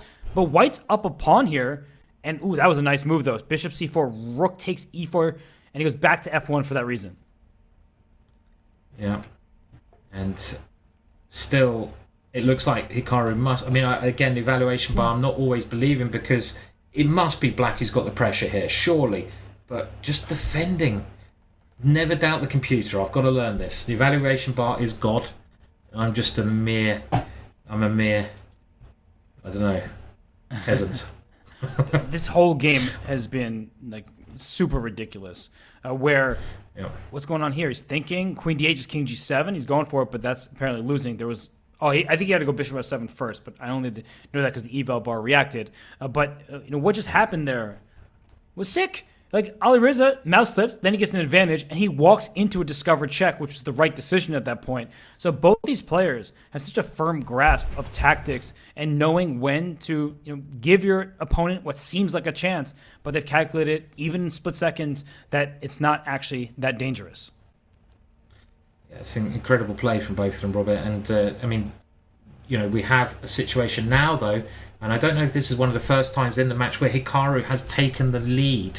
It might be the first situation. I mean, it's really hard to keep on track even for us commentators, but Hikaru has now got a 1-point lead, and you can see Alireza getting a little bit annoyed there. Look at his body language. That's not a good sign, because you suddenly feel it. You think, I've been leading this match all the way. Why am I behind? What am I doing? And if you think like that, that's when things go horribly wrong and you can go into a rot. Hikaru also talking a bit more. So this is a dangerous part of the match for Alireza. He loses this, which he probably should do. He'd be 2 points behind. So this is danger time for Alireza. It really is. And there's 12 minutes and about 45 seconds remaining. So even if he goes down 2, he will still have time to cut in to that lead that Hikaru has. And Hikaru is just pushing forward. Queen g7, f6. This is like an Alpha Zero game where the queen is on h8. White actually isn't even up any material, but black can't move. In fact, that's checkmate to the queen. I would just resign this position out of nausea. That queen was just too sickening to play on anymore. And Hikaru now takes a 2-point lead. So Firouzja, you've got to fight back in. I love this. What do you do when times are bad, Robert? You push Harry the h-pawn. That's what you do. You throw the h-pawn towards your opponent and you go for the kill. And I love what he's doing here. Look at this. This is Alireza on fire. In we go with the queen, maybe? Forcing the king up the board. It didn't like queen takes h7, which was a free pawn with check. Maybe they're... Okay, it still says white is much better. It's taking some time. But not because of that move, apparently. It's too complicated for me. Yeah, I'm with you there. I can't keep up with their skill level here. I don't think many players could. In Hikaru now, you can see his confidence is growing in this match. He's 2 points up. He had a lost position, but he's finding resource after resource. Saying that, white is still doing very well here. This is a game I think Alireza must win. If he doesn't win this, the match is starting to slip away. And look at this. Both minor pieces for White defend that pass pawn. White is now up just a single pawn. It looks very, very good for him. His pawn is so advanced. But Hikaru's doing what he does best. We saw that opening sizzle of his pass, and that's a great move. You can't take on a d7 because rook h7 check. Resignation, Alireza. He once again strikes back. It's a one-point match. Crazy stuff that we keep seeing. Crazy stuff. Just 1 point between these two gladiators, and there is 11 minutes left, so there's plenty of play in this match. And here Hikaru with the white pieces, but he hasn't been getting great positions with white. Alireza proving that the Sicilian is a perfect opening for him. He's getting dynamic play, a good break in the center, liberating Black's pieces, and Black's better here. Black is definitely better. Again, look at those pieces that White hasn't developed here. And the queen going to b7, saying your bishop on c1. What was that about development? No, you're not getting out of there. The b2 pawn is threatened. So Black has 2 pawns on the queen side, but they're taking care of all 3 of White's pawns. And look at the maneuvering of the pieces. Open the d file up. I have 2 rooks there. I would maybe go rook d1 right now. That's what he plays. I like to take over the first rank. Thank you very much. Yeah. I saw someone in the chat just mentioning I need to watch this in slow motion, and I must admit I do feel that quite a lot when I'm trying to commentate on this. I think I'm going to go bed tonight with moves just flashing through my mind without any understanding of them. Chess.com, can you please create a slow motion button for when we watch these Legends of the Game play? So I could, when we're watching it back, we can just slow it down a little bit so I can get my cup of tea, so I can breathe, so do some yoga. It's so quick and fast, and Black is winning here, but White now creating a bit of counterplay. Oh, he missed it. He had to go c3 because rook d2 was mate. So it wasn't just about pushing the c pawn. He had a checkmate pattern, and now I would say that White is playing for a win. And now it's Black. White. Yeah. Oh, it's a big game. And look at the e-pawn. The e-pawn is coming through. That was a really important win there. And it's level again. Is it level again? It is, yeah. That was a win for Firouzja, 2 in a row. Insane. We're tied 11.5, 11.5. Firouzja now takes over the white pieces after evening up this match. The pawn structure, this reminds me of the match we saw earlier where Bortnik kept getting these double pawns, but he would get an outpost for his knight. Here, I think because the king is weak, that white should be the side for choice. Yeah, and it's all about that king satyr you mentioned many times before. In bullet chess, you want to have the safer king. This is it looks like a great defensive move, but the evaluation bar does not agree. This rook coming in, and now White should be able to pick up a pawn here. Oh, but look at that tactic. It doesn't even work, but what a tactic it was. I was so busy calculating, could that rook take a free pawn? And speaking of free pawns, he wants to nibble because that queen can go all the way back to g1. So his queen is going to take on b7 with check. 2 extra pawns for White, but now it's 1, and this king may not be able to escape all the checks.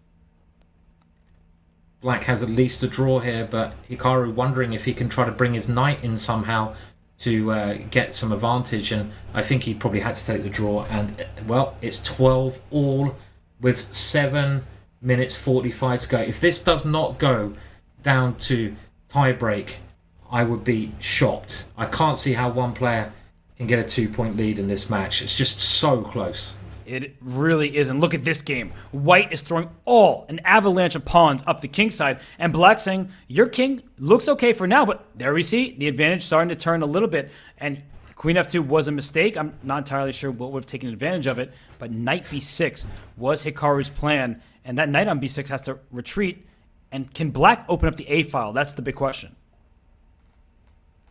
It looks like White's coming through first, though, right? I mean, those white pawns, they're getting right near to the Black king, but where is the breakthrough? Black has got some kind of blockade, and I think Hikaru's done a bit of premature attaculation here. He's gone a little bit too fast in the position, and did he not? I mean, he could have done this a little bit slower. It's Black's time to attack now. Yeah, rook a8, queen a5 should deliver a checkmating idea. But the big problem for Black is the king is in the corner, and knight takes a6, you take back, that is going to be a checkmate. But, the rook was hanging. What in the world? They're zigging and zagging, and I can't keep up. Robert, I can't keep up with this as well. Where's that slow motion button? This old man needs the slow motion, and it looked like white was completely winning, but now the white king is the king that is in trouble, and this white king is trying to get out of all the problems. Can he survive here? Whoa. Oh my gosh. Ridiculous draw. Absolutely ridiculous draw there. And I think Hikaru went up to d4, knowing that Alireza was going to queen e5, is hovering over the square. But I also think he realized, nope, don't do that, because if I play to win, I'm playing to lose. And so we still have a tied match. We have a locked match. We have a locked position right now. And we'll see, can black get in this move b5? That's the break that you need to get some play over there on the queen side. Whereas white is very, very solid in this position. I have to say, I like Firouzja's chances once again. So, but again, who's got the attack? And black has the attack here.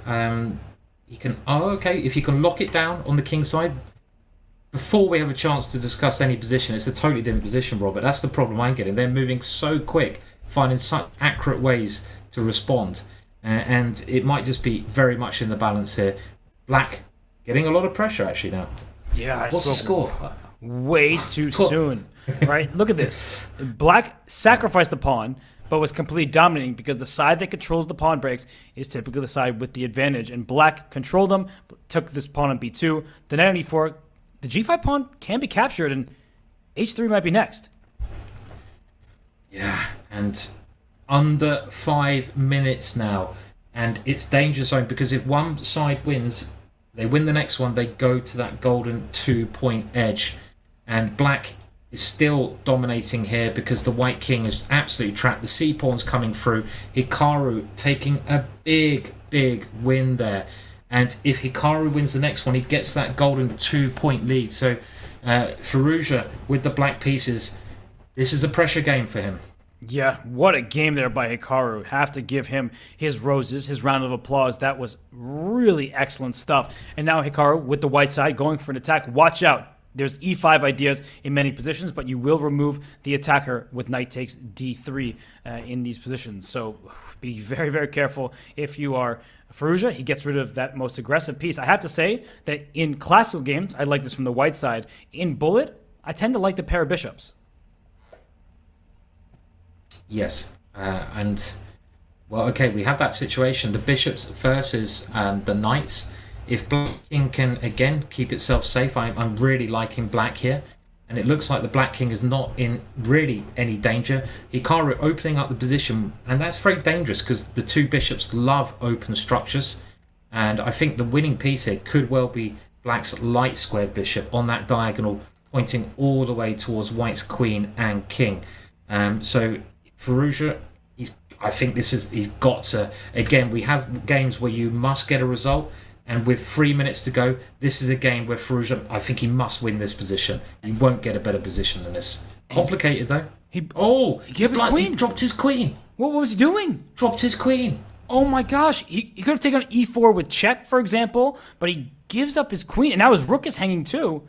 He got to resign. He needs to start the next game as soon as possible. He's got to resign here. There's nothing to do, and it's going to be a 2-point lead. As soon as I say it, the commentator's curse. Wow. The commentator's curse. I say that he's got to win that game. And what happened there? You think he just dropped his queen? It's as simple as that. Yeah, no, I mean, he was trying to go for an attack. He couldn't see the finale, the devastating blow, and he just gives up his queen. So now Alireza with the white pieces, he needs to win this game. And he might play his h4, h5 stuff. He gave up a pawn over there on the queen side, but he's going for that king side. Bishop takes c5. That was a pin. It was a pin, yeah. I mean, he's going for straight in with the attack instead, and he's getting rid of this dark squared bishop. And this is a really just double-edged situation. Black's attacking, white's attacking. Black might be threatening a rook sacrifice. And here comes Harry the H-pawn. I mean, you know, for Alireza, you've got to win this game. If we want to keep the match going, white has to land a blow. I think, based on how much time is left, Alireza can afford to draw this game, and he will get one more opportunity. Reminder to everybody, it's win by 2 points. So if Alireza can win at least one game before the match clock fully expires, he's in this, but he's losing this game. There's a rook and a queen right in his king's face, and I think there's queen a3, and then rook takes a2, and queen slides into b2, and that's mate, and that would be the match. Oh, and there's 1 minute 20 or so left, and the white king is in a desperate situation, and the time, and he's won. He's gone 3 points up. Look at that. He is nodding his head. Is that like the crazy frog? It reminds me of something, but that is the match. That, I feel, is the match. And Unbelievable. We see the comments from chat coming in there. Hikaru good. Hikaru is not good. Hikaru is great. This is greatness on full display. He was down early in the match. It didn't seem like he was in his best form, but that's what Alireza does to people. I think sometimes we think when games aren't going your way, oh, they're playing badly. I think Alireza was giving Hikaru just the biggest challenge that you could possibly give Hikaru, and he's going to win this match. He might even win this game to make it a 4-point spread, but it was much closer than the final score could indicate because this felt knotted up throughout the whole way. It only started going in Hikaru's favour towards the end of the match. Actually, at the start of the match, Alireza was doing very, very well, and yeah, it's a sign of a champion, obviously, to fight back so well. But this, to me, of the matches I've seen, it's been such an incredibly high standard for bullet chess. I mean, I think if most grandmasters are playing some of the tactics they've been playing in classical chess, they'd be pretty happy. But in bullet chess, what a match that was. And I think now we can see we have the result, and we have Hikaru going through. And Robert, well, one of the best matches I've ever seen. Yeah, that was epic. And that word is often overused as cliche, but not here, as Hikaru Nakamura stays in the winner's bracket. He beats Alireza Firouzja, makes it to the grand final. He sends Alireza down to the loser's final, where he will await the winner of Daniel Naroditsky versus Magnus Carlsen. But Firouzja, he lost the match, but that final score, 4-point difference between two, that's not what it was. This match could have gone either way, and a couple breaks would have changed it, but Hikaru, we showed that video before the start of the match. Simon, he's so darn good. He's so darn resourceful. And he's a nightmare opponent for anybody. He just doesn't go down without swinging. He refuses to lose. Yeah, I mean, he never gives up, and he seems to find gears upon gears. I mean, sign of a true champion. You get in a bad situation, you try to give it your all, and you have to find something. And Hikaru just finds something. I'm not even sure what it is, but he's got just unlimited next gears to go through. A brilliant match. We have to remind everyone that luckily for Firouzja, Alireza's fans, he's not out of the competition because that's the first time he's lost, so he's going to get his second chance. But so far, Hikaru proving dominant, winning all of his games. Yeah, Hikaru is an absolute force, and Alireza stays alive. He will play tomorrow, as will Hikaru, as he awaits the winner of the loser's bracket. But before we send you a goodbye, can't even speak, it's been such a long day, we're going to have an interview with Hikaru Nakamura. So Simon and I will regain our composure, we'll refresh ourselves, and when we're back, it's Hikaru Nakamura. So leave your questions in the chat for when we return.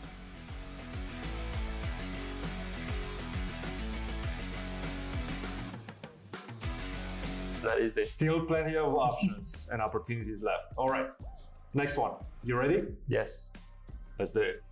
Kasparian study. White to move. Okay, I know this one. You know it.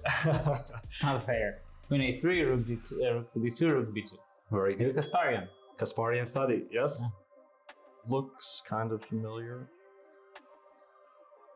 But...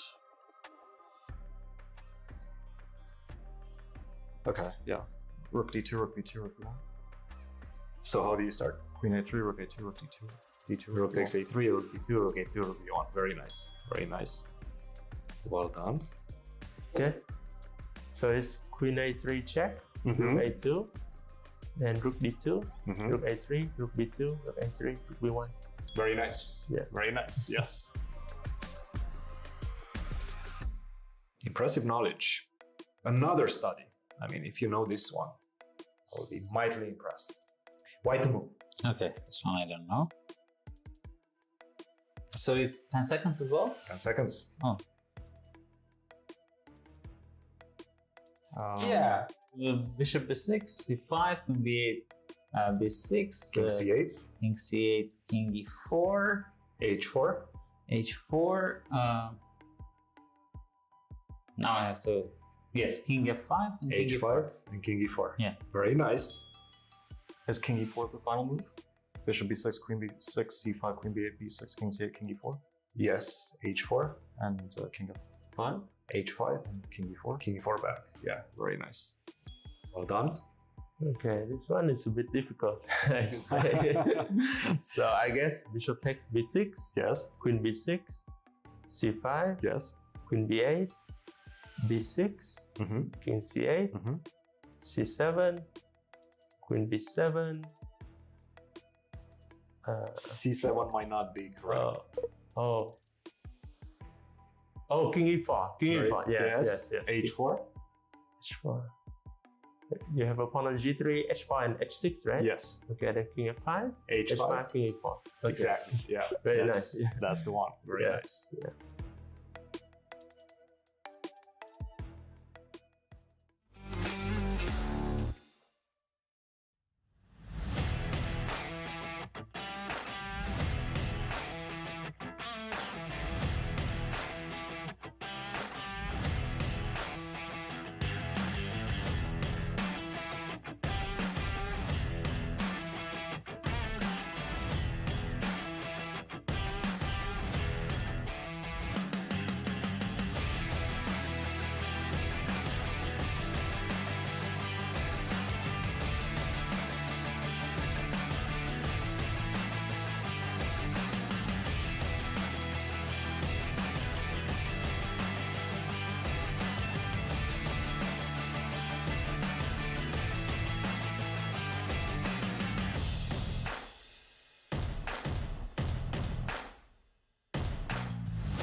What a match that was, and we are delighted to be joined by Hikaru Nakamura. Hikaru, first off, congratulations. How do you feel having taken down Alireza? Yeah, I mean, it was a very tough match, obviously. I got up to a pretty bad start, and it just felt like I was trying to claw my way back into it after the start. I mean, I think he started off really well, and then it was sort of in the middle. There was a period where it just seemed like he ran out of steam, kind of, because... I mean, it's obviously like I would win a few, then he would win a few, and it would get back like 3 or 4. I think like 2 times that happened. So yeah, I mean, I think I think it's just you stay in the match, you try to just do all that you can to find a way through. Yeah, brilliant match there, Hikaru. Loads of people just really enjoying that one, including myself. And could you tell us how you think this match compared to other bullet chess matches that you've had with Alireza? Yeah, I mean, the obvious match to compare it with is the match in 2021, still during the pandemic, where Alireza beat me. I think it was a 1-hour format, if I'm not mistaken. It's funny because that match was actually almost the exact opposite of this match, in that I started out very fast. I think I was up by 3 or 4, and then there was a break so that Chess.com could run some ads. And because of that, Alireza was able to come back stronger, and then he ended up taking the lead and winning that match at the very end. So, that's the match I think of. Of course, like I said, it was completely opposite, but nonetheless, I think both of these matches show that Alireza is no joke at all. I mean, he found some amazing. It was like, I thought there was this end game where he plays bishop takes a7, and I think I ended up winning that game. But I thought that was a game where I felt like he was going to turn around. It was going easily, and then he found this like bishop b8, knight d5, f4, all this stuff, and he didn't end up losing the bishop. And he's just, I mean, he's a great bullet player. Well, you flagged him in the same exact position 2 different times, those theoretically drawn positions. I mean, did you feel throughout that match, and was it your preparation, that the clock would be one of your biggest advantages? I mean, I didn't think that I wasn't thinking of the clock as being an advantage, but the one thing that I remember from Alireza when I played him in 2021 is he actually has become what I would say the new Andrew Tang, I think, for lack of a better way of putting it, where Andrew Tang used to be the guy who could get really low on time, like maybe around 10-ish seconds or a little bit below 10 seconds, and then just like boom, boom, boom, play every move and just blow you off the board. And I do remember, even from the last match, that Alireza has that ability where he can get really low and you think you're going to win, but he's able to show just amazing technique. And, I did that sort of around, like I would say, game 5 or 6 was in my mind that I needed to try and press him on the clock. And I think, I started changing my openings a little bit. I started getting certain positions that were a little bit easier to play. I don't want to give away too much, but during the match, I was tinkering quite a bit. And I think I sort of figured it out by like the end of the match, what I should do. And how do you think your bullet chess game has sort of evolved since past editions of this championships? Well, I mean, I think first of all, I've gotten a little bit worse than I used to be, but I think everyone else has just gotten much better. I mean, Alireza, I probably would have like double adopted him like Amino Hanian if this like 5 or 6 years ago, but I think I've gotten maybe a little bit slower. Actually, it's kind of prophetic because a lot of things I've said on my stream about things to not avoid or things to avoid in these matches happened today. First of all, I was a little bit slow. My brain was freezing up in some critical moments where I couldn't find a move, and I would use like 5 or 6 seconds. And all these things were happening today. So, it's just tough. Everyone's getting better, and I still can compete, but there's going to come a time, probably in the next year or two, when I won't be able to win these matches. But at least today, it seemed to be good enough. Hey, you're a great champion, and everyone loves to see you play, and they also love to ask some questions. So we're going to feature this question from Chilimo, and this is a really good one. Do you think the result would have been different if the match was 30 instead of 45 minutes?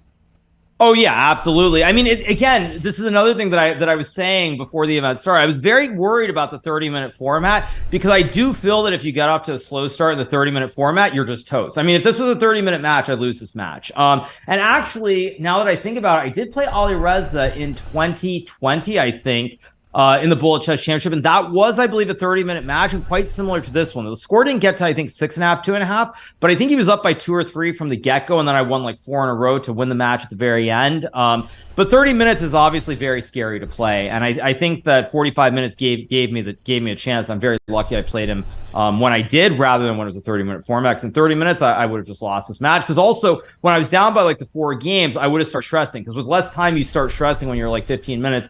And you're down by that much. So I would have lost the match if it was 30 for sure. And we have another question from the chat here. And I think a lot of people are wondering how excited you are. I don't know if that's the right word, but how you're feeling about facing potentially Magnus Carlsen in the final here. Yeah, I mean, I really don't care. I mean, it's hard to believe that anything can top today, whether I win or lose. But yeah, I mean, if I play Magnus, that's fine. I mean, Magnus has to beat Danya and Alireza. I mean, if we get there, I'll take my chances. But as I've said in relation to the Chess Champions Tour, since it has the same format as this, it's great when you stay alive in the winners bracket, because it just means you avoid so many dangerous players. I mean, I don't care. I mean, having to play one of Magnus or Alireza, I'm happy with that. I mean, if you told me tomorrow I have to play Danya and then Magnus and then Alireza again, like I'd probably just not show up if I had to play all those monsters. But Yeah, I think if I play Magnus, it's great. Again, he seemed really on form at moments today, but he has to beat Danya. He's got to beat Alireza. I mean, I would say that if Alireza plays the way he did against me today, I think he's going to beat Magnus. But I mean, we just wait and see. Okay, well, I was going to ask you to make a prediction, so instead, I will ask the very serious question coming from Max in chat. Seriously, Hikaru, Barbie or Oppenheimer? Sorry, what? Barbie or Oppenheimer? Pick one. Oh, sorry. Okay, sorry, I didn't catch the E at the end of Barbie. I mean, I would go watch Barbie if you made me pick one. That's what I would do. Well, you know what? No shame in that. I think everybody in chat, most people, if they're honest, they would probably choose the same. But Hikaru, we'll let you go. Well, but you know, really Robert, you know, it's 2023. You know, you have to be like kind of more correct about things in this day and age. So I think for that reason, a lot of people would say Oppenheimer. Let's leave it at that. Nah. I mean, I'm more excited to see Barbie myself. Simon, you got to get in here. You're the tiebreaker. Yeah, I'll go Barbie as well. It seems like, why not, you know? So. Oh, well, Hikaru, I know you're on stream, so we'll let you get back to your awesome community. But congratulations. That was seriously an amazing match. Yeah, thank you so much. And obviously, I mean, a big shout out to all the fans who watch. And obviously, Alireza, I mean, it was a great match. And I mean, he very easily could have won it too. So I think it was great for everybody. And looking forward to playing either Alireza or Magnus tomorrow. So we'll see how it goes. Okay, excited to see you then. Hikaru, see you guys. Best of luck tomorrow. Well, that was an awesome interview after an awesome match. And Hikaru Nakamura, he's made his way to the grand final, and he awaits somebody from the losers bracket. He just named Magnus or Alireza, and Magnus has to get through Daniel Naroditsky, and then whoever wins between them has to get through Alireza just for the chance to play against Hikaru. But I noticed that he doesn't think that Danya's chances are that high, and I think that's fair. Magnus and Alireza are the favorite from the losers bracket. But Danya, the way he's been playing, it means that he can definitely swing with Magnus or Alireza.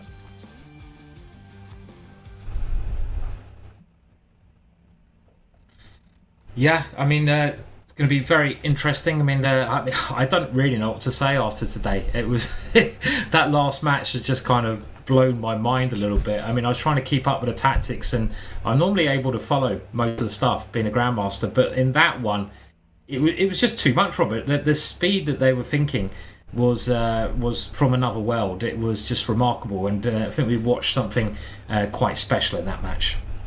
It definitely was special. That's a good word for it. And something that's special, but maybe not featuring super GMs, but superstars of the online creation sphere. PogChamps 5, it starts late July. The wait is over. 16 of the world's biggest creators will go head-to-head in the greatest event in amateur chess, brought to you by Chess.com and PogChamps legend Ludwig. Watch your favorite creators like Cutie Cinderella, Sea-Dog VA, XQC, I Did a Thing, and more fight for their share of a $100,000 prize fund and a ticket to the live finals, yes, live finals in Los Angeles. Use the command POG in chat for all the details. And that starts in late July. Before any of that, of course, we have tomorrow's championship Friday in the Bullet Chess Championship. So, Simon, any final thoughts about today and what to expect tomorrow? I mean, it was a great day of chess today. There was so much just brilliant stuff going on everywhere. I mean, the highlight was clearly that last match, but we had Magnus Carlsen also playing, a very high standard. And getting to the sort of crescendo of the whole competition to the end, we're gonna find out who the champion is. And I know, we heard Hikaru maybe not write off Magnus. Of course, you can never write off Magnus, but saying it's going to be incredibly hard for him to go through first Danya and then Alireza. But one thing we know about champions and people like Magnus is that, which Hikaru did today, is that they fight that much harder when their back is tied against the wall. And I can still see a Magnus Carlsen versus Hikaru Nakamura final. And, I think, well, I don't even know if it's secretly, but that's the final I want to see, and it's still very possible. Well, if Magnus is going to win this event, he'll have to win 4 matches tomorrow, because first he squares off against Daniel Naroditsky. The winner of that one takes on Alireza Firouzja. The winner of that goes up to the grand final to take on Hikaru Nakamura, and if someone from the losers bracket wins, they'll have to win a second time. It's a double elimination format, so somebody may have to win 4 total matches to take the first place prize. But coming up soon is the Blitz Champ Stanford. You will not want to miss that. That starts, I think, in like 30 minutes, so get a little bit of a refreshment, walk around, get some fresh air, and then come back for more chess. Continue celebrating international chess with Blitz Champs right after this.